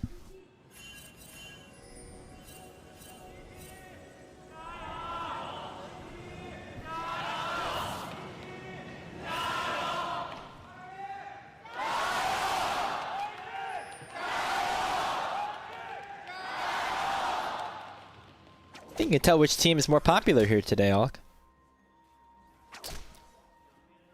One of these teams has been to a couple internationals, at least as an organization. And the other one is Thunder Talk. So maybe that changes, though. Maybe that changes. If they win here tonight, they could potentially go to Worlds. More likely, they will go to Demacia Cup, which will be very, very fun as a newly minted international tournament before Worlds. But even just speaking about the game here right now, it seems like we're going to have junglers yet again pathing to opposite sides. So I don't think Rumble's going to be under much threat of getting dove as Nefiri and Bessa. But I am a little worried about having to play against Lee Sin. Also, this trade from On and Feather. Dude. Double heal ends up being Okay. popped as level 2 gets unlocked for Jachi and Mako first. You see the other side, Junhao clearing that top side, gonna head back to base, pick up the longsword, and then try to impact this Get Ezreal spotted? Karma lane that we said is going to be very important. You see that ping onto the Krug camp. Don't know exactly It what didn't see him. they're It would not have. seeing. It would have been the So, Jachi, bro, this is how you know they're playing comp. He skilled Hawkshot level 2, and he immediately fired it at the Krug camps. He's like, all right, But- we're gonna check. Is he here on blue? They didn't see him, but they know that all of his topside camps are gone. So you have to make the inference. Lee Sin is in his bottom lane, or bottom side camps. A little bit of that extra scouting that will prove to be valuable if On and Feather can set Junhao up for success down here in this first clear. Right now, it doesn't seem like they have much agency to do anything, though, as it is the Ashe Seraphine very much dominating the 2v2. In fact, all 3 lanes of Invictus are in very good positions and are all pushed up. See if there's anything that Lee Sin can do. Junhao started off Split 3 with one of the scariest Lee Sins in the tournament. Has kind of cooled off, as we've seen Thunder Talk in general walk into a bit of a glacial second half of the split. And I'm looking at the lanes right now. I'm seeing basically a kill's worth of gold in mid. That is Twisted Fate. That is just how that is going to go. I have yet to really see much from Junhao. He's also been tracked quite accurately. They are going to also spot Junhao now because he hit the ward, so they know Lee Sin's top side with no camps to do. Gotta say, Grapes, I'm getting worried. It's only 3.5 minutes, but they basically have played with map hacks on, and I'm not a jungler, but I know it is extremely impossible in competitive play to play like this. Yeah, especially when all 3 of your lanes are lacking that sense of agency. Keshi having a slight advantage here, able to push the Shy into a reset. At the very least, so a small victory over to the Rumble. Hey, he hasn't gotten solo kill just yet, so that's a win. Meanwhile, down in the bottom lane, let's see some skirmishing open up. Beat drop goes wide as Feather flashes away, which means that Wei's unable to get anything down. Let's see it, Haru. Nope, abscond abduct. Simply just go back to the cage in which this prisoner deserves to be in. Yeah, it's a prison underneath that tower right now. You can see the range advantage really taking effect. That was one of Haru's only opportunities to try to even up the health pool, but the chains end up going wide, so he's going to have to be in a rough spot for the next couple minutes. Twisted Fate is, I think, one of the most skill-expressive champions we have in the game, despite his kit being fairly simple, right? Like, yeah. It's not really breaking the bank when it comes to what you can do, but he is a very delicate laner. Like, if he dies before he gets his first reset, or if he dies generally in the lane, it's kind of lights out. Like, he's not a champion that does a lot of damage, and his build, at least in pro play and what we've seen reflected in solo queue, is also extremely gold dependent. So he's a champion that, you know, you can build Rod of Ages because you want to get like a 3rd point or some of those break points, especially because they've had to adjust his champion to not just one-shot the backline of caster minions. They're running out of mana. Forces Mako's heal. And that means that Junhao's starting up the dragon. However, Rookie teleports in here with the Destiny and means that Wei is able to get first blood. On trying to fight Look this at 2v1. this. He flashes over. Will be able to get the 1-for-1 trade, but not before Jachi takes him down as well. Dragon secured here by Invictus Gaming as Haru stole the call of the pack, but doesn't want to use it to try to go into what would be a suicide mission. Man, that is just the value of the Twisted Fate. He thought, oh, it'll just be me and enemy jungle. It's like, oh, well, no, it's me, enemy jungle, and their mid laner. And we even saw, I thought, some pretty juicy tech coming in from Jachi and Mako. Mako's body blocking. He's like, you are not getting these Ezreal Qs off on my AD carry. On has to invest the flash, and that feels like a massive win for IG. You got so many summoner spells from that trade, and you still got the dragon. Plus, Nefiri now is ahead in camps, ahead in kills. Uh-oh. Shy pops ulti up top lane. On to Keshi. Equalizer comes out, but it's only onto the wave as the Rumble is now overheated. Flash still available here for the Shy. He'll use it to get away from the chains, and Haru unable to find the kill, at least for now. Sonic Wave connects, and Junhao will look to re-dive this. Ambessa will jump forward with the Ward Hop. Does not have that Dragon's Rage. The Shy still surviving. He's ducking and weaving. Finally gets flashed upon by Keshi, and he dies with a smile on his face. Now in the bottom lane, it's Invictus Gaming looking for a dive of their own. The Q from Mako will secure the kill on the Feather and will make it an extended 2-for-1 play in favor of IG. They put 3 people, and look at the experience difference between Wei and Junhao. He's a full level up. He has his ultimate on this Nefiri. Junhao has to take the enemy blue buff before you can sniff putting a point in his ultimate. Rookie likely is fine. He might have to use his flash, but Haru doesn't have enough mana. The wave is too short, and they dove bottom lane at the same time, Grapes. I just feel like this is such a big win yet again for IG. I mean, the Rookie's even hitting plates at this time. So not only are you getting this double kill, you get what I think is 2 kills and another plate in this lane, and Twisted Fate is getting even more paid. To me, it almost feels like Invictus Gaming can almost do no wrong. Sure, the Shy dies in that play, but I'm kind of expecting him to die if you send 3 people at him.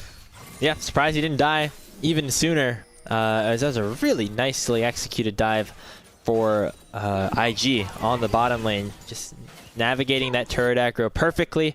The final Q from Mako has a bit of a fadeaway to take down Feather as he just gets out of that overheated turret's range. So did everything right to make sure that those kills went their way without any casualties on the flip side, as IG have already opened up that 2,000 gold lead. Some of it is Twisted Fate, but the rest of it is just that pure skill expression, as they're also going to be able to claim their first neutral objective on the top side in the Grubs. All 3 of them will go their way. I wonder how much matchups in mid lane have changed due to the Merc Tread boots. I know that originally when we started on this patch, we saw a lot of people still taking the Merc Tread boots and not really caring about the nerf, but we are starting to see some of our mid laners continue to opt into different paths, right? Like, are we just picking up our tier 3 Sorkpen boots, which also received a buff? Are we going to continue to see tier 3 Swifty, or the Lucidity boots? I still feel like for mid lane, feel like Riot still needs to look at the Swift March boots, because those shouldn't be as broken as they are. I know the stats are good, but it's just, we probably need to tune it down just a touch. I've played very few games in mid lane, so I haven't gotten to feel the full effectiveness of each boot, but I do know that the Merc Treads one definitely feels very powerful when you're watching it in game or just playing against it, because it's just the magic shield that just pops up all the time. It's OP. It's gain adaptive force equal to 5% of your total MS. That is crazy. So you have what? You have like what, 400 MS with your Swifties on, so that's just like a 20 AP for free? Yeah. Pretty good. Yeah. It is a little lower because adaptive force is like weighted differently. Like AD is 0.6 and then it's 1 AP. So yeah, it would be probably 20. Oh my god, Keshi. This is Haru. Keshi's gonna get a solo kill. Oh. Okay. This Rumble's come to play. A little revenge up in the top side as ThunderTalk's top laner ends up killing the Shy in the 1v1. Now, are they going to do Keshi right and give him his own replay? Because they better. We saw plenty of the Shy solo kills in that last one, and rightfully so. You can hit the replay on those. But Keshi is insanely ahead now. I mean, 1,500 gold. He's also going to be able to hit this turret plate. Where is he? Man, I need the quest trackers back, man. I need them back. It's 10 minutes. He probably won't have it by now. What happens here? Is this literally just DFT diff? Gets caught in overheat here. Yeah, just too much damage. He gets the extra harpoon after overheating too. Yeah. So really managing those skills well. So Keshi able to pick up a very sizable lead, which was not what we were saying in game 1. I wonder how much of Rumble's win rate has changed after the bug fix. Do you remember that? Remember how big of a discussion that was? When you have the extra harpoon and it doesn't go through, is that thing? Do you remember? So tick rates were different based on what side you were. Oh, the freak thing. Yeah. Okay. Yeah. So his flamethrower would just deal less damage on red side, but I think the data ended up showing that it wasn't like a statistical difference, or it wasn't enough of a statistical difference to like warrant much of a change. It was just like, hey, we want to make it fair, and this is something that's not even like an actual in-game like explanation. So I wonder how much Rumble would have actually been nerfed more or less if we knew about this bug and fixed it earlier. Hey, this red side Rumble is looking pretty good. So maybe the buffs or the hotfix ends up being useful there. As Keshi has a 1,000 gold. This feels like more of the Keshi that we've seen in Group Ascent a lot of the time. Winning I think in top both lane. games are the Keshi we've seen. Actually, that is true. He will win. Honestly, that is funny because if you look at his gold difference at 15, probably across. I remember I was doing this at the very end of the season. It's like basically dead even. It's pretty neutral, which is funny because he'll have games where he's like 2,000 gold ahead, but then he'll also have games where he's 2,000 gold behind, and it seems like it's rather 50-50. Well, if you know, over a large span of games, it just means that you're a stable top laner, right? You know what? I guess so. Volatile at the very least. Rookie's running the wrong way. He's being chased down by 3 members of Thunder Talk. He has his ultimate barely about to come off of cooldown. It's in 8 seconds. Can he continue to duck and weave? He dodged away from another Sonic Wave, but he gets smited down by Junhao, and this will finally be the kill given over to On. So wait a minute. He was standing in front of his turret. He ran all the way Raptor's pit behind his turret and then wrapped back around to the bottom side line brush of the lane. And he still ends up dying. Look, you got the flash out from Junhao and Haru. I'm going to consider that a win. It's 300 gold going over to Thunder Talk, but you're still looking good across the board right here. Jauchi has a 1,200 gold advantage over this Ezreal. You got one of the dragons. I think we're fine with a 3,000 gold lead here for Invictus Gaming. Yeah, remember, this was the bot lane that On and Feather picked up to try to have that pushing power and to be dominant in the isolated 2v2. It's not been what has happened so far, as Jauchi and Meiko surely have had On and Feather's number throughout this best of 5. Wei steals away the blue buff too to add insult to injury. They're going to take down this mid lane tier 1, and Thunder Talk feeling a little angry, trying to make something happen. Haru dumps forward, only takes about half of Wei's HP bar, and won't be able to find more. He just can't do anything. Oh, I just realized Haru doesn't even have his quest completed. Yoink, Scoob. That's tough. No extra magic damage Honor, shield just yet. On shifts away, goes right into the Encore. He cleanses away from that, and there's Wei all the way over the Raptor pit with the call of the pack. That call was coming from a mile away, and now it's Rookie getting locked down by Keshi and Junhao. That'll be a trade, so it's a 1-for-1, and the Sonic Wave comes forward again from the Lee Sin. That's a second kill in for Junhao. Jauchi has the Ranger's focus unlocked, but still, Thunder Talk looking to have more on their plate. Haru jumps back in. Sonic Wave goes wide. There's a stolen away call to pack as Haru jumps in onto Wei. The Nefiri's at 200 HP, but Haru still has that empowered blast cone. He jumps over. Not going to find the kill. True shot barrage. Not finding Jauchi either, as Wei will be able to survive. Nefiri lives because of the flash. And Bessa gets the turret top lane. Keshi made a very large investment. If Thunder Talk did not win that fight, if they did not get as many kills as they did, it is a complete loss. But at the end of the day, look at who we ended up killing. We were able to kill Rookie. We were able to take down Meiko. We have to get some more of these shutdowns. Like this is 500 gold if we can kill Wei. Maybe 600 gold if his bounty continues to tick up here as we see it. Thunder Talk could win this entire game, or at least win back the gold difference if they fight for this Herald and they get the victory. But they're down tempo, they're down a couple big spells. I think it's highly unlikely that we see this team look for the contest. Yeah, instead Keshi currently on the bottom side. He does not have his teleport, so Thunder Talk just opting to try to get some more gold into their carries' pockets. Maybe finishing off that second item for Keshi. Second item here coming soon for On as well. But Junhao jumps over the pit. And it's actually going to be Keshi getting into the fight first, so it could be a 5v4 temporarily. Smite secured by Wei.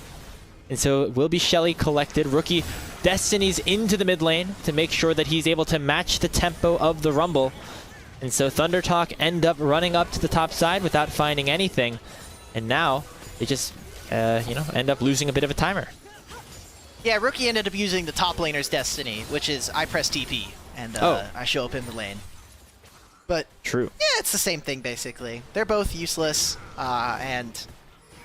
Yeah, they do no damage, so they're not useful. Yeah, they do no damage. That's completely correct. All right, if we win this dragon fight, though, I'm a little Chance sad. Crystal Arrow. It connects onto On. He still has an Arcane Shift available. Dragon secured here by Thunder Talk, and here comes the engage. Public execution from the Shy finds Haru, but Junhao kicks him away. Jachi in the Herald, able to escape. Sonic Wave goes wide onto Rookie, but Junhao is still looking for the chase. Has his flash, but will not be in range to land that kick. Might be able to onto the Shy though, but he slows him down enough to force his flash away. Keshi continuing to chase him down. Haru able to finish the kill, and Thunder Talk coming back into this one. That's 2 kills plus the Dragon.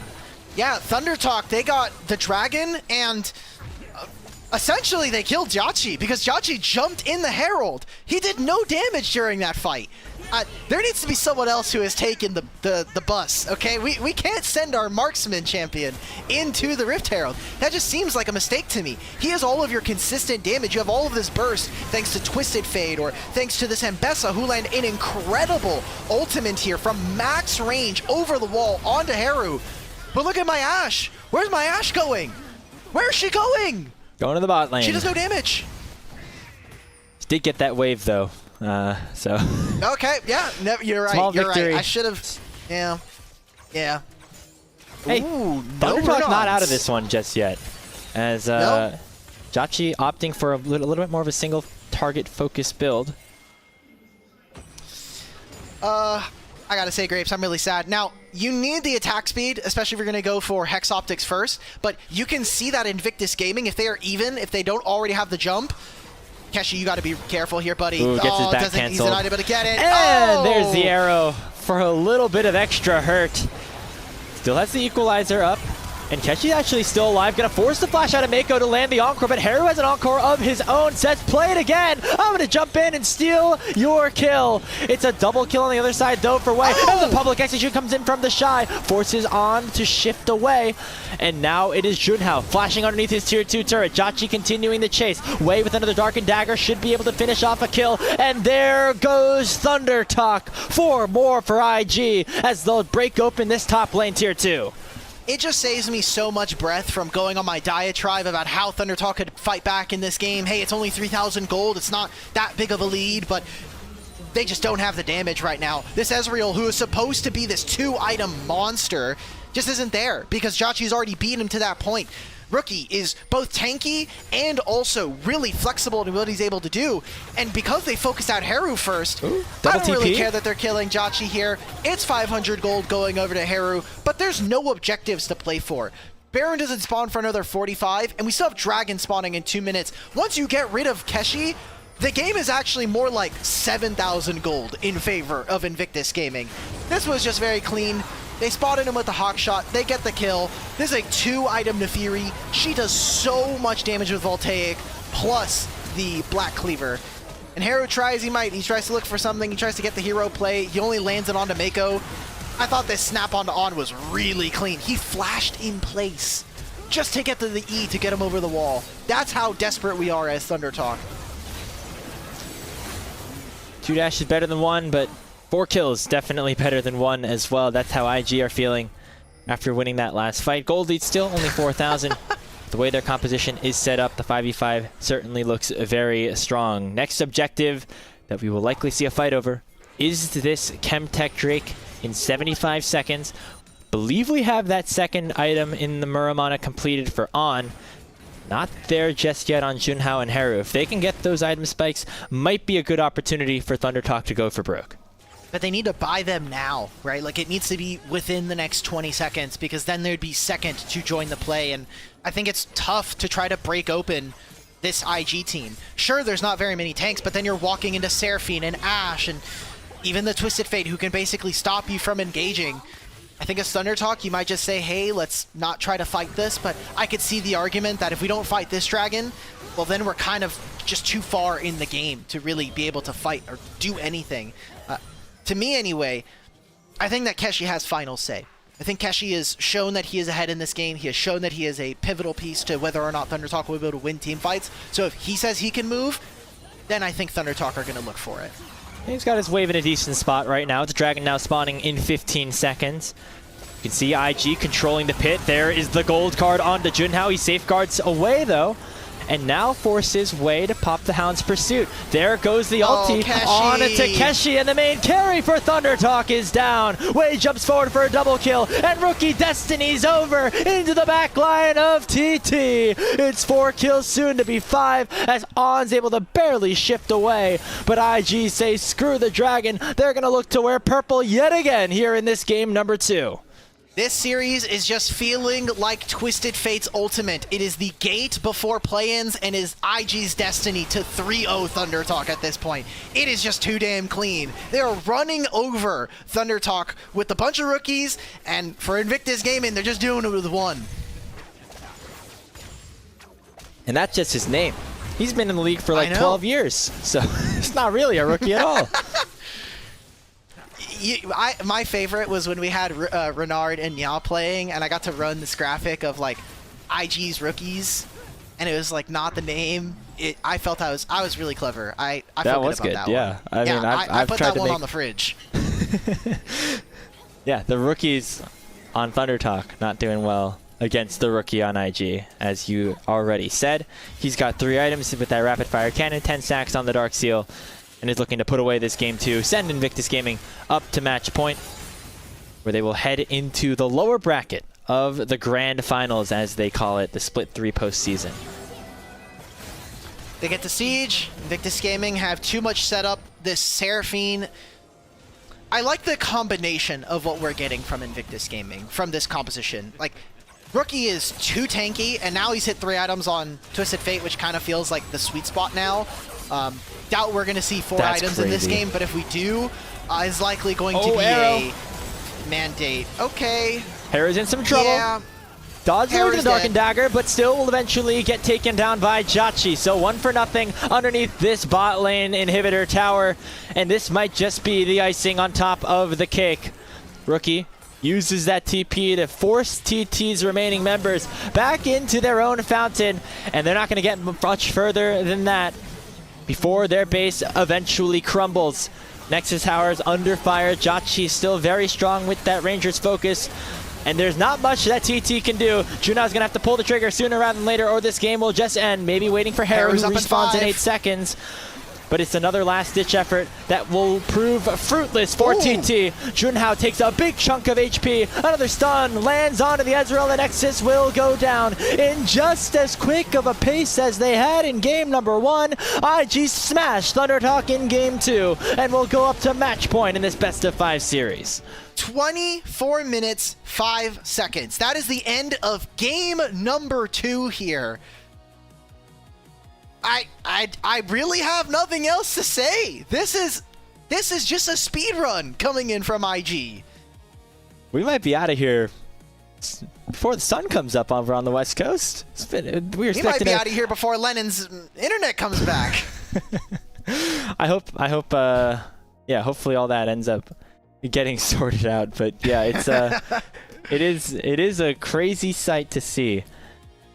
If you look at the year-long Nirvana versus Ascend standings, it's going to be so Nirvana favored after this week if IG end up closing this one out. Yeah. If you didn't know, the seeding for the bracket is basically dependent on your seed before you entered the tournament. So if we considered the Group Nirvana teams as seed 9 and 10, they will have the lowest seed going into every single series going forward, barring a matchup against each other, which obviously would be in favor of the Ninjas in Pajamas. But that just means that you're not going to have right of first selection for every series, at least for game 1, which could be kind of an uphill battle to climb when we're talking about all these Group Ascent teams that have done so well and have had so many more games to really cut their iron on. So I believe that would place IG, if they win this series, into the spot where the loser of JDGWE would end up going as the 4-5, whereas NIP would then play the loser of Top Esports and LGD. There might be some like seeding situations involved there too. Not 100% sure, but what we do know for sure is that IG are looking very good. Now, not as clean of a game as game number 1. Specifically Keshi, I think, had a pretty solid showing. And that's some of the sloppiness that we were seeing from IG in Nirvana. just like in Nirvana, here against Thundertalk, it doesn't seem like that's going to matter too much, but then you have to wonder about what this IG will look like once they do face off against some of these higher level competitions in Group Ascent. Where is the early game from Thundertalk? Like, I'll just be frank, I've been extremely disappointed with Thundertalk's game this night. Like, we're not playing for early when we have a Vi. Fine, you can make whatever arguments because of what happened in that game one, but Junhao was fairly inactive, and it was tough, right? We set up this entire early game, Ashe is hawkshotting his jungle, Ricky presses ultimate and ends up bottom lane, and they get the kill there. But, like, what was the idea then? We knew that the Ashe was already there, we didn't punish bot lane, and that was a good job from Jauchi and Mako. They won the lane handily. My mid and jungle are doing 1,500 damage combined as Lee Sin Sylas.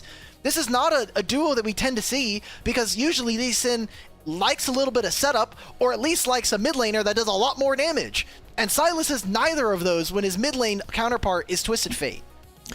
Yeah, I mean, it's a big conversation that we had going into this draft, was that TT have individually strong, like, champions that can win out and outplay mechanically in the 1v1s, but there's not a ton of like team fight setup, and they really need to just mechanically outplay Invictus Gaming in the early game, which is, you know, what IG, or what Thundertalk I should say, were able to do to pick up some of their wins during the regular season, but it doesn't seem like that has been working as of late, and the disjointed composition really ended up showing once we got to these team fights. Yeah, I am thinking about, like, who MVP for this game could be. Likely, I would say that it's going to be either Ricky or Jauchi, who Jauchi has played incredible, and I am actually surprised that he is playing as well as he is. Not as, like, disrespect to the player, but I think the form that we saw from him at the end of Split 2 kind of left us scratching our head as to what his future in the LPL was going to be. Seeing Awesome get signed, I gotta say I respect Jauchi, because he had this baller rumor of, like, when they picked up Awesome, he's basically like, it's him or me, you know, like, we're not doing this, like, rigmarole of going back and forth. And seemingly Invictus Gaming has chose him. We have not seen Awesome since halfway through the regular season, and he's had some hiccups, but otherwise he's been a really reasonable AD carry. I mean, looking very good here in this series. I would even say there were moments on Top Esports on IG last split where he did look like a top laner in Group Ascend. It just was marred with some inconsistencies that I think IG wanted to sort out a little bit by bringing in somebody like Awesome. And maybe there is the potential for Awesome to jump in if, for instance, IG is falling behind in a series. They want a little bit of a change in pace. But for now, Jauchi is playing incredible. I think a lot of these more hyper carry marksmen seem to run more his play style, right, where he's able to do a little bit more in the team fights versus just really having to dominate the lane.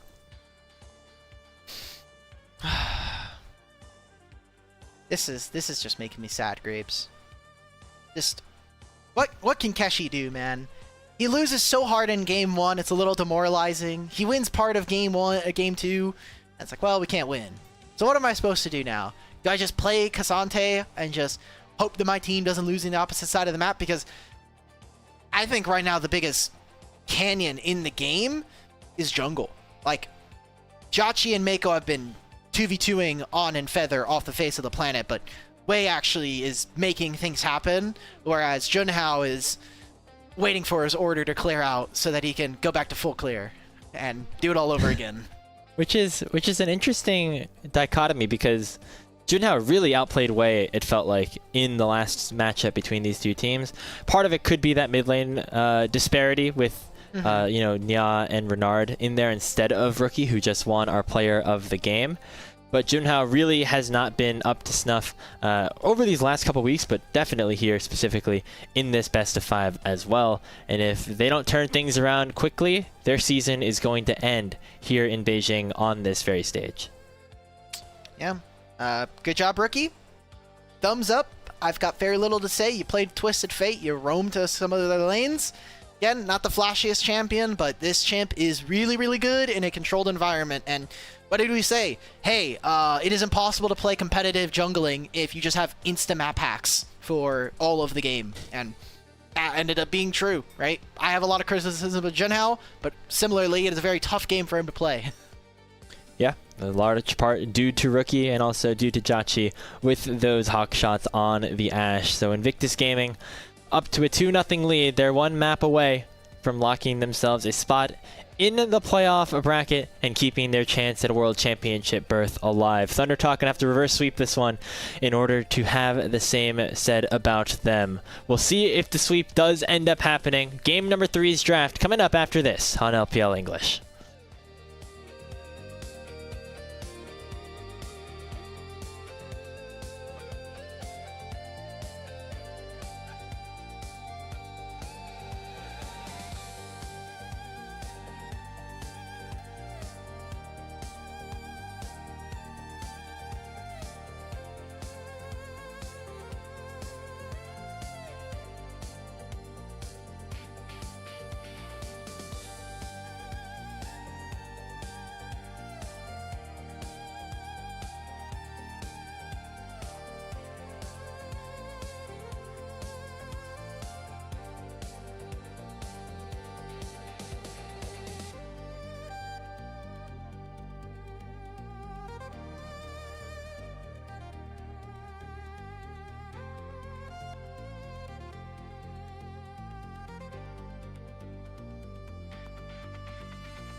Welcome back to LPL English, where we have game number 3 between Thunder Talk and Invictus Gaming here in Knights Rivals. Remember, our playoff bracket continues tomorrow. We have Top Esports taking on LGD up in the upper bracket. And then we have JDG against WE on Sunday. So a full weekend of Chinese League of Legends ready for you. And our first day off might end after this next game because IG have just been steamrolling Thunder Talk here tonight. Yeah, it'll be a 6-0 week, and then, you know what's the best part about this, is because of the way that the playoff format ended up being made, we won't have to do a silly draw ceremony. There won't be like this arbitrary, like, ooh, will the first seed not immediately pick the 8th seed or lower seeded team? No, okay, looks like they're going to do that anyway. We're just going to go in seed order. All right, you know, like, we're not going to have any of that. It's already been locked up. We're just waiting to see which team is going to be our last to make it into our top 8 bracket, which has a lot of implications. We talked about it, but if you're just joining us, championship points on the line. Obviously, if you lose here tonight, the loser of tonight's series is done for the rest of the year. They have too few points to make it, and they would need a somewhat deep, legitimate run going into the playoffs if they want to sniff any international play, whether that be the regional finals or Demacia Cup. So, for Thunder Talk, they got to play like their lives are on the line, at least for this year, because that is exactly what it is at the moment. Sure, coming back and bouncing back mentally, going to be a bit of a challenge for them. They have not won a series in quite some time. It is now 6 straight series losses. Could be a 7th if they end up falling here to wrap up their season. So we see the draft ready to go. Thunder Talk once again back over on to blue side. I was going to say, like the playoff bracket, a little bit more condensed because the first 2 seeds end up getting a bye. Normally you'd say, wow, like, okay, you know, it doesn't really affect too much. The number 1, 2 seeds, they're not generally losing to the bottom seeds anyway.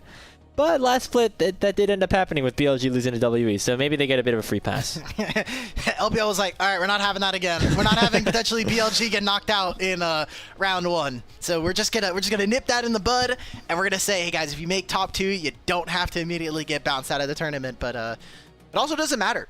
BLG are already basically locked top 2 in terms of seeding for the World Championship. But coming back to this game, it seems like Thunder Talk are already switching up some of these bans. Lucian joining their side of the table, and now Yone, which to me almost screams like, hey, we're kind of forced into Rise. Like, guys, please, we really want to get a Rise game or an Annie game here for Haru. Please don't ban away those champions. We're going to have first pick, so that's kind of my read going forward. Yeah, if it's not Rise, it's going to be Orianna, most likely. So IG say, okay, we're going to let you pick one or the other, and then take that secondary selection. So the Rise for Haru, as you mentioned, one of his most played throughout the entirety of his rookie campaign. And it means that IG will likely be able to respond with that Orianna that has been banned away on Thunder Talk's side the last 2 games. And there's still a lot of combos. Like, you can go Ori Zin, or you can go Ori Xin. You can go like Ori. There's no Jarvan. There's no Pantheon. There's no Nocturne. Are we gonna play Wukong? Wukong's been getting a lot of love recently. Sundered Sky getting nerfed means that some of our Triforce junglers are back in the meta. Kalista Renata has been surging in priority. I am not the biggest fan of it, especially early, but now that we're in Game 3 of Fearless and a lot of the more abusive matchups like Ashe and Varus are already gone, I'm actually not too against it. So, and they've already won the 2v2 like multiple games in a row now, so why not go for a third? That's what I was going to say. It's like, well, Jauchi and Miko generally aren't in danger of losing in this lane against On and Feather, seemingly, so why not play something even more aggressive to try and really hammer that home. Thunder Talk going to play something a little bit safer and not something that we have seen as much in the Aphelios Thresh, to try to add a little bit of extra oomph in the team fights. But, you know, we did just see this matchup earlier, I think last week. It was JDG versus EDG, and Lee was like, yeah, we're going to play Aphelios Thresh, we're going to win the lane, and then you tune into 8 minutes, and they've already been killed twice. Did look good. This is a very punishing lane. Yes, if Aphelios can scale, he can be a bit of a bully. His Calibrum level 1 is really nice, but you make one misstep versus Kalista, with Ghost, she just runs you down and you die. Or you lose all your HP, you're forced to base, you lose a summoner.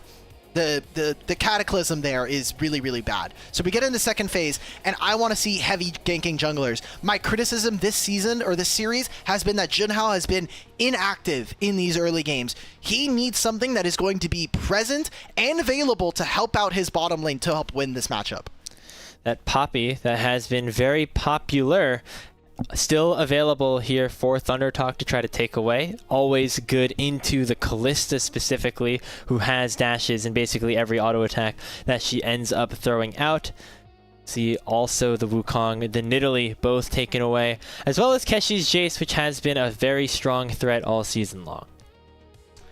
You know what's funny? Junhao has 5 games all time playing Poppy. And he's 0-5 on the champion. I think this is just IG saying, you're not going to play the champion. You're not going to play it. We're not scared of it. And if you do, you're probably not that good on it. You know, if they're doing really like deep scouting reports here. So it's an interesting gamble I think that IG are willing to take. And they're already up 2 games. So even if it does kind of backfire, they probably have got something ready in the back pocket. And I love this setup for Invictus. Orianna with a Maokai, complete control of team fights, and you get a Kalista Renata pair for bot lane. TT are already super mobile as is. This could be something that completely backfires and I think stops them from being able to play the game. Look at all the zone control on Invictus Gaming's composition right now. These dragon fights are going to be nearly unplayable for Thunder Talk if they do not arrive to the dragon pit first. So if IG are able to get Prio down in the bottom lane, these team fights going to be very easy and a very simple game plan for them to try to close this series out. Thunder Talk need a jungler and likely a top laner. They first go for Junhao's Qiyana to match up against the Maokai, and we'll have to have Keshi blind pick here against the Shy. They've done a really good job of getting counter picks for their solo lanes. Grapes, I've got to say, I think Qiyana is probably the worst thing that I could have chosen in this matchup. Not because of like the individual 1v1 versus the Maokai or what it can do. It is just a champion that requires a lot of resources. It requires your team to play for it, and I don't think you have the lanes to be able to set up for this. This could be an instance where Junhao full clears his entire jungle, and then he presses tab, and Maokai's already killed 1 or 2 people, either in bot lane or in mid. We are getting it, ladies and gentlemen. Possibly for game point here, the Shy is going to play some Vayne top lane right before it gets nerfed into the ground, and he's going to try to style all over this rookie and Keshi on the Renekton. Hey, gotta get your games in before the max health nerfs come in, all the nerfs come in, and the Vayne mana ends nerfs. up Bro, they really just don't falling want down. this champion to exist. This champion already doesn't exist in bottom lane. They're like, please go away. They said in the Shauna, patch we notes, don't they love literally you. said, we think Vayne is in need of a larger scale rework at some time, but we can't do it right now, so we are just going to make sure she is unplayable for the time being. So she has been sent into I love timeout. you, Riot. But the last moment before getting sent into timeout could be here for the Shy, as he, of course, is going to have a good matchup against this Renekton. Yeah, I don't think that there's very many ways for Keshi to play. Now, if we were to take nameplates off here, I still like Invictus Gaming's draft, but it's very fragile. If they start losing, it's going to feel bad. They're not going to have the damage. Vayne is going to be useless and not be able to side lane. You're going to get attacked on all sides with a Kiana and a Ryze being able to realm warp, but we just have to turn the nameplates on for this specific instance.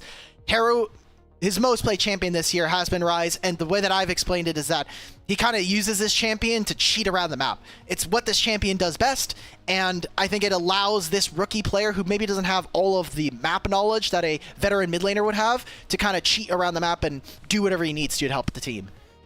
Gonna have to really help out his team if they want to stay alive in this series, keep their worlds, their playoff dreams alive. It's game 3 between IG and Thunder Talk as Invictus Gaming looks for the sweep.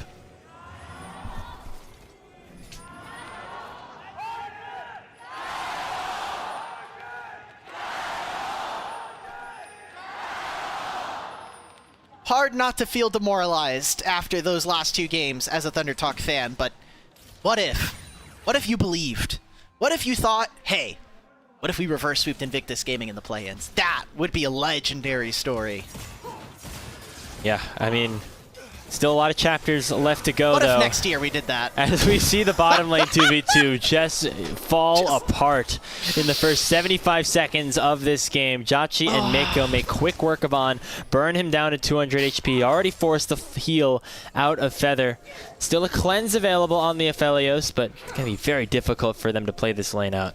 Like, I get it. You don't win the 2v2 in level 1, but someone needs to take control of the brush early, or that happens, where you just lose all your HP, you're completely zoned off of farm and experience in the early lane. Jachi's already almost level 2.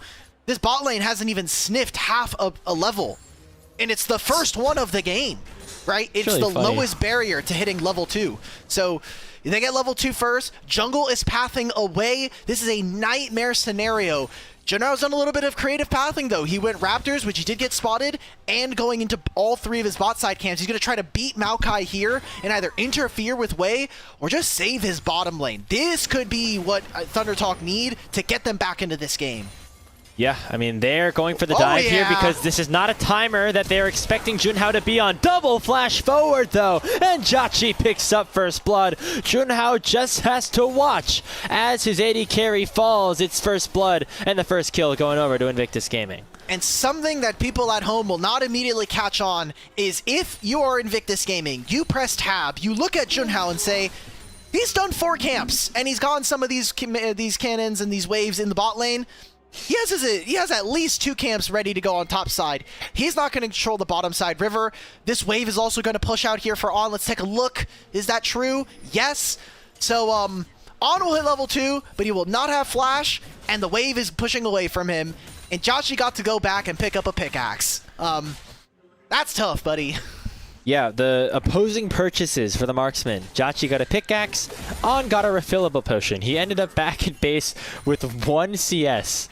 So just a terrible situation for them, even in the 2v3 with Junhao barely making it there on time. It'd be very difficult for this bottom lane of IG to continue to play things out. They burned On's flash as well. So that's another cooldown that is no longer in his hands. They're still looking for more. Handshake lands. That's the cleanse immediately from Jotchi and On.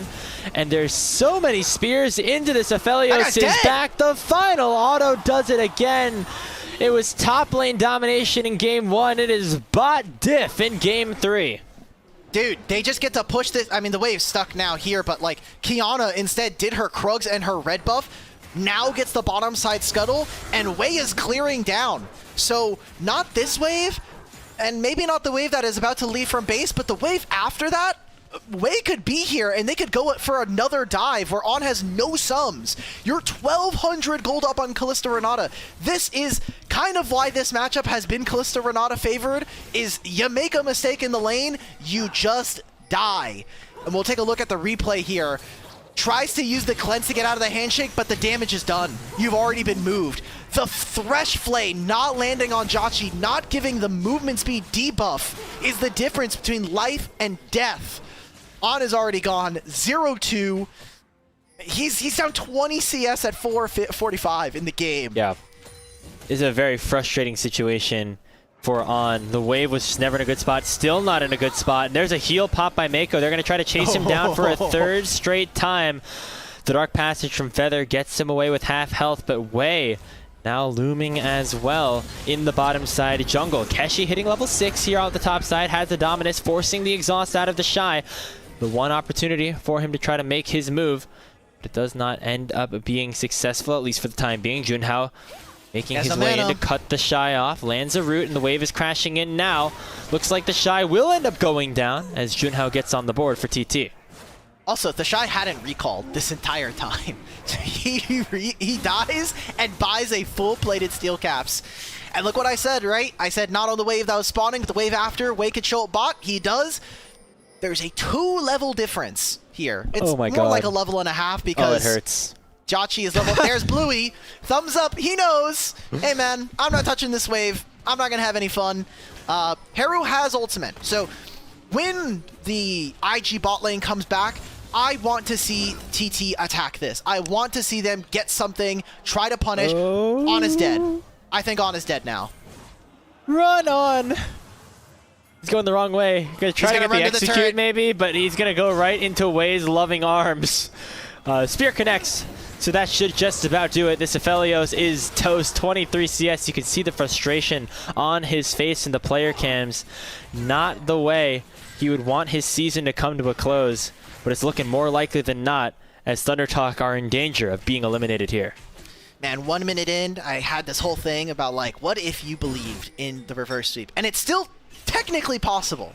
You know, if we kind of pan out and we look at the rest of the lanes, they're even / like very slightly winning for ThunderTalk, depending on which matchup you're looking at.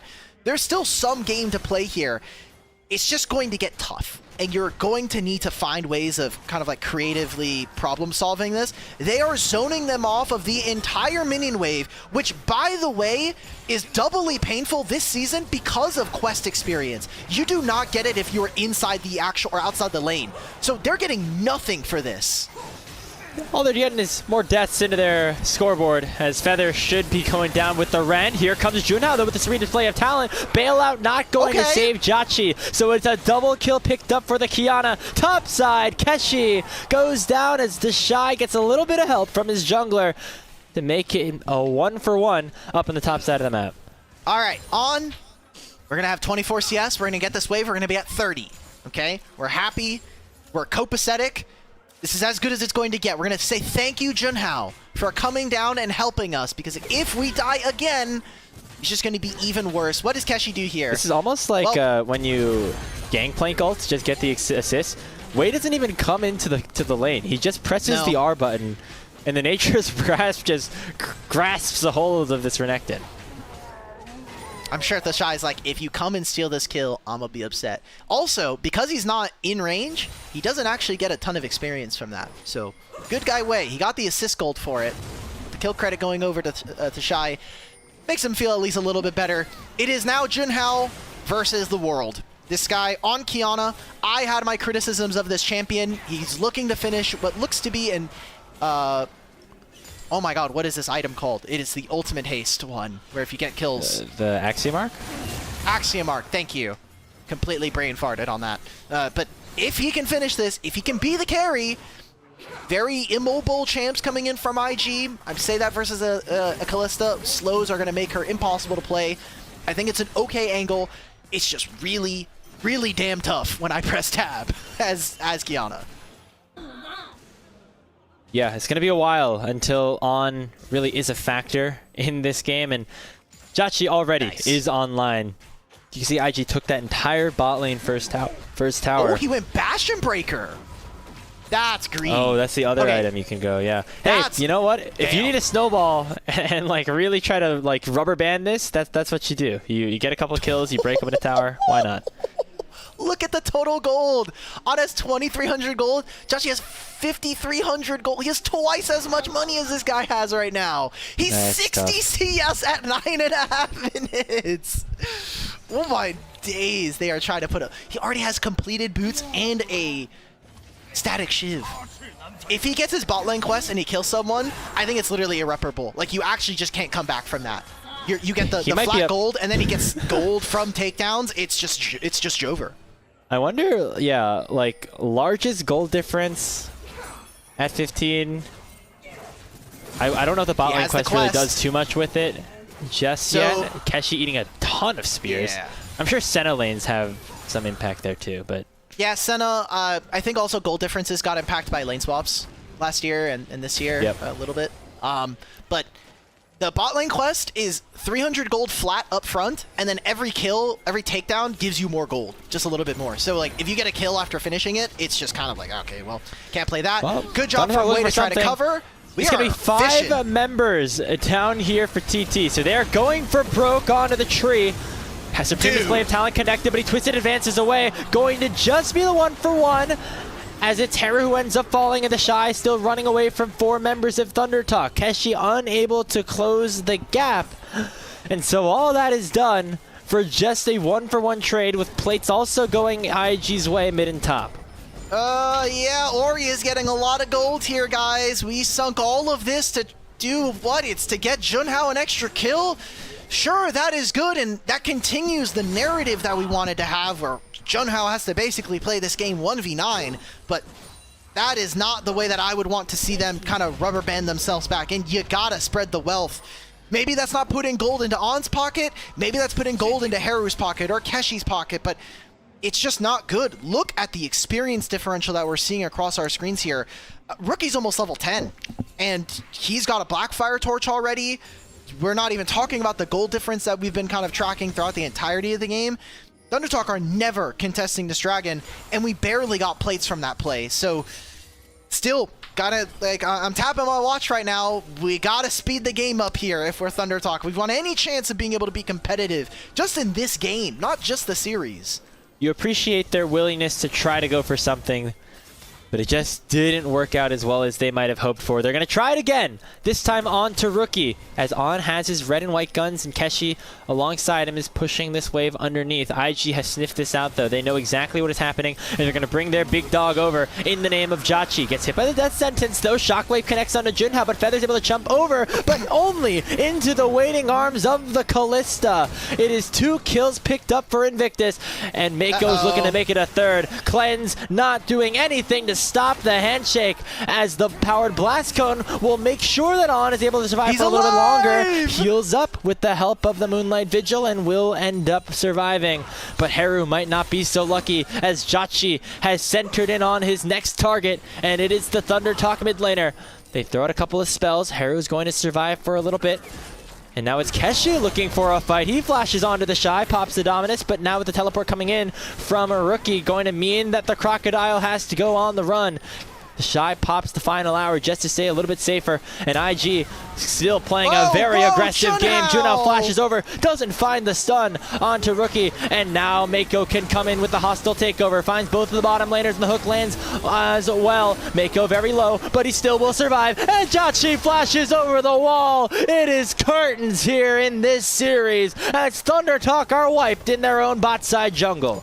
Jachi is just picking up so many kills. He has 5,000 gold difference at 13 minutes. We do not see this in an average game. You should not expect this from a pro level game, but he is completely smurfing on his opponents. He is about to have a flame horizon as a marksman. That is ridiculous. That is so insane to have, especially as a person who wasn't even starting this split. He didn't have the starting spot over Awesome. We just look at this. Junhao flashes just to trying to find Rookie, but the supreme display of talent turns into a ultimate display of a dud.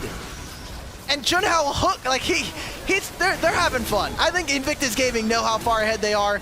Jachi is flashing over this wall to get this kill, and Jachi with the bot lane quest, with the lead that they have from bot lane, they are just running over their opponents. 2 items done for Kalista. 2.5? There's a Hearthbound Axe in there. Wit's End's coming up soon, buddy. Look at Odd's inventory. This is ridiculous. You don't see this big of a gold lead when you're like playing Senna lanes even. There's a shockwave that happened up there, or I thought it was, or maybe it was just a Q. My brain is melting as there's Thunder Talks, as Feather dies as well. That's a 12th kill into the hands of IG.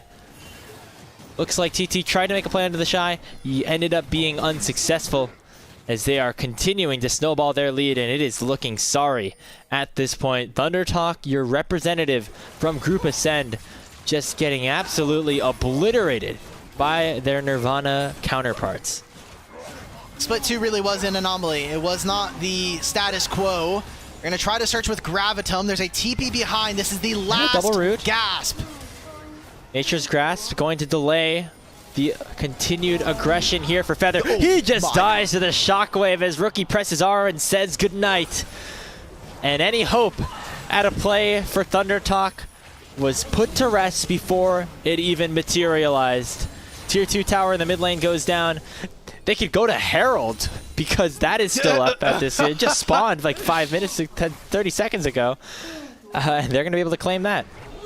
I wonder if Harold knows how much gold is in this game, because this guy is just like, all right, it's 15 minutes. I woke up from my nap. My little sons, the Void Grubs, all died.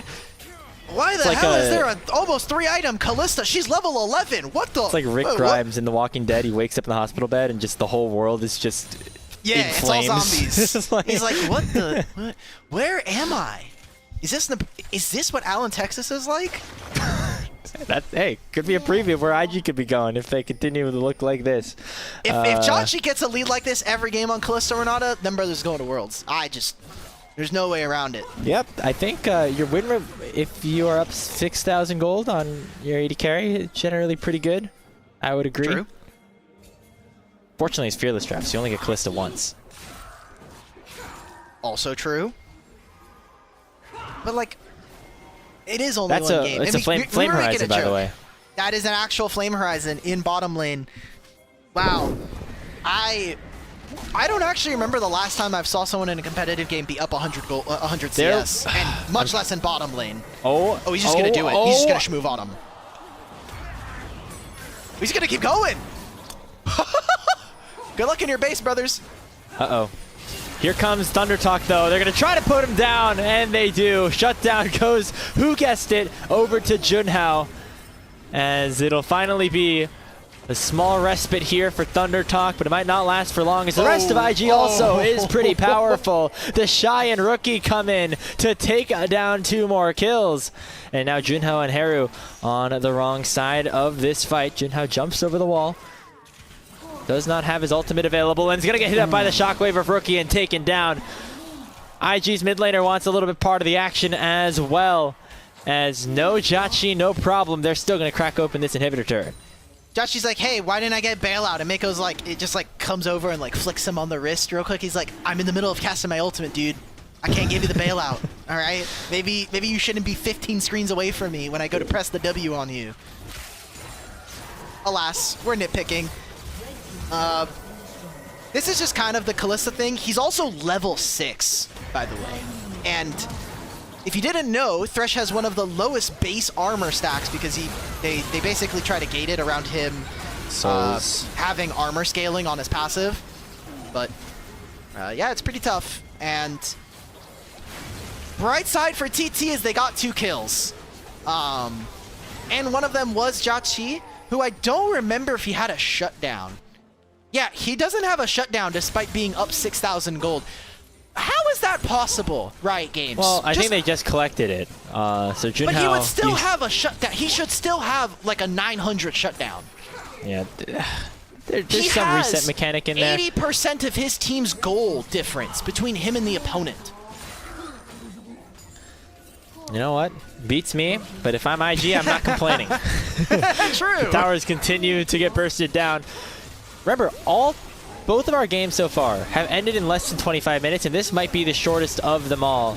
If IG continue this pace, Wei pulls the trigger, and that is immediately Haru getting taken down on running away as well. Junhao throws out the supreme display of talent, but does not find a single man. Wei ends up getting the kill credit, and it's a 3v5 into Thunder Talk space. Invictus Gaming built this roster. They brought back the Shy with one hope, and that was to make it back into the postseason, and they will do so with ease. Goodbye, Thunder Talk. Hello, Invictus. They 3-0 the Group Ascend representatives and will be in the playoff bracket with a shot at the World Championships. In the fastest game of LPL this year, the previous record was 21:55, 19:47, 48. Who cares? They made it look completely easy for them here in this series. In that game 3, emphatically stomping on Infeather into the ground, into the postseason. An insanely good series coming in, and one where if I'm Jachi and Mako, that one's gonna be looking like a highlight reel. They might earn themselves some pogs. That might have been fat. You know how the meme is like the G2 TL best of 5? That might have been faster than that one. It was very close, Probably. if anything. What is it, 70 minutes? 70-30? I think 70. That might unironically be the fastest best of 3. This is fastest. This is faster. I think this one, though, was... I think the record for there is, like, international. We'll have to go into the record books. This is one of the fastest best of 5 series we have ever seen in the LPL, maybe even in the world. We'll have to wait to get confirmation on that, but that was a shellacking that Invictus Gaming put in onto Thunder Talk. We might have to even, make the criteria a little bit larger. I'm going through all of the games played in World qualifying regions. This might be the fastest game played all year. Yeah. Really? I'm going through LCP. LCP's the last. Let's see. We have cleared every single other game in the world in terms of speed by, at the very least, 2 to 3 minutes. That is how fast they ran over them. Thunder Talk. That is tough.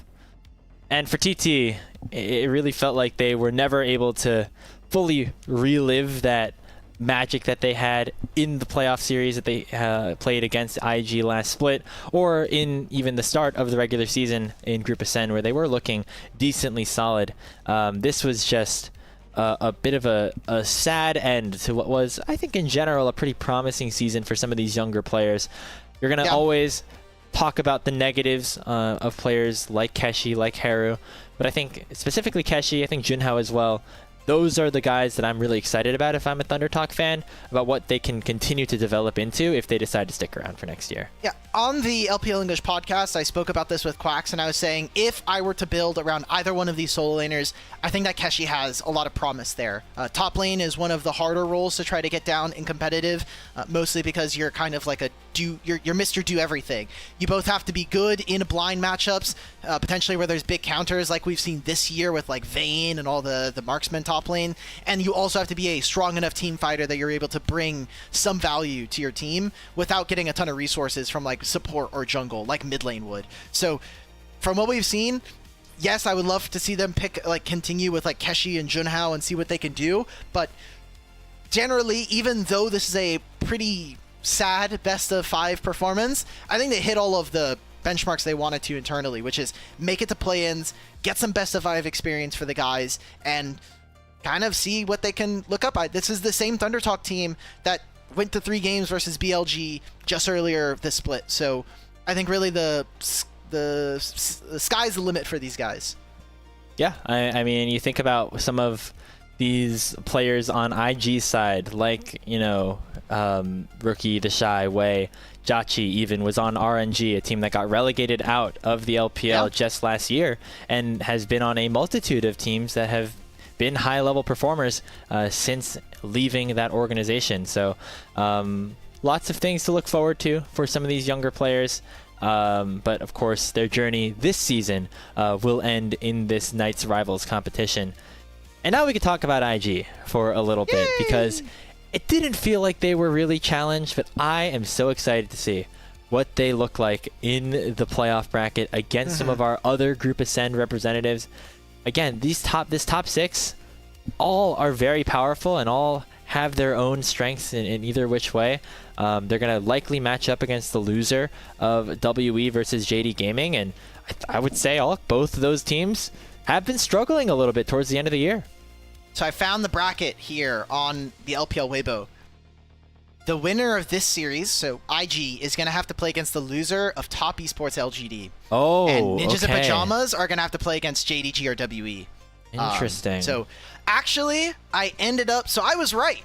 I guessed basically. I knew I threw it in here earlier. Can we get this? I'm gonna ping it for you. Can we get this graphic loaded up? I know we can do it later after. I know we have some post game graphics we have to go through. But there was a segment we did on the LPL English podcast, and we'll get to that later. But that's tough, dude. Imagine you're Invictus Gaming, and it's like, cool. Our first round opponent is either Top Esports or LGD. It's like, all right, like maybe you're not like too mad about that. But then it's, oh, we're facing off against BLG or JDG/WE next. Ugh. Ugh. Scary. It gets difficult real quick. I think so. These are the predictions that you guys on the podcast ended up doing. Shout out, you're 2 for 2 so far in terms of series winners, with both Nirvana teams advancing. Now things get a little bit more interesting. Top Esports play LGD tomorrow. JDG play WE the day after that. Both of these have the potential to be very closely contested, I would say. You guys don't have IG making it very far. No, we kind of think that the BS kind of ends very quickly. Okay. But that was also with only the 6 series that they played in the regular season. If this series is anywhere close to indicative of the actual ceiling of this team, then this team can go a lot further. However, you always got to think about strength of opponents, and that was the knock-on for all of our Nirvana teams. We're like, well, you're playing against just weaker opponents. And even if you do win this Thunder Talk series, Thunder Talk were the 7th best team in Ascend. Very clearly. So what does the 6th seed look like? What does the 4th or 5th seed look like? Some of these are wrong now that we do know like what the actual like bracket is going to lay out. They are not going to face against WE, so this bracket ends up not being, like even remotely playable now at this point. But I think that there is still a very high likelihood that this Invictus team actually finds real struggles against top-end teams. We just haven't seen them play against them so far. Yeah, they haven't been challenged really against anybody except for Ninjas in Pajamas, who they have lost to twice, right? And so if NIP is able to take down IG on multiple occasions, you'd imagine that these other Ascend teams maybe have the ability to do the same. That doesn't take into account the playoff buff, though, Alk. The Shine Rookie, they're going to show up for the postseason. Mako too. These guys have just done it. They were able to do it with IG last year. They clinched that 4th playoff seed just barely away from JDG. And now they're going to have a chance to go on a bit of a run, a miracle run, to do the same thing. We just needed one series, and maybe this was in the back of their minds where they're just like, awesome, we actually can beat single elim play-ins going into a bracket. They, I mean, it wasn't looking good. T1 and TT were looking unstoppable versus them, but not today. Oh well, not today. Yeah. This was even more one-sided than the T1 IG series last year, which I know brings a lot of pain for some of us still on the LPL English broadcast. The rest of the playoffs, though, I'm really excited for how the remainder of this is going to end up going. As we got a stat. What was it? What was that exactly, Ice? It was 3,000 kills as a duo between Rookie and The Shy. So, congratulations to them. They got some weird stats down there. Sometimes Yeah. they're like, I saw one the other day. It was like Shun and On have played 10,000 minutes of League of Legends together, and I'm like, why are we even doing this? What's Now, the point? I've tracked some. Well, I've had to do some tracking for some of these. Like we did the most amount of games played for duos, right? Like Rookie and Tashai are actually still in the top 5. Now that Bin is back, I doubt that they're going to overtake Bin and On, but they got pretty damn close to it, thanks to Bin taking a full split off. But thankfully for that record, they only played 6 series, 6 best of 3s. So not a ton of ground to be able to work when you're talking about catching up on that. We are still waiting. There's an on-stage interview, so that'll be coming up shortly after that. Yeah, I don't know. I'm really excited. I think that this playoff bracket is really cool. I'm glad that we have some kind of prize for getting top 2 in the season, because usually it's mostly just like, cool, you get right at first selection. We actually got something. Yeah, BLG and AL already locked in at least top 6. That helps anyone's legend as well. Just get a little bit closer to potentially getting into the running for that automatic spot at Worlds without even having to be in that regional qualifier, although they still are decently behind top esports at this point. Getting a look at our post-game situations here, but really just setting the stage here for the playoffs is IG and NIP going to have their work cut out for them. There is still the Weibo scenario where NIP win exactly. So here's what exactly needs to happen now. NIP need to win exactly 1 playoff series and then lose their next one, and then LGD and IG both have to go winless in the playoffs. If those things happen, Weibo Gaming are in the gauntlet, which is hilarious. So that means Weibo don't make it, so I'm cool with that. I'm down with that sacrifice. If you're hoping that, yeah, things go a little bit differently for them, and you want Weibo to not be in the gauntlet, you're rooting for IG. Dude, if you take everybody but Junhao's actual damage in the game, Jachi did more damage as one person than he did 4 players of Thunder Talk combined. Oh my god. That is crazy. This is one of the... So, I was going to say... I was going to try to bring this up during the game, but then, like, the game happened. There was another instance of, like, a Kalista lane just, like, destroying another bot lane. I forget what game it was that I was watching. It might have been LPL, but I think it was probably, like, NACL or NACL qualifiers back in the day. Was it recently? And, no, it was, like, a couple years ago. And I don't remember who it is, but I remember thinking the exact same thing of, like, wow, this Kalista is just, like, a billion CS up. And that is this very similar experience as what we got here. Is we're gonna get some montages here. It's just gonna be they didn't have to do very much. I won't lie. Jachi made it extremely easy for them to make these montages. Look at that fade away Q spear mid-air. Cool guys don't look at explosions unless they're really cool. Sometimes the explosion is really nice to look at. Didn't have to look at all of them though, as it was very... I mean, if you want a lesson on how to play Kalista Renata lane, like just watch these guys here in this game. It is curious. It is interesting to see. Go ahead. Yeah. No, go for it. Go ahead. I just saying the bot lane meta really has shifted since the recent patch, and maybe it gets shifted a little bit more as you mentioned. We're going to be swapping over to 26-17 halfway through the postseason as well. Look, the only thing that's changing on 17 is that Vayne is being removed from the game systematically. As we said, Riot Games has said they don't know how to rework this champion, so instead of reworking her, we're just going to remove her because it's kind of a ham-fisted solution, but it's kind of the only way they're going to be able to do it. It's kind of like lane swaps. They just decided before they made the lane quests, they were like, we're just going to add all of the government systems. They're going to add basically the alert on your phone. It's gonna be like, oh, you're in a wrong lane, brother. There's 2 people in this top lane. Your family will be found and put straight into jungler jail. You will have to play 10 games of Yuumi jungle if you want to pay off your debt to society for lane swaps. That is the... I mean, we're getting closer and closer. Like, you say that as a joke, we're getting closer and closer to that being reality. Just with There's just too many range top laners for Riot's liking, seemingly. As we saw the Shy able to do a little bit on it here today. Won't be able to do that on Vayne for long, though. We'll see how that affects certain top laners as we go throughout the rest of playoffs. I'd be a little bit sad if I was, like, I guess a Thunder Talk fan, because I feel like Keshi played a lot of the range tops, but don't have to be sad anymore because he's out. So You don't have to be sad anymore. Thunder Talk can now officially not lose any more games this year. They can stop losing. They're on a 7-series losing streak. They can just stop it now. They don't have to lose any more games. no more losing. They're for not Thunder making Talk. Demacia Cup Ice. They can't. They don't have enough points at this point. Them brothers are watching.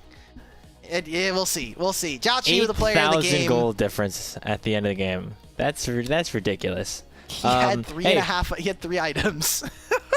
Fitting for IG. Game 1 was a topside pog. Game 2 was a mid lane pog. Game 3 was a bot lane pog. So that's, if you're talking about well balanced and ability to be able to play different areas of the map, Invictus Gaming kind of put on a show, a display for us here in this series against TT. Official end time of that game was 1947. So I hope we have some people in the audience. Please add us at LPL English or at myself at Elk Battery or Speedy Grapes online. What is the fastest best of 5? I'm sure there are some best of 5s that are super speedy. I will be harassing our good friend Leo, the LCS stats guy, tomorrow morning to make sure that we will have the answer at some point. I think a player of the series should go to Jauchi. If it's not, it's probably going to be thank you. Yep. Super ethical. He smashed all of the laning phases. They were up in CS in every single one of the matchups. And games 1 and 3, he got to really style on his opponents because they had free dashes. It was just a different level, a different way of dominating every game. On the Unara, it was the team fighting. On the Ashe, it was the scouting out in the early game. And then on the Callista, it was just slamming that 2v2. Jauchi able to do it every which way. Again, we were unsure about him compared to Awesome. Going into this best of 5, he clearly delivered, and I wouldn't be surprised if we see him starting the next time IG take the Rift again. Yeah, it has been consistent now. It seems like IG are kind of set on having their one set of rosters. AD carries are definitely not a role that I think have a reason to go for swaps. If we're taking a look at Bin versus Flandra, you can try to make the argument that Sword and Shield exist, but I mean, it doesn't really in a Fearless meta, a Fearless system. But AD carries, guys, we play all the same champions. This role has 10 champions max, so we're not doing very much. Okay, you don't have to swap AD carries unless there's truly a mindset change.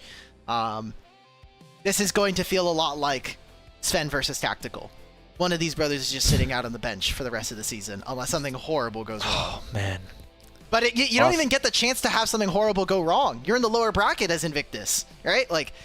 Is your horrible going wrong? Oh crap, we're down 2 games in a series.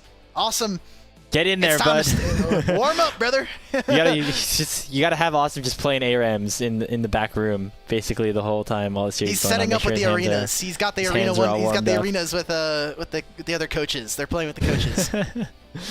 That's gonna do it. I believe, Ice, do we have an updated playoff bracket, or is that not something that we have available right now? That would be the last thing that we want to look at. Looks like that's not the case, so instead I'll just tell you verbally what exactly we'll be seeing over these next 2 days. Tomorrow on LPL English, we do have a schedule graphic. Let's pull it up. JD Gaming against LGD tomorrow, and then after that it will be WE up against JD Gaming as our upper bracket of the grand finals will take place and will begin to commence our road to Worlds Talk. We're getting closer and closer. It's almost Allen, Texas time for these teams. Man, I really want to get excited about Worlds, but now I'm still thinking about Demacia Cup, man. I want to see the 5th through 7th seeds of both LPL and LCK fight it out. I want to see if FlyQuest or C9 are just going to somehow make it to this international and still disappoint this region. I don't know, man. I'm excited. Obviously, if LCP or CB Lil want to get a little, get a little bit of schmovement, that'd be pretty nice as well. But yeah, I think we have a lot of exciting stuff. We've also moved away from having double best of 5 days at the start of playoffs for 3 days in a row. There will be another double best of 5 day coming up. So if folks at home were excited about that, It'll be there. That is wrong. I just realized Yeah, this Sunday it's thing is- WEJDG. It's JDG, on Sunday. JDGW. I don't know. These guys hate us, okay? But you know what? Yeah. What it does give us is the time. 2 a.m. Pacific, 11 a.m. Drew, or not, tap 5 in. a.m. Eastern time. I'm not going to try to do the rest of the conversions because I forget them. So I'm just not going to do math on stream. Fake time But zones. that's going to do it for us here on LPL English. Before we end up going, we want to give a big shout out to our Elite Coffee supporters, Aaron Soup and Mung, as their pledged financial contribution helps level up the broadcast and gives back to the cast and crew who strive to give you an English LPL product every single day. A big shout out to our casters earlier today, Dia and Bloxer, who ended up giving us that series between NIP and Edward Gaming. Our producer, Ice Fire-Eyed Mazel, on the admin team, who was unfortunately unable to make it to this cast because of some internet outages. Sure, he'll be back sooner and better and stronger. And to our entire mods and socials teams, and to you, Alk Battery, alongside me for this entire series. Final score here on our Knights Rivals Friday was Invictus Gaming picking up a 3-0 sweep over Thunder Talk to advance into the postseason bracket. On behalf of all of us here on LPL English, my name has Caribbean Grapes. Thank you so much for tuning in, and we will see you all tomorrow for the grand finals of Split 3.